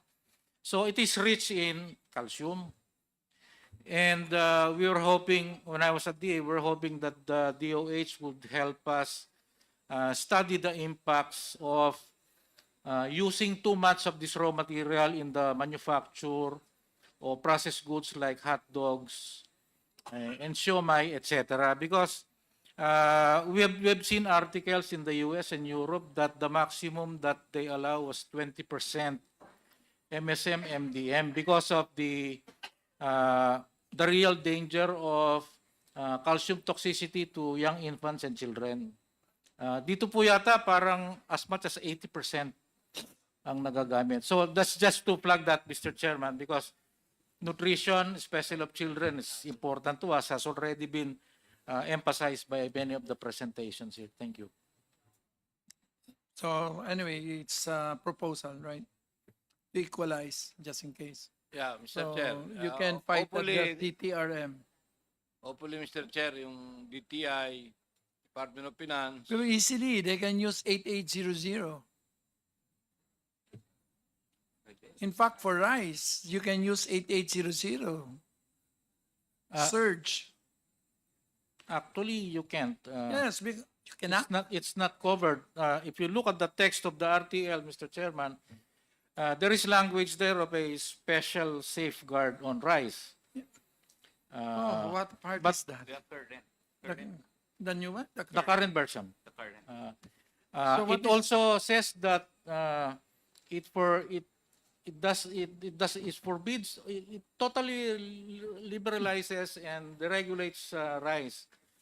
So our impression in looking at the text, Mr. Chairman, is if you What wish, is the you can, effect of us is saying that by February, we will actually increase.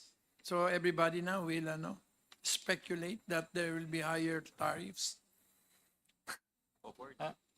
I think one of the important Sana proposals, sikreto muna niya.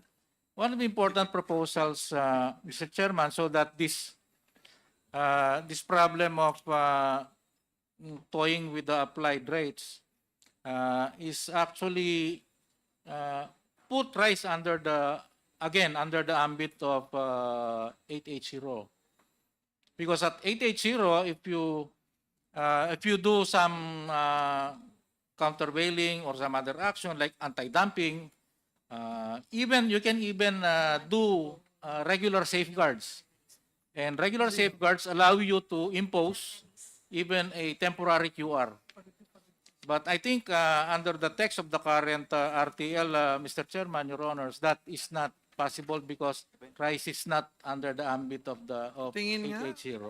Wait, which part of you keep naglagay kayo ng special safeguards? Hindi man lang kayo nagtanong? No, I don't know why. RA80 is a safeguard measure. We stipulated that. We clarified that nga po. Diba? That was the first law I passed. Yun nga po. I know very well. So anyway,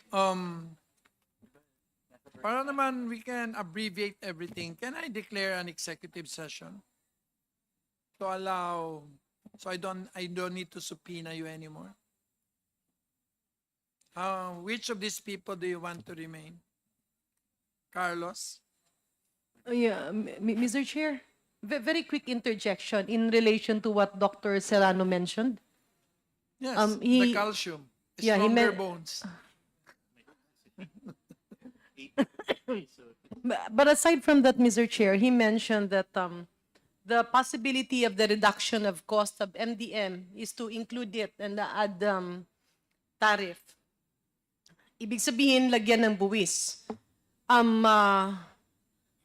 We have to balance. Kasi pag linagyan mo ng buwis yun, ano man yung impact doon sa pagkain? Baka magmahal. Before, there were discussions on this in the two previous Congresses. Patapos yung other Congress. Kaya dumami ang MDM, which is of course, it's not really unhealthy, but but the real meat is healthier than MDM. The problem here was the monopoly that was created within the Department of Agriculture. Nagkaroon kasi ng monopoly ng buffalo meat, which is the main component of many of these processed meats. I can see Dr. Serrano smiling. And that monopoly actually paved way for buffalo meat to be very expensive. Ulitin natin, dati may monopoly yan. Nasugpo ang monopoly, nagkaroon ng competition. Bumalik yung monopoliya, nag-shoot up ang prices ng buffalo meat, which is actually the one being used for all this processed food. With that, naghanap yung mga negosyante ng alternative way, and that is the mechanically deboned meat. Why are the producers resorting to that? Simply because the Department of Agriculture allowed monopoly in the importation of buffalo meat. Kaya, kung lalagyan ng taripa, well, it can be a solution, but I think we go back, open the market, so that the price of buffalo meat in the Philippines will go down. Competition is still the best protection of the Filipino people. Yan lang po. Now, yes, too much calcium is detrimental to babies, but of course, the kind of food that we are having out of MDM is not really being fed to babies. However, the detrimental health impact happens on the process, on the preservatives that are being incorporated in this food. Dun ang medyo malaki ang dagok sa kalusugan. Ang problema lang, if you have more on MDM, it is really not as nutritious as people are expecting it to be. So parang kumakain ka lang dyan na hindi naman talagang masustansya. Very low ang protein content. Thank you for the enlightenment. Just one more question. Is there a monopoly on buffalo meat importation? I would not know, but I think one of the issues there was the accreditation of the Panganiban? Ay, exporters. si Panganiban is not Bai. Who is Bai? It's actually a team of BAI and NMIS who go to these inspection missions, Mr. Chairman, Your Honors. Question. Meron kasing, ang alam po nun, dalawa lang sila na accredited, and then we had a deluge of applications for which nagkaroon ng controversies because, but this is probably better explained by the teams from NMIS and They will be called next time. and BAI. You just, okay. But I agree, Mr. Chairman, that the more players in the market, the more suppliers, the better. But the only thing that I advocate is that we follow the food safety and standards. Yeah, bias. And we're quite bothered, for example, that yung mga companies saka products na predominantly MDM ang materials like yung sa hot dogs, ang ginagamit pa ng mga kumpanya dyan na mag-advertise ay mga kabataan pa. Of course, you are familiar with the advertisements. Okay. So, So dapat lang talaga siguro. okay, I'm okay. So may I now call on Congressman Pancho, and then after that, I think we have a representative from World Food Program. Where are you? Sir, sorry, I've been looking for you. We would like to be enlightened by your, So, Yes. Congressman Thank you po, Pancho. Mr. Chair. Kanina po na-mention ni Sir Glenn yung list po ng ating mga importer. So yung mga importer po natin, sino po nag-approve nun? Siya. These importers po are registered po with the Bureau of Plant Industry. Okay, naka-registered po. Tapos, we cannot control the number of bugs na papasok sa atin. Am I right, Mr. Chair? Correct po, ma'am. Correct. Wala po tayo. So, ibig sabihin, very free sila kung number of bugs ang ipapasok nila. Now, yung list natin, na-mention kanina na parang the same list that we have before. na importer. Hindi naman po. Yung list na sinabi ni Jet, the Opo. ask from BOC is the same as the one mentioned by... Opo. So now, sino po ang gumagawa ng monitoring ng activities po ng ating mga importer? Let's say the number of bags na pumasok, ilang number of bags ang naka-hold para makita natin yung activities po ng ating mga importer. Okay po. From when it was transferred po, yung pong regulation na yun Opo. sa aming opisina, monitoring, we started po registering their dry storage warehouses. So sa Bureau of Plant Industry po. For So, food alam niyo- safety. So alam niyo po na may natitira pa, let's say, na number of bags na hindi dumadating. Now, we can consider as hoarding na po yun. Ma'am, hindi ko lang po sigurado ma'am kung mako-consider na hoarding na yung hindi pa po nadating. Ang namomonitor po natin is yung pong actual na arrivals. Pero sir, po. the mere fact na parating naman eh. Hindi pa nga lang siya dumadating, pero parating pa siya. Sir, Mr. Chairman, yun po ang hindi po natin masigurado. Kasi po ang amin po is although we issue the SPSICs for sanitary and phytosanitary reasons, yung pong actual na pagdating niya, malalaman po natin yon pag na-inspect na natin po sa first So kaya nga po, kung ang nakalagay po is 100,000 bags at ang dumating lang is 60,000 bags, alam niyo po, Opo ma'am, na ano naman po yun. namomonitor na niyo Opo, po. tama po. So yung 40,000, are you still waiting for that o hindi na darating o may possibility na dumating o hindi dumating? Opo. Yun nga po ma'am ang aming ginagawa kapag ho sila ay nag-apply at ang actual na arrival ho ay hindi tama dun sa kanila o Opo. mababa yung kanilang utilization, sila po ay ating pinapaliwanag. And even po ngayon po, dahil nga po dun sa experience natin with the onion issue before, atin po nang tinitingnan yung even yung kanilang distribution channels. Yun po ay ating tinitingnan na ma'am. Ang tanong ko po, Sir Glenn, ginagawa ba nila yan every now and then o paminsan-minsan lang? Ang alin po ma'am? Ang Yung may ginagawa? natitira. Ang maibabase ko lang po sa utilization is kung ganun po is 62% nga po ang ating utilization ngayon. According Ibig sabihin to yung our mga data. importer natin, they do that on a regular basis o paminsan-minsan lang talagang may nadidelay na 40 bags, 40,000 bags. Ma'am, yung pong ganong situation ay hindi ko po masabi kung regular nilang ginagawa. How But yun can nga you po, say na hindi nyo mamamonitor? Trabaho nyo yun. Opo. Kasi Di po ba? may, Kasi pag sinabi nyo pong hindi na nyo namamonitor, na nagagawa po nila yung palagi, masakit man pong isipin, parang merong connivance sa importer at sa part po ng agency. ma'am, unang-una po, sa pag-i-issue po ng ating clearances, ito po ay online.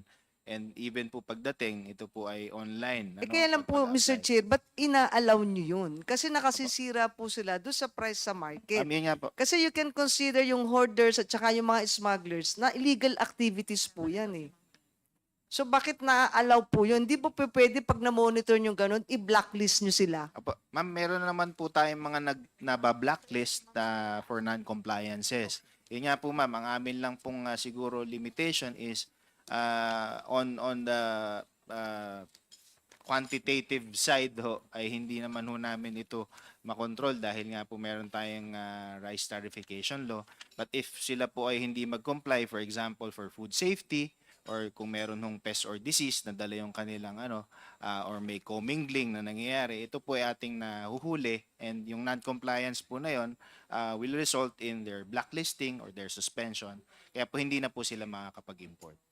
So yun po ang naggagawa nyo na just in case na meron pong hoarding na nangyayari. Opo, ma'am. Yung non-compliance po on food safety and Pag sanitary. na-blacklist sila, hindi na sila pwedeng mag-import ulit. Hindi na po. And we also communicated with the Bureau of Customs din naman po pagka meron kami mga non-compliance. They are same way. Pag meron pong non-compliant shipments, sila rin naman po ini-inform kami para ma-check natin yung mga consignments. Thank you po, Mr. Chair. Thank you. Before I call on Stella, may the committee would certainly benefit from your comments as well as observation. from the United Nations World Food Program, Philippines. Sir? Thank you so much, Mr. Chair, and other distinguished guests. Allow me to first give a broad statement, and Yes. then I would possibly, if you give me a couple of minutes more, I can talk about some of the specifics. What we believe as World Food Program is that for true development of a nation, human capital development is paramount and non-negotiable. But this cannot happen without addressing hunger, food insecurity, and nutrition-related concerns comprehensively. The global context has changed quite significantly over the last few years, including unrelenting onslaught of climate change-induced disasters, protracted conflict and war, and all of these are disrupting the food supply chain, and hence food security and nutrition of the people. All these factors call for revisiting the relevant legislations of the Philippines to bring about the necessary changes, including the bill, which is Republic Act number 11037, which basically mandates all the feeding programs of the government.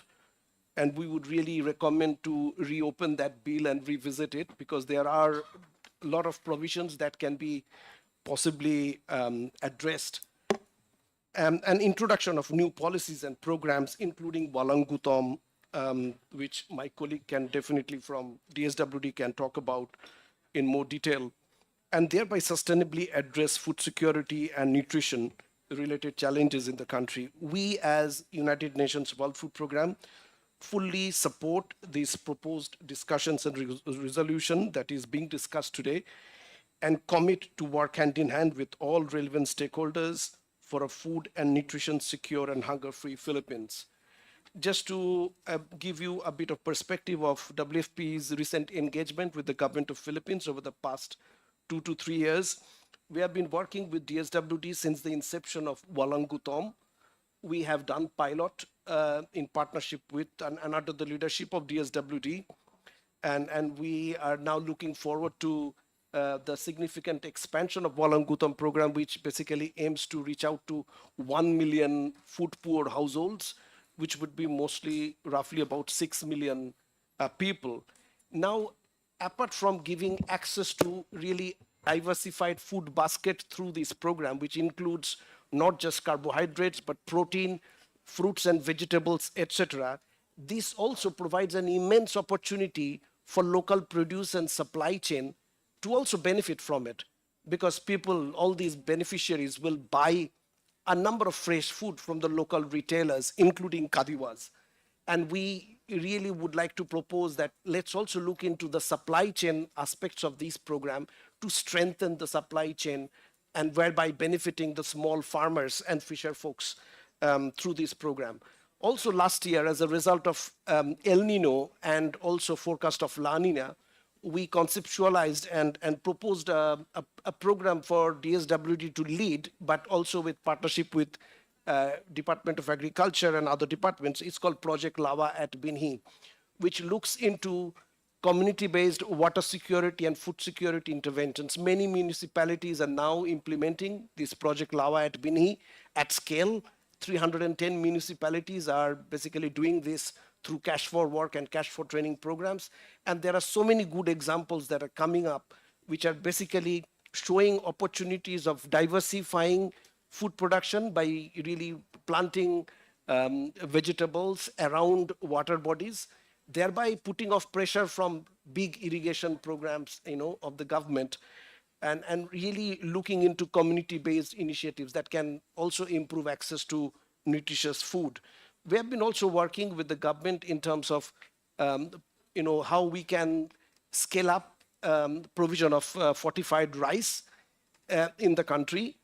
And this can also really be a game changer in terms of improving micronutrient deficiencies through different large-scale government programs in the country. We are also working with the Department of Education on school feeding program, and converting that school feeding program into what we call homegrown school feeding, whereby local farmers' produce, fresh produce can be purchased by the schools to provide hot and nutritious meal to the school children, thereby not just as addressing their nutrition issues, but also improving their ability to learn and also promoting local economic development.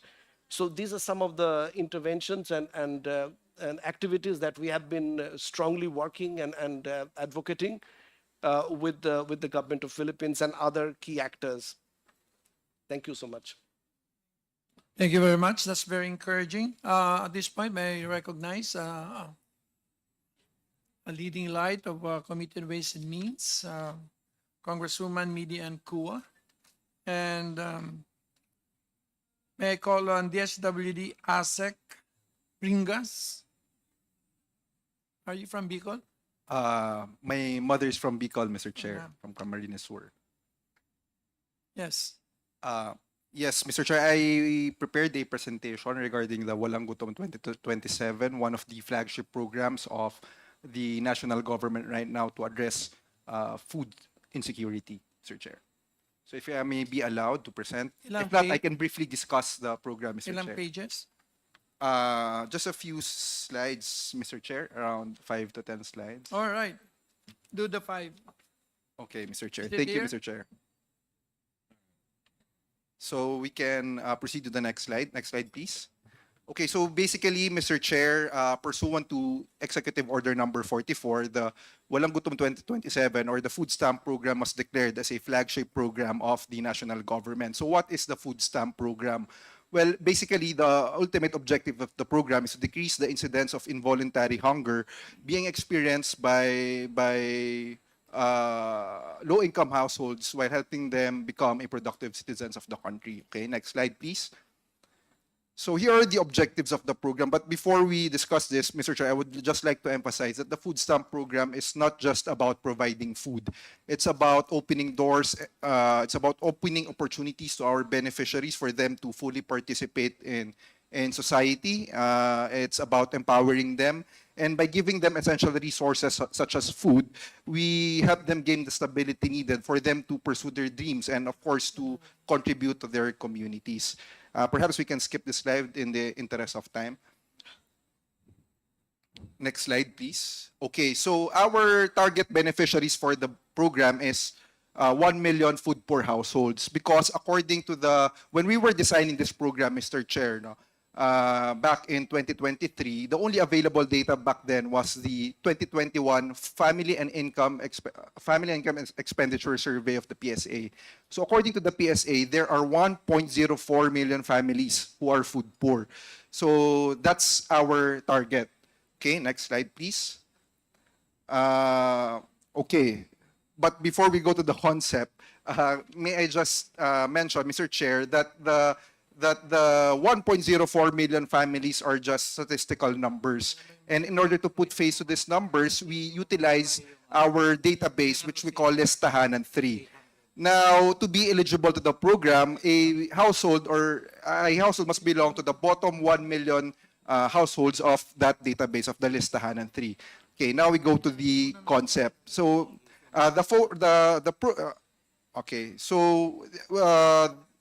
we will be providing what we call electronic benefit transfer cards. So this is similar to your regular ATM cards, no? Except that the amount or the grant provided to the beneficiaries cannot be withdrawn. And it can only be used to purchase a select list of food commodities from our registered retailers. So specifically, this is what we call the Pinggang Pinoy, no? And FNRI helped us develop this food basket. So out of the 3,000, 50% or 1,500 is allocated for carbohydrates or Go Foods. The 30% is allocated for Grow Foods or proteins, or that's 900 pesos. And the remaining 20% is allocated for Glow Foods or healthy fibers, which is 600 pesos. Next slide, please. So again, I just want to emphasize that we don't want to develop another Ayuda program, Mr. Chair. So we ensured na we or basically we impose conditions that our beneficiaries need to comply. So the first condition is they have to attend the nutrition education session, which is conducted once a month. No, the aim or the objective of this nutrition education is to foster positive behavioral change by teaching our beneficiaries that they can prepare affordable and delicious and healthy food using with a limited budget. Okay, so the second condition is what we call the productivity enhancement session, and we facilitate this through the help of the DOLE and TESDA. So basically, we identify our beneficiaries and we endorse them to the appropriate government agencies such as DOLE for job matching and possible training through TESDA. Okay, next slide, please. So here is a scale-up implementation slide on the scale-up implementation. Well, we started the pilot implementation last December 2023, I mean, and we ended last July. We completed the pilot last July 2024 and was rolled out in a total of 22 provinces. So okay, so we started the scale-up implementation in July, the first food redemption in July 18, and right now, Mr. Chair, it's around 170,000 households have already redeemed, and our target for this year is 300,000 households. Okay, and currently we have around 368 retailers, active retailers. Next slide, please. So here are some of the snippets of our food redemption. No, next slide. So here is the verification and registration activity that we conduct before we officially onboard our beneficiaries. Okay, next slide. Here is the nutrition education session. Next slide. Here's the productivity enhancement session. Next slide, please. Okay, next slide. So for this year, 2024, our plan is to register 300,000 beneficiaries, and by next year, hopefully we can onboard the additional 300,000 to reach our 600,000 target, and by 2026, we hope again to reach the 750,000, and by 2027, Mr. Chair, hopefully we can reach our ultimate objective to reach 1 million beneficiaries. So that would be all, Mr. Chair. Thank you for listening. Hindi mo ginamit yung BNS for the education? Yes, actually, Mr. Chair, we just issued a guidelines regarding this, no, and we will be tapping the BNS to facilitate the nutrition education sessions. In Albay, every barangay has a BNS. It's mandatory. Actually. Yes, Mr. Chair. Okay, thank you. May I call now on FEF? Good afternoon, Your Honors, Mr. Chair. We prepared a very short statement. May I be allowed to Yes, read it? please. The Foundation for Economic Freedom commends the House of Representatives for its proactive efforts in addressing the looming food inflation crisis through House Resolution 254. This resolution, which includes motu proprio investigation in government programs aimed at combating smuggling and price manipulation of essential goods, underscores the government's strong commitment to reducing hunger and improving food and nutrition security in the country. While enforcing anti-smuggling and price manipulation laws is critical, complementary reforms are necessary to address the underlying causes of food insecurity and enhance food affordability. A crucial area of focus should be easing foreign investment restrictions in key agricultural sectors like corn, as this can bolster production and supply chains, ultimately lowering food prices across the board. The corn industry in particular requires urgent attention. High corn prices are a significant driver of food inflation in the Philippines, especially in the animal feed sector. The wholesale price of corn in the Philippines is 67% higher than in Thailand and 43% higher than in Vietnam, making corn feed more expensive. This drives up the cost of protein-rich foods like pork, poultry, and fish sourced from aquaculture. Consequently, Filipino consumers pay more than double for pork compared to Thailand and 73% more compared to Vietnam. Similarly, chicken prices in the Philippines are more than double than those in Thailand and 44% higher than in Vietnam. The importance of protein or ulam in nutritious diet is crucial for addressing malnutrition and ensuring the overall health of Filipino families, especially as rising food prices continue to strain household budgets. These disparities strain Filipino households, particularly those in the lowest income brackets. The poorest households spend around 60% of their income on food, and with food prices rising, they are increasingly unable to afford nutritious, protein-rich foods like meat, poultry, and fish. According to the World Food Program, who's actually here, a nutritious diet remains out of reach for Filipino households, even when they allocate 70% of their income to food. This trend contributes to the persistence of malnutrition and stunting, which remains a major public health challenge in the Philippines. Nearly 29% of children under 5 years old suffer from stunting, the highest rate in Southeast Asia, further exacerbating the country's malnutrition crisis. In closing, we wish to reiterate that protein plays a crucial role in a nutritious diet, and ensuring its affordability is key to addressing malnutrition and promoting overall health of Filipinos. Thank you very much. Thank you very much. Now, may I recognize Congresswoman Stella, who is dying to ask the questions. I'm really sorry. We invited so many people and they... I'm dying of the cold, Mr. Chair. Oh, okay. Malamig pala dito. Anyway, salamat, Mr. Chair. I want to ask PSA. I've seen data on onions. You compute, for example, sufficiency ratios for crops like onions. Do you do this for rice as well? Yes, Madam Chair. So may we know current sufficiency levels for rice? Ibig sabihin, sapat ba ang supply sa current demand pagdating sa bigas? Ano? Bigas?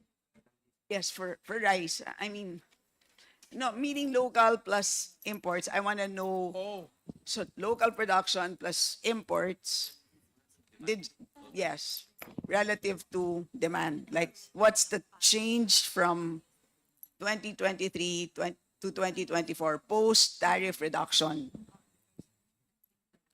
Mr. Chair, the self-sufficiency for rice is 77 to 78%.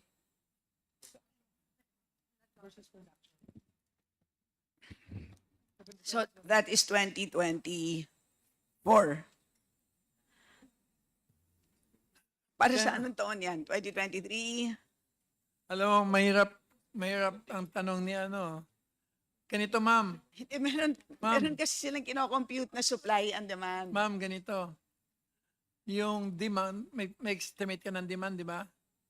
Tapos, mag-set Mr. aside Chair. ka ng 45 days for stock. Okay? Plus nung consumption, plus yung domestic supply, domestic production, plus importation Yes. equals your, ano, Yes, meron silang, that's your sufficiency. oo, meron silang gano'n. Mr. Chair, our self-sufficiency ratio formula is actually production over production plus import minus exports times 100. No stocks? Based on FAO. Walang methodology. beginning. There has to be some Yes, stock. beginning stock. That is another method, Madam Chair. Mr. Hindi, Chair. but mas gusto namin yung may beginning stock. We also do that, but the self-sufficiency ratio that I mentioned is based on that formula. The production over production plus import Hindi, minus mas gusto nga namin yung may beginning stock plus local production. Isa-isahin natin, beginning stock plus local production plus imports, less consumption. I will just And- get the data, Mr. Oo, Chair. tapos para sa 2023 and then for 2024. Basically, we want to see kung paano nagbago yan before and after the reduction in tariff. So, sige. Babalikan na lang kita. Alright. Next. And then, Mr. Chair, tatanungin ko lang si Asek Karag. Actually, I wanted to interject earlier when you were asking him about enforcement powers. Nung sumagot kayo, Asek, na wala kayong enforcement powers, medyo naawa ko sa inyo. Dahil Tinanggal nyo. hindi natin tinanggal. We never gave them enforcement powers because when we passed the Philippine Competition Act, binigay natin ang enforcement powers para sa lahat ng sektor sa Philippine Competition Commission pagdating sa pag-enforce against cartels. Yun ang gusto ko sanang sabihin, and that's probably the reason for why we never thought of giving DA enforcement powers. Kasi meron ng batas na ganon. Kaya I wanted to say, pagdating sa cartel enforcement, wag natin i-expect na ang DA may ganon. Kasi nga, may batas tayo na Philippine Competition Act. Tama po ba yon? Yes, ma'am. From what I understand, yes, they're the ones who have the enforcement, and we've actually coordinated with them already. Yes, so my next question is that. So do you have an MOA with the PCC? No, ma'am, because under AO 23 at 20, ma'am, we had already coordinated with them prior. Pero, Yeah, so in other words kasi, Mr. Chair, dapat theoretically, ginagamit nila through an MOA ang enforcement powers ng PCC to go against the cartels, which is actually what had happened for the onion cartel. yes, Kaya ma'am. nga nagpo-progress na para doon sa cartel na yun. Yes, ma'am. In fact, when we had that, I actually was the one who called for the meeting as the Secretary of Agriculture, put me as his permanent representative to that AO. When I called that meeting, in fact, the PCC mentioned they're very thankful because it's the first time the Department of Agriculture coordinated with them regarding enforcement. Okay, so Yeah. so at least now that you're working together. Yes. Okay. Next question. Sa tingin niyo po ba meron bang cartel sa rice industry? He wants executive session. Hindi, tanongin lang natin yes or no. Ma'am, pwedeng hindi yes or no? Sige, It bahala seems po. like there is, ma'am. And okay. not probably just with rice. At ano ang iyong, sa iyong sagot, ano ang iyong definition ng cartel? Pag-aralan ko po muna, ma'am. Nakaka... It seems like there are certain either sectors or individuals who are actually manipulating prices. So No, kasi there are many ways to manipulate prices, di ba? Pwedeng, halimbawa, Whether with the volume. magkasundo tayo, sabihin natin, okay wag kang bababa sa 50 per kilo. Pwedeng ganon. Or pwedeng pareho tayong nagsto-store sa isang warehouse, pwede tayong mag-coordinate ng pag-hoard ng quantities. So, sa iyong palagay, ano ang modus ng rice cartel? Ma'am, I can't answer the modus of the rights cartel because we're still in the process of studying it's a whole system because we have problems with logistics, we have problems with warehouses, cold and dry. We are archipelagic nation So, syempre tataas yung presyo with the transport kasi may boat. Di lang tulad lang people mention Vietnam, Thailand, Myanmar. They're all landlocked No, yes. Pero pag we sinasabi have kasi... 7,000 islands So, Yes, pag mas sinasabi... mataas talaga presyo natin. And I believe there also are socialist or communist. Yes, but Mr. Chair, pag sinasabi naman natin na cartel, ang pinag-uusapan natin yung abnormal Yes, na I pagtaas believe ng there is presyo some. Though we na cannot- hindi natin mapapaliwanag dahil landlocked, archipelagic. Ibig sabihin yun talagang walang paliwanag kung hindi nagmanipula. In short, artificial ang pagtaas ng presyo. At sinabi ninyo mukhang meron, kaya tanong ko is ano modus dyan? That I cannot say yet, ma'am, because or answer yet, ma'am, because like I said, we're still in the process of studying all the information we can. There's policy, there's other departments we have to talk with, law enforcement departments also, ma'am, that we have to jive all the information, and eventually we will come up with the answer to that, ma'am. So, sir, alam naman natin na rice is the biggest contributor to inflation. Tama po? I think so, ma'am. PSA, what is the contribution of rice to inflation? Tama ba? 50%? Madam Chair, yes po, 48%. 48%. Di ba? So it's the biggest contributor to inflation. Sabi ninyo, at nagpapasalamat kami na ikaw na po ang nagko-coordinate with PCC. At alam nyo po na sila ang may original and primary jurisdiction over cartels. Eh hindi nyo po ba pinag-usapan with PCC na napaka-importanting commodity ang bigas? Sa tingin ko, may pagmanipula ng presyo dito. Bakit hindi natin once and for all tignan na ang problema ng rice cartel? Ma'am, we are, like I mentioned, we are in the process of Hindi, yes or no lang naman eh. Hindi process. Have you actually no, ma'am, already undertaken? we had one meeting middle of this year, ma'am. Hindi pa natutuloy uli because other AOs have come into the picture. May AO 23 na rin, and then we also have the RA No, but you don't need an AO. I came from the PCC. It's just a matter of you writing a letter to the commission and saying that Hindi nagkatugma, ma'am, yung mga meeting thereafter. no, yes, but it is this doesn't something stop us that from- is this something that We will, ma'am, we will, definitely. okay, next question, sir. Kanina tinanong ko po kung sino ang biggest importers of rice. Pagdating po sa traders, do you have a registry of rice traders? Do we know who the rice traders are? Kasi kanina pa po natin sinasabi na ang dahilan kung bakit mataas ang presyo ng bigas ay dahil sa middlemen. Di po ba? Ma'am, from what I understand, we get the data of the importers, not necessarily the traders, ma'am. So, in Though short, some of the traders are the importers. okay, so hindi natin alam, wala tayong registry ng rice traders. Meron tayong registry of importers. Tama po? Yes. Importers meron. Yes, ma'am. Ma'am, may I pass on?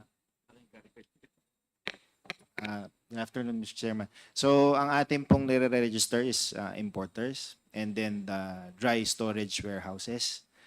Yung food business operators po ay mostly on food safety, ma'am. Yun po, chinecheck natin. At ngayon po ay sinisimulan na ho nating iparehistro yung mga yon. Alam din natin ang farmers. Ang farmers po, ma'am, yung farmers registry system po siguro ng DA ang meron. Kasi nire-register po natin yung mga producers, mga farmers. Okay, so ang hindi natin kilala ay ang traders. Hindi ba problema yon? Kasi ang sinasabi natin is, ang dahilan kung bakit mataas ang presyo ng bigas ay ang dahil sa unscrupulous rice traders. Tama po? Pero bakit hanggat ngayon, hindi po natin ine-endeavor na alamin kung sino sila? Do you agree na problema po yun na hindi natin sila kilala? At dapat magkaroon na tayo ng isang registry of rice traders? Opo, ma'am. Hanggang... sige po. Patulog ka kay Asis. Ma'am, if I may defer the answering to our USEC also about that. It used to be part of the powers of NFA to register the millers, the wholesalers, and even the retailers. But that power was taken out. And just to correct the previous statement given to the chair, on the number of eggs, I'm very sorry. The actual number, there are two numbers on the eggs. That's wrong. The first number is 40 million a day. This is based on PSA. But based on our own estimate, using industry data, it's around 47 million, sir. Just to correct. Thank you. So babalik lang ako dun sa, so hindi natin alam, Mr. Chair. So I think it's a problem and I think that's something that we should look into. Next question po. Nabanggit kanina na kahit paano tayo ay nag-i-inspect na ng warehouses ng importers. At nabanggit niyo rin po na, at sa tingin namin, maraming importers ang traders din. Tama po? In other words, bumibili din sila ng local rice. Tama? Yes, ma'am. So, doon po sa ini-inspect ninyo, nakikita nyo rin ang stocks na binibili nila from local farmers. Tama po?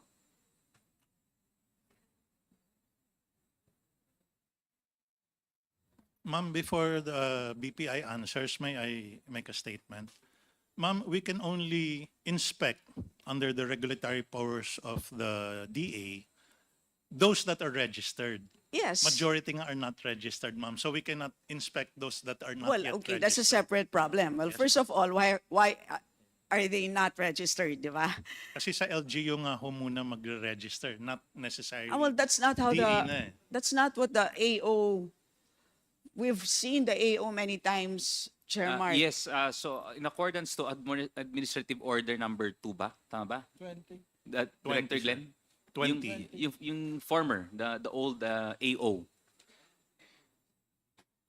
It was then Secretary Dar that issued that in 2021 that mandates BPI Yes, to register all local.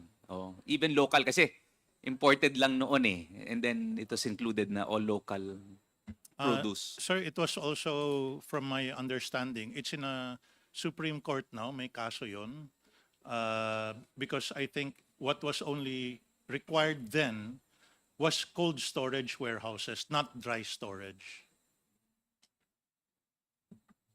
Okay, but with the existing, with the new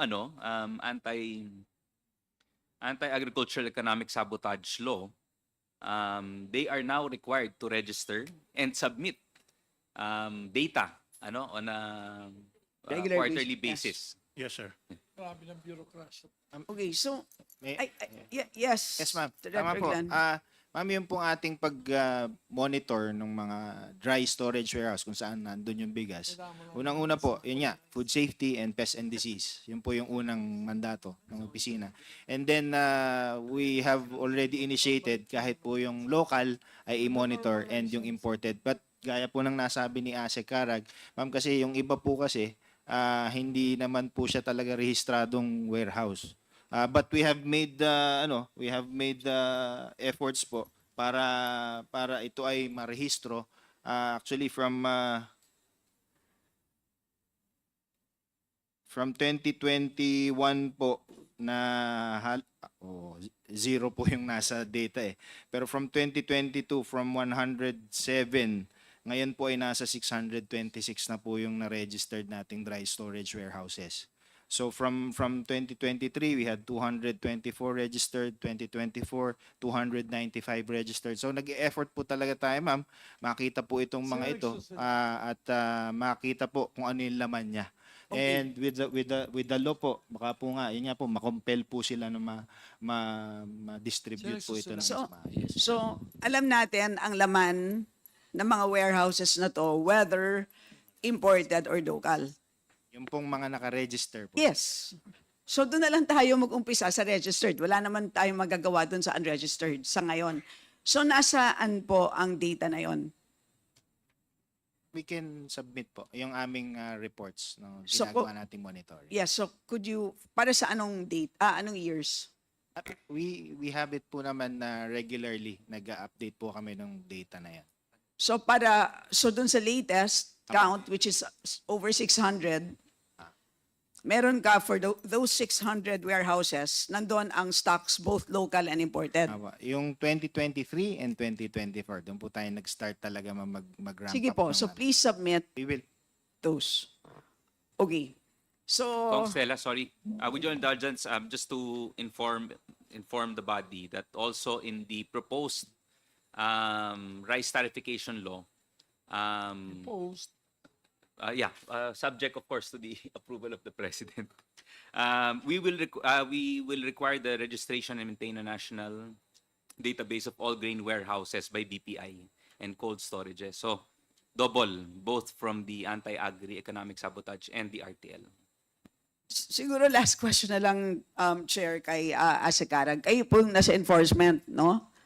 Kayo po ang nasa enforcement. Yes, Your Honor. So, ano lang, I just want your thoughts. Bakit po hindi bumababa ang presyo ng bigas?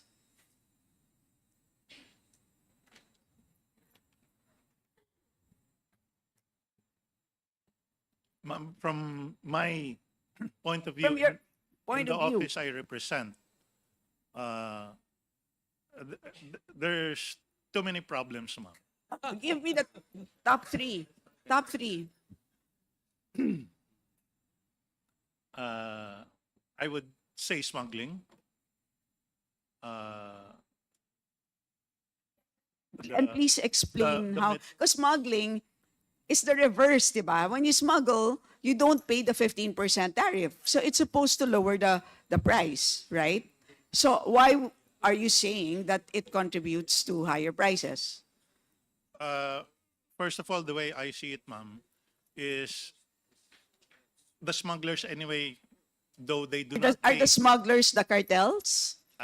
that I Meaning cannot say. they manipulate the price and keep it. Definitely there's price manipulation, ma'am, but I cannot Yes, say so if are you the saying that the smugglers smugglers are also the cartel operators?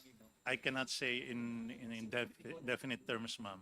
Yes, but you said Probably, but- that when I asked you what is the reason for why the price of rice is high, your number one reason is smuggling. But that's counterintuitive. ma'am. I was because smuggling means you don't pay the tax, which means you reduce the price. Yes, ma'am. So why is that supposed to be the reason for why the price is high?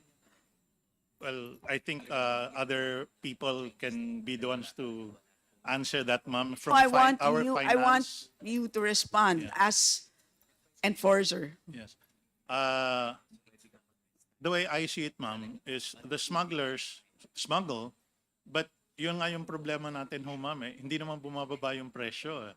So definitely someone is taking advantage, whether price manipulation or what, or cartel, as you have mentioned. Maybe that's what we call them. So definitely smuggling is one of the biggest problems of why prices are maintaining the high prices, ma'am. No? Number two would Stella, probably be it's implied already. number two. The way I see it, ma'am, is graft and corruption within so many departments itself.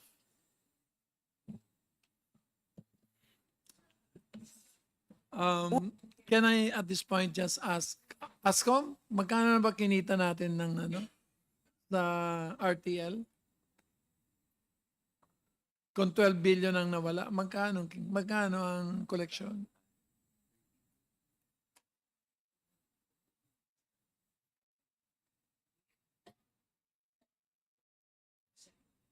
Sigurado ako wala ng RFFA.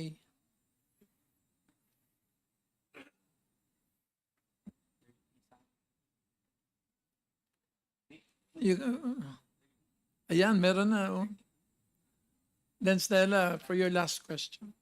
Yes, I'm just gonna ask PSA because I asked her to report to us. She wants her own definition. If PSA is ready.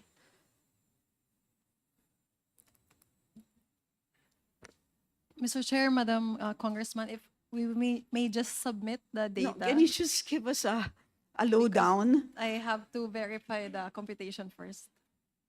Bigyan mo na. Is it increasing over time? Is it decreasing over time? I mean, to give us a,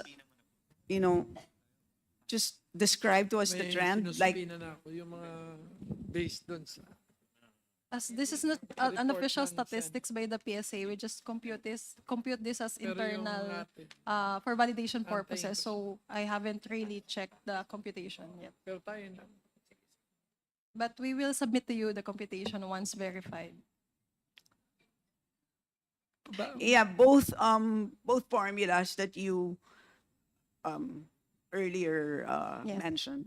All right, Yes, thank you, Mr. Mr. Chair. So, magkano jet ang computation mo? Mr. Chair, for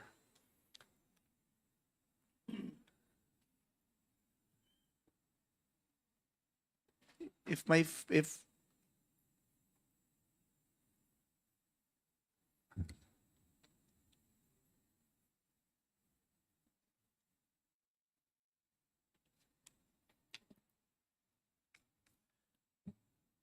for 2024, As of October 30. as of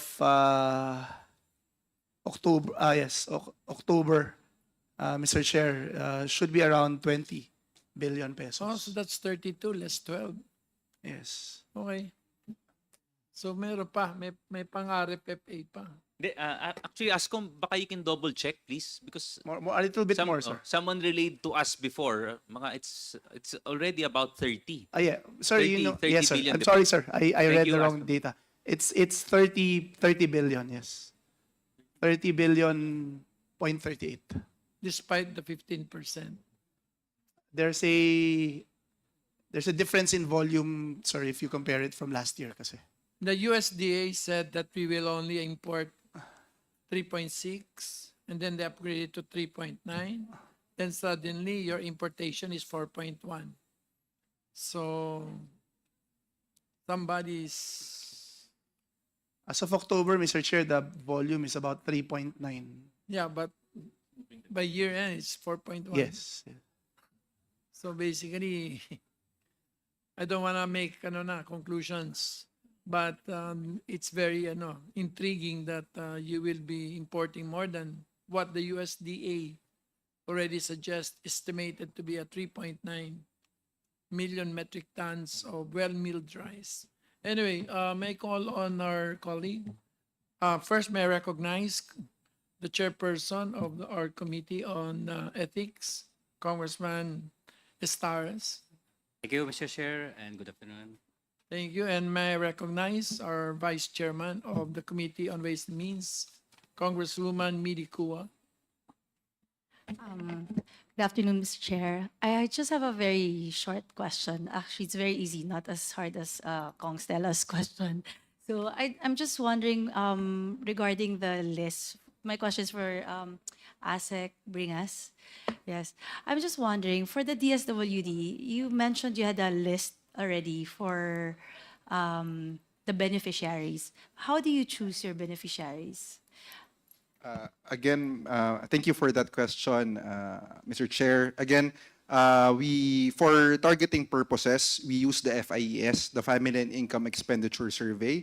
So according to the FIES, it's in the 2021 FIES, there are 1.04 million families. So that's our target. Now, to put face to these numbers, we have our database called the Listahanan.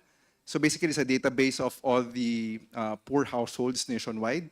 And we utilize that list to identify the bottom 1 million, or basically to be eligible to the program, you must belong to the bottom 1 million of that database, Mr. Chair. Okay, Mr. Chair, so I'd like to ask again. So how do you get that master list? How do you get included in the list? This listahanan, Mr. Chair, was so back in 2019. There was a data collection that was done. Our social workers went house to house, to do the survey, to get their demographic data, their current status. And from there, they go through what we call the proxy means test, PMT. And from there, we determine the estimated household income of our beneficiaries. So from there, Mr. Chair, we just get the list of the bottom 1 million based on the estimated household income of the beneficiaries, Mr. Chair. Thank you, ASEC. But Mr. Chair, may I suggest also, because since it's already 2024 and the list that ASEC mentioned was made 2019, if it's possible for them to update and validate the list. Because if I'm not mistaken, I think there are probably a lot more people who might be included in the list. Yes, in just in relation. Are you using stratified sampling? That I'm not sure, Mr. Chair, but I will The confirm. FIES, is that stratified? PSA? Is that stratified sampling? Does that have 84,000 sample size? Mr. Chair, we will just verify the sampling design. So that it's valid up to province? But definitely it's a probability sampling, but the I specific know. sampling design. So it has to be 84,000, 1,200 times 82 for it to be valid for every province. So, but the way you conduct your surveys usually are stratified. Yes, Mr. Chair, usually, but I will just verify the exact design for So the when was the FIES. last FIES? 2023 FIES, Mr. So Chair. you didn't use that? During the development stage of the program, Mr. Chair, the only available data at that time is the 2021 FIES. So we started the scale-up implementation in July 2024, and the FIES 2023 was released last August 2024. So, but definitely, Mr. Chair, we will be transitioning to that once we scale up, once we do the next scale up in next year, Mr. Chair. So the proxy means test is the same test you use for listahanan, di ba? Yes, Mr. Chair. But again, for next year, Mr. Chair, we will be transitioning to the CBMS or the community-based monitoring system Did you that was fund- developed by PSA. I will have to I have to raise certain suspicion about that because not all provinces finance their CBMS. Who is financing It's in the CBMS? GAA. Is in the GAA? It's funded na. Are they doing it? How much? 5 million per town?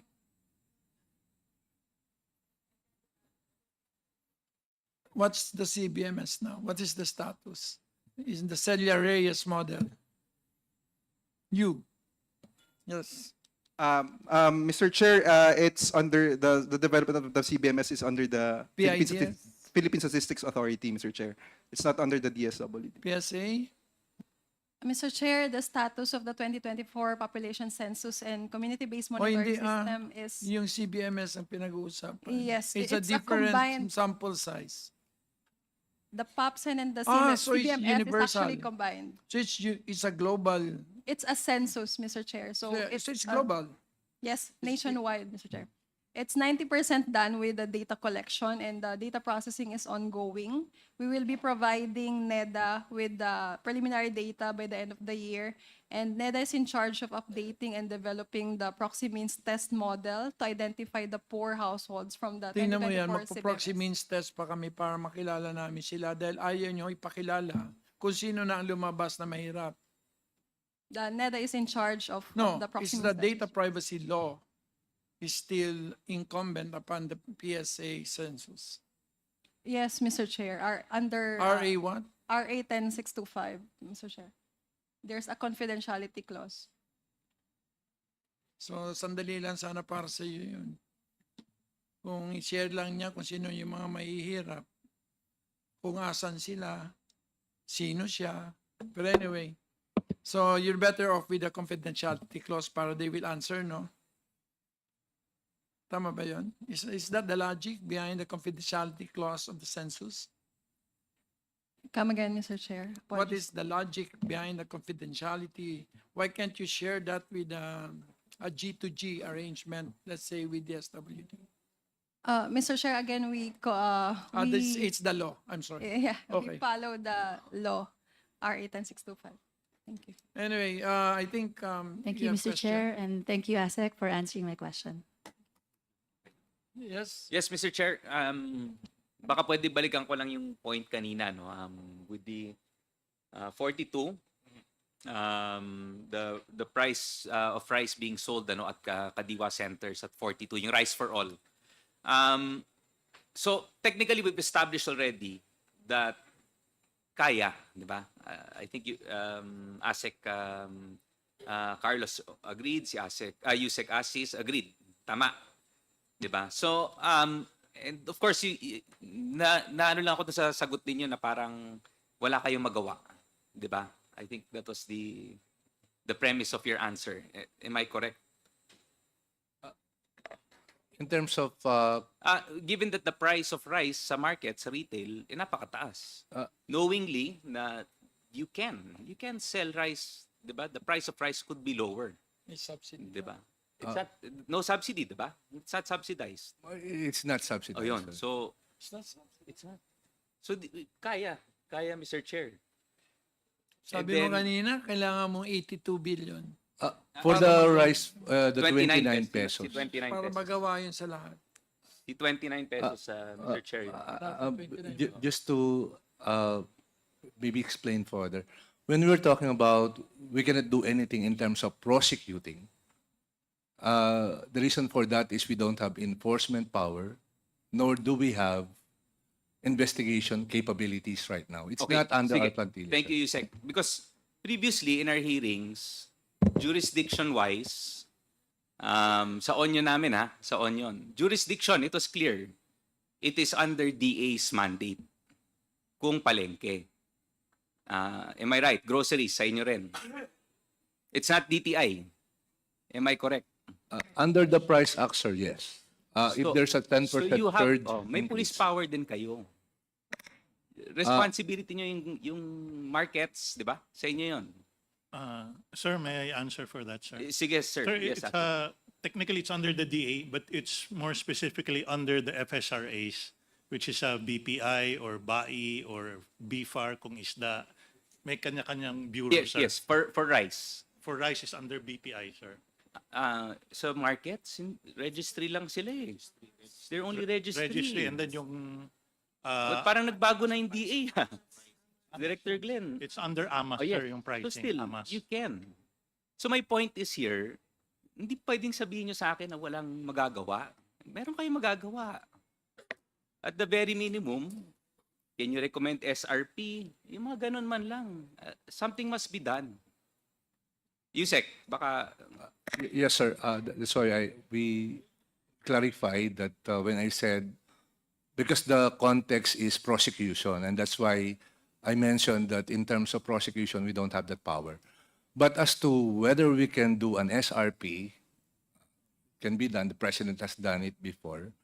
Can we intervene in the market? Definitely we can. Anything short of prosecution and criminal investigation, because that is not within their mandate. Yes, so again, balik ko na lang. So if it's prosecution is the problem, can we at least endorse to NBI already that something is brewing, something is up? Sir, Pwede ASEC? Sir, the enforcement powers of the regulatory agencies are regarding food safety, sir, not prices, sir. Food Safety Act. But for profiteering, may profiteering na eh. Yes, profiteering is there. And even in the old the Price Act. So hindi ko makuha na wala kayong magagawa dito.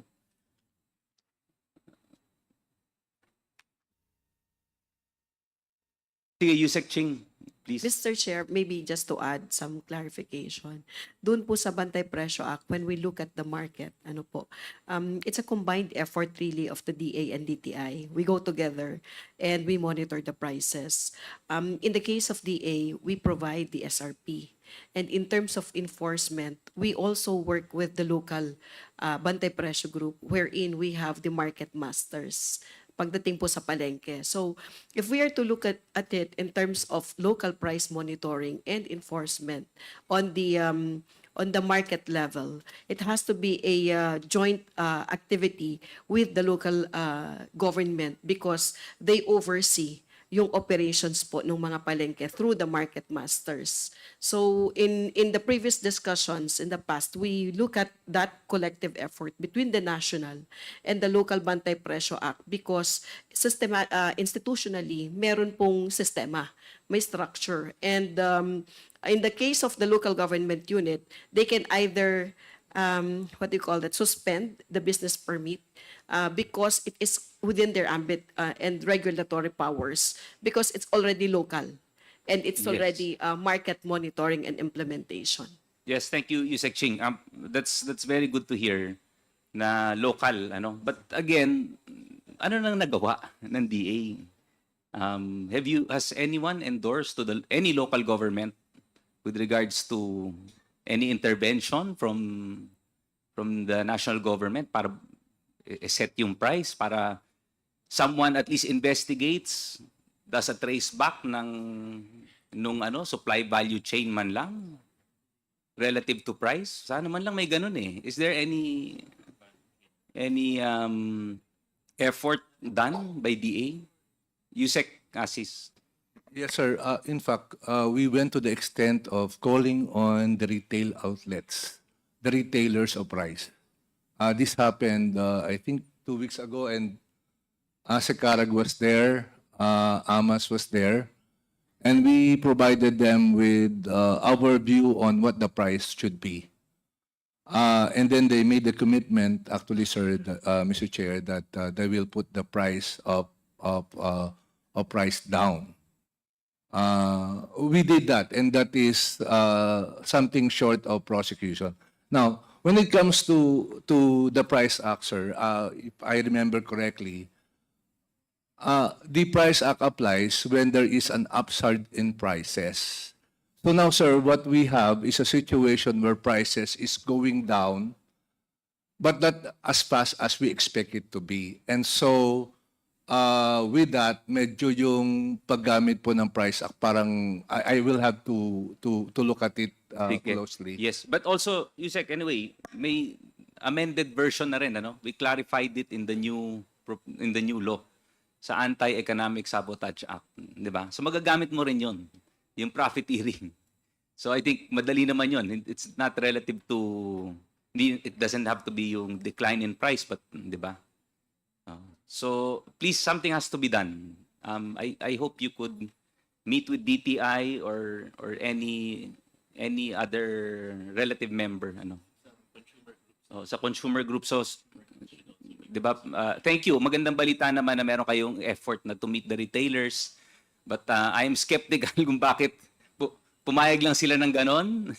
O may konting warning naman siguro. Wala.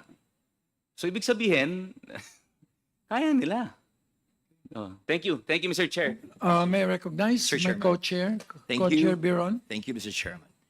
Well, the main subject matter that we are discussing today is focused on rice being the #1 driver of inflation. Pero I believe that the approach should be a all-nation approach where we have to ensure not only that prices of rice are affordable, but to ensure food security in the long term. First question I have for Yusek Perez. In the budget of the Department of Agriculture, how much do you spend, or what is the budget allocated, if any, on research and development? I will provide the answer later, sir. But just to be honest, the bulk of our budget is dedicated to rice primarily. And So in other words, short of having no budget, the Department of Agriculture does not spend anything on R&D by developing new varieties or species of rice, corn. Wala talagang budget doon? For R&D, the total budget of DA is about 2.9 billion for R&D. For R&D. So saan nyo ginagastos yung R&D? What particular crop, what particular program are you spending the 2.9 billion? And what is the percentage of R&D vis-a-vis your entire budget? Since our budget, sir, is about 200 billion, 2.9 is around 1%. Okay, that's 1%. So mamaya bibigyan niyo ako ng data, no? Yes, sir. Kung saan niyo ginagastos yun. Yes, Mr. Chair. No, the reason why I asked this because yung long-term program with respect to food security, hindi lang to lower down prices of rice. You know, as we all know now, after this 2-hour discussion, there are profiteers, there are smugglers, you know, that affect the prices of rice. So dapat long-term ang approach natin dito. And what is important is for the Department of Agriculture to spend a substantial amount of your budget on R&D for the long term. Kasi food security ang pinag-uusapan natin, Yusek. Okay, I'll give you a very classic example. A tiny country like Israel spends 17% of its budget on agriculture R&D, which makes Israel the most modern agriculture technology in the world. It has a land area of 20,000 square kilometers compared to the Philippines, which has 298,000 square kilometers, exactly 7% only of the area of the Philippines, but nobody is starving in Israel, despite the war between Lebanon and Hamas. They are, in fact, a net exporter of vegetables and fruits. 90% of their agricultural requirement is produced in Israel. It is, we are seated in the best location. You know, the Philippines has the most blessed country in the world. You can plant any time of the year. Ang Israel, may winter pa. And yet, they're self-sufficient. In livestock, in milk production, #1 in the world. Per capita, per cow. The cow in Israel produces the biggest number, the biggest liters, the largest volume of liters of milk per capita of a cow.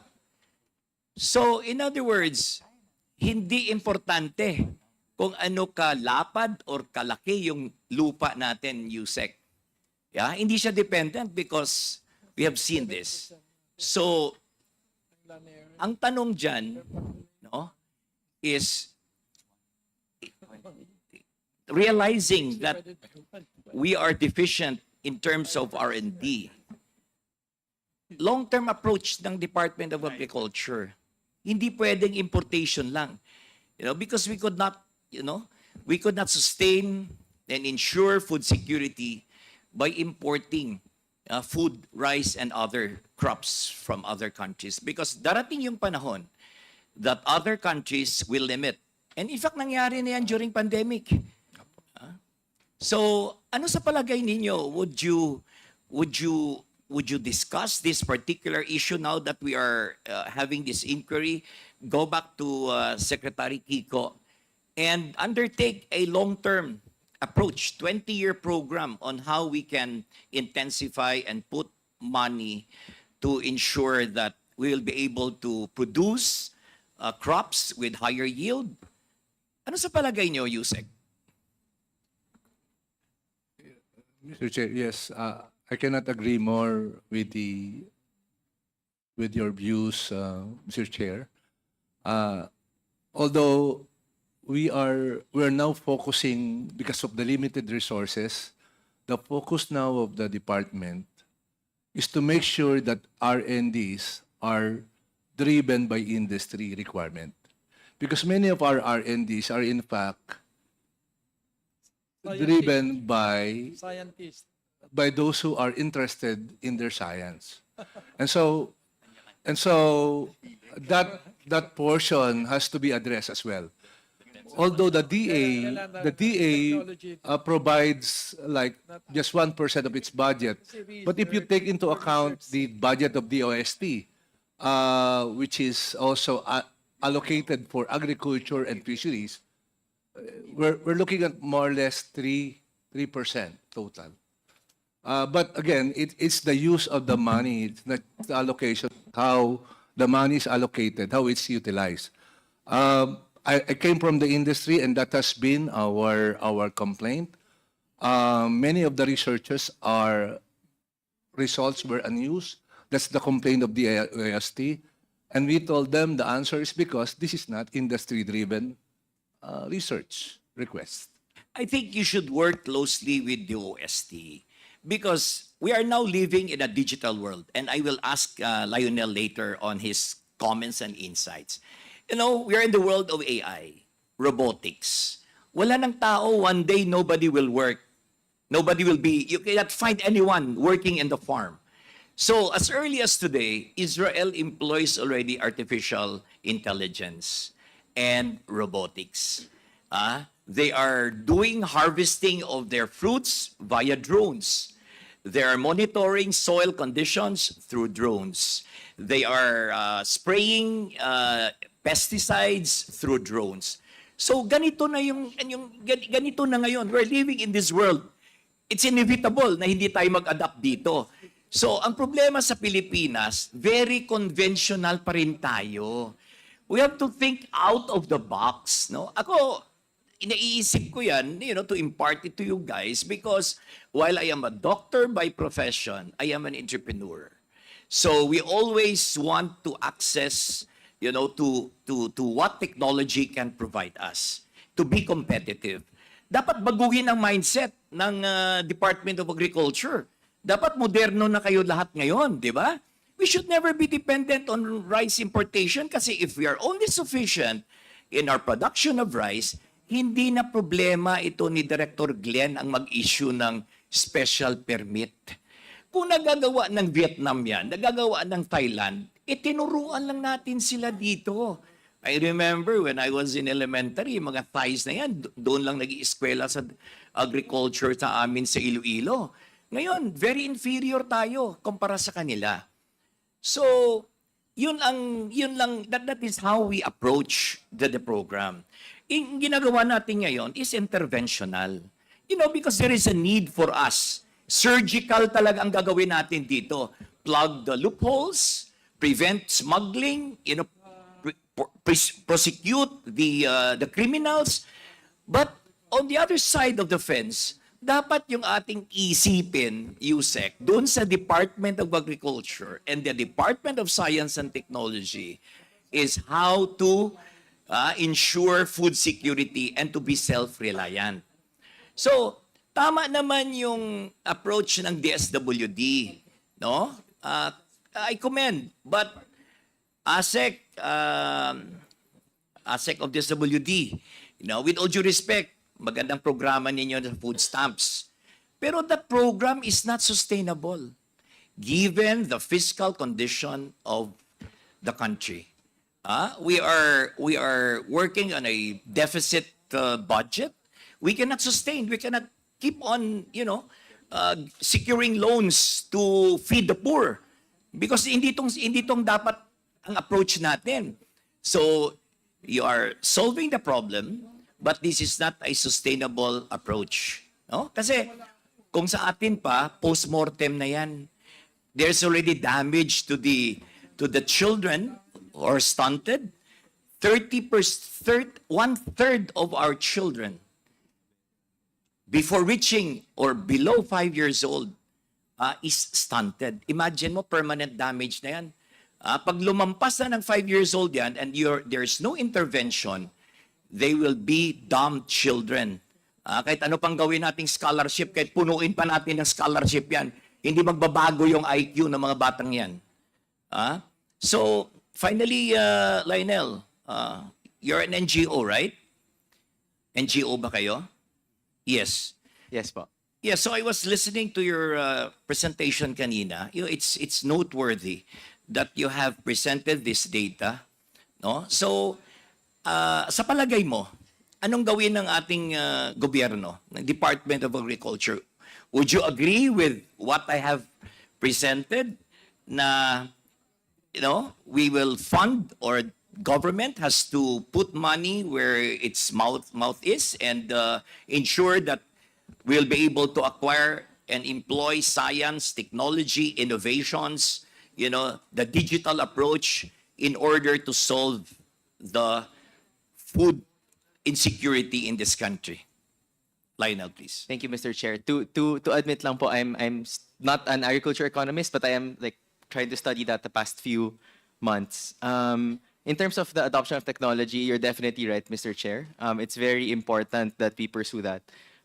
Just yesterday, actually, I was talking to a friend who's working for a modern agribusiness, and I was surprised to find out that they actually have an in-house meteorologist who analyzes weather patterns, and they actually do sobrang simple lang po, text blast to all of the farmers when it's time to harvest already before so parang very simple adoption of technology can be very useful. In terms of ways that food prices can go down and we reduce malnutrition, I think most of the global experience, honestly po, has been with the liberalization of their food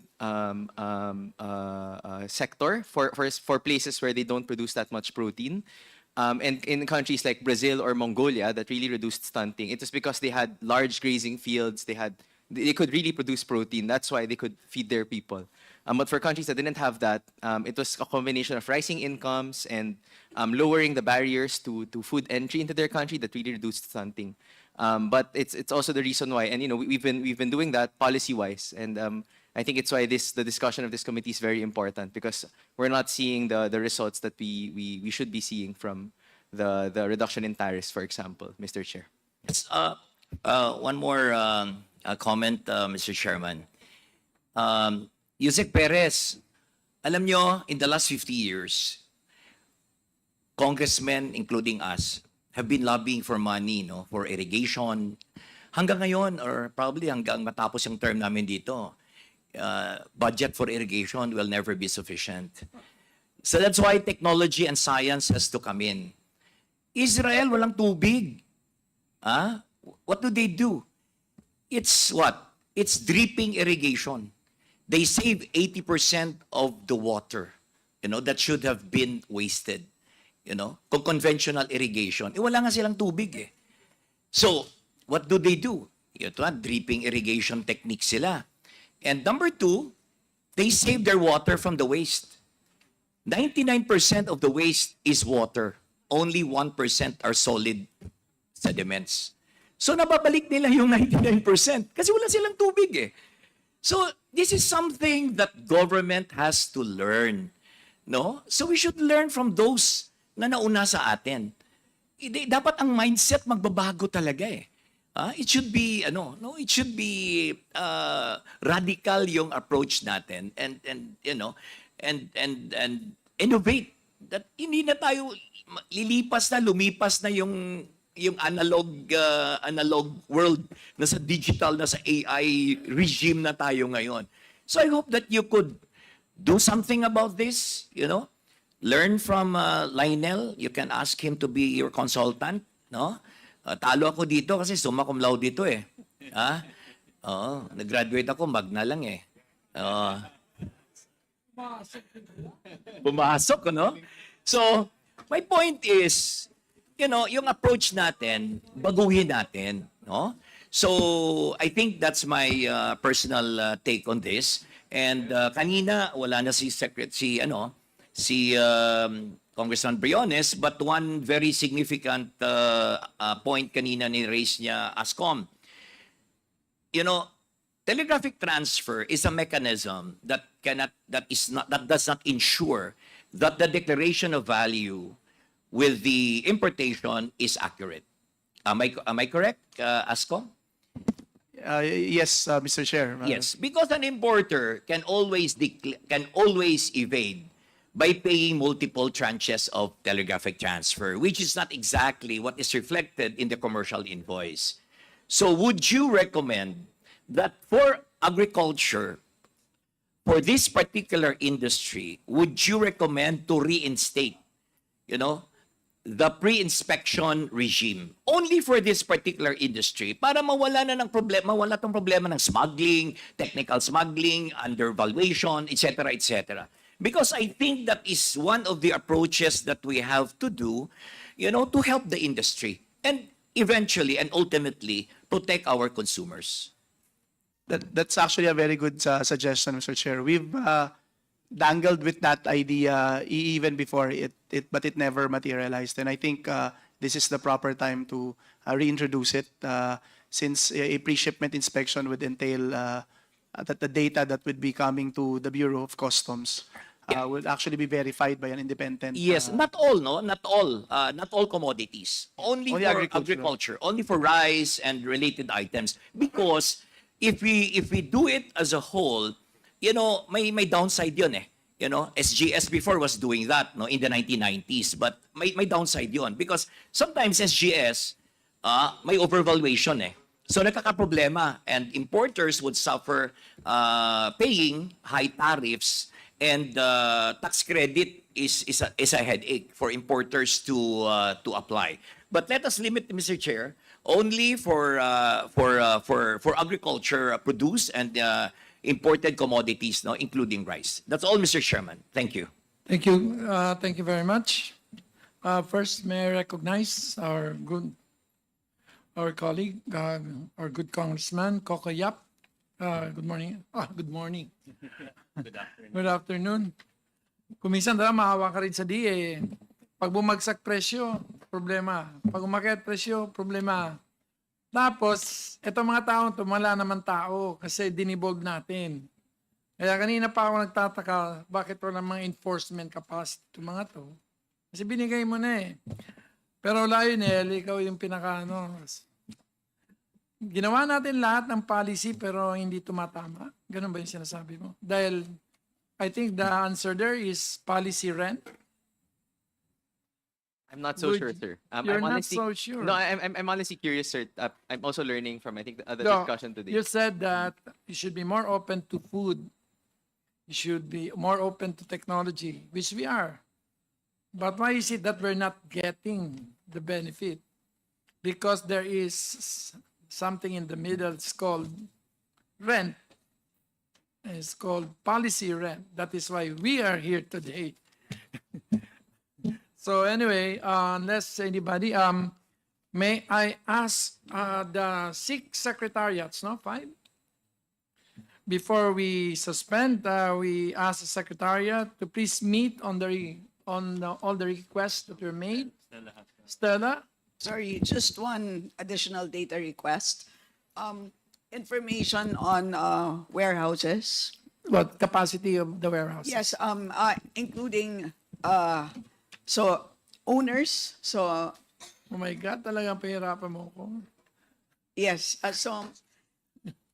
owners and capacity as well as location. Including pictures? Kung meron. Actually, lahat naman ng projects nila sa PRDP, naka-GIP. Naka-GIP eh. So, the problem there is we will have information, explosion here. Let's focus on the real problems. Come again? Kaya natin yan, nagawa natin yan for the onion cartel. For the onions and spend 8 Yes. months again? No, just 10 hearings. For 8 months. Anyway, so at this point, is there any motion?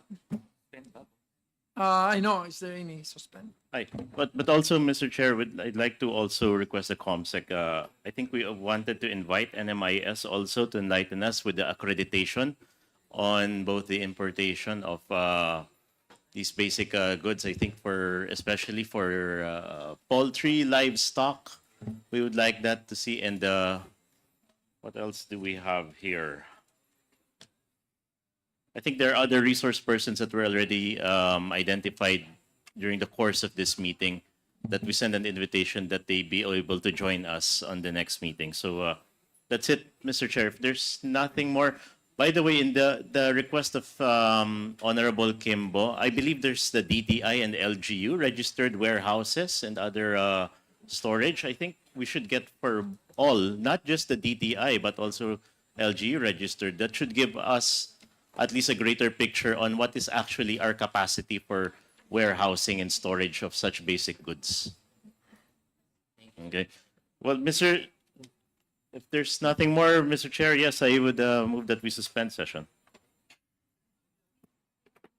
Second, Mr. Chair. Is there any objection? So this session is hereby suspended.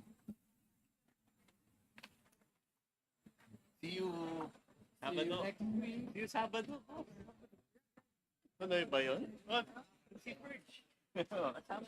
Purge. Thank you, Asik. Baka ano? What's your scale number?